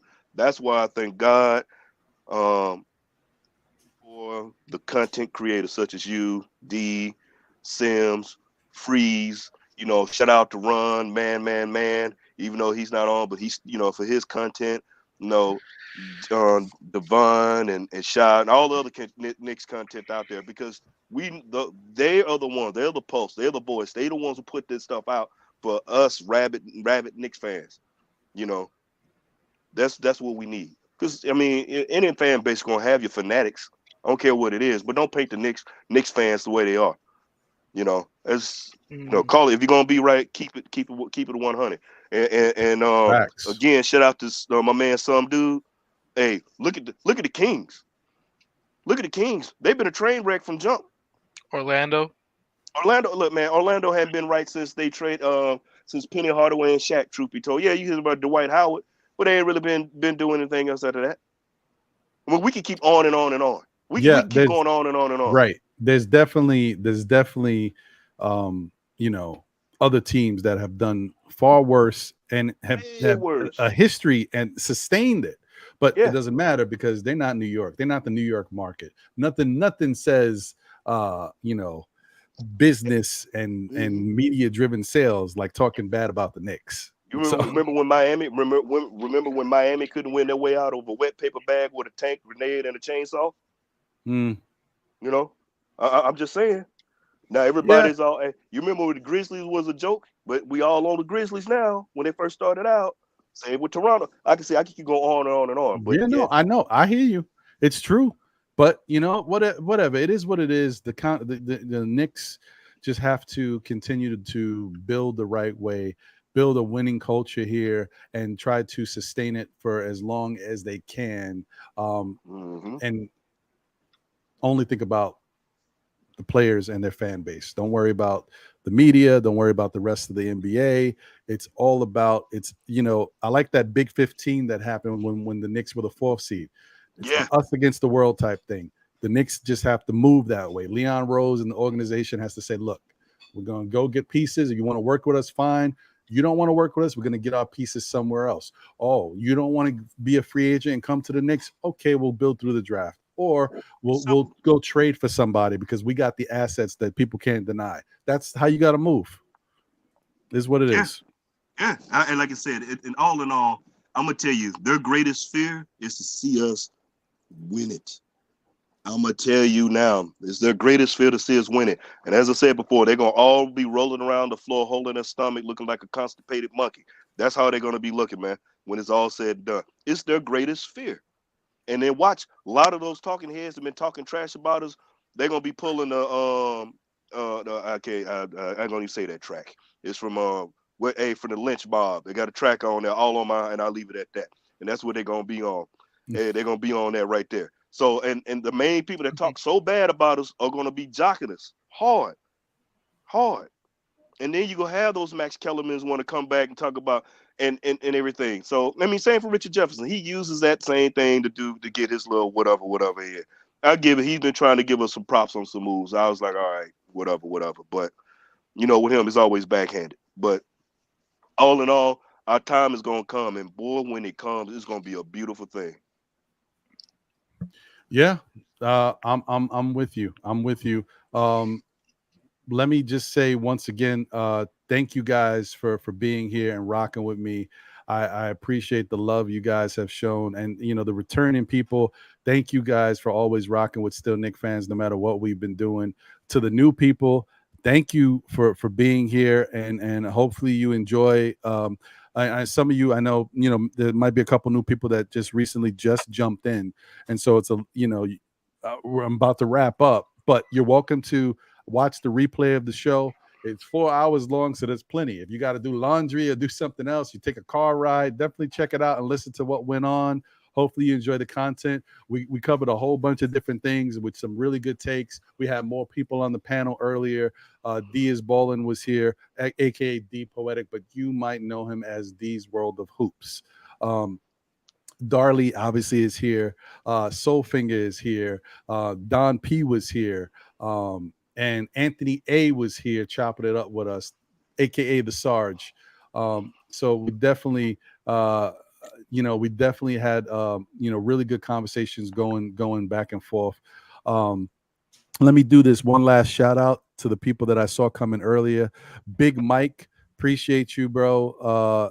Thank you for tuning in. Obviously, DSJ is in the building. Thank you. My guy Cully is here supporting and rocking with us. I said Miguel P. Thank you.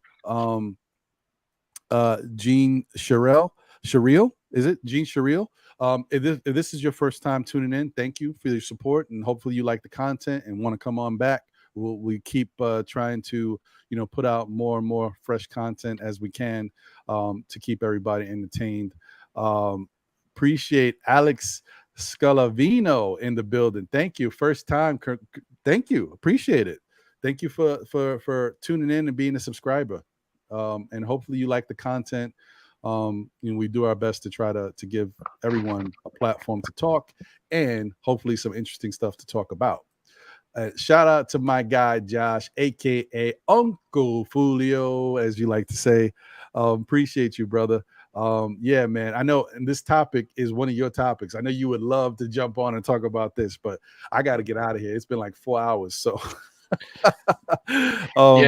Yeah, Ron and Soulfinger, when we're done here, I want to holler at y'all guys for a second after the show. Oh yeah, sure, no problem. Yeah, no problem. Stick around after I end the broadcast. We could talk real quick. Jet Life for Life is in the building. Appreciate you, man. Thank you as always. And Gene Sherrill said, "Nah, I'm a subscriber." Okay, well, thank you for being a subscriber. Appreciate you, man. Thank you. Cormega, salute once again. I think I might have mentioned you earlier, but once again, thank you. Yeah, guys. So thank you guys for rocking with us, tuning in and always supporting. We'll see where this Knicks saga goes, man. Hopefully, the Knicks get Donovan Mitchell. I'm on board with that. Finally, I've been on board for the past couple of weeks. I was a little hesitant before, but that's what I think should happen. I think that's what we should do. I just want it to work out so that the Knicks don't sell their soul. They just get it done, keep some pieces to continue to build and have a bench so that we put a good product out there. That's all I'm hoping for. Yeah, that's pretty much it. So any last words, Darley? No, just guys, just keep rocking, be patient. I know this is gonna get done. You feel me? We gotta get it done. You know, like I said, we might be trading some question marks for exclamation point. Right now, we need a star in the garden. I need to see Spider back in New York. Listen to that, Spider-Man, New York. Come on, man. It I sounds need good. that. I need that. I needs that. Yeah, definitely. Oh, Jeremy Nussbaum, appreciate you, man. Salute. Thank you. And thank you guys for all the love. Oh, Darley, I don't know. Did you hear me earlier when I was giving you a shout out about your studio?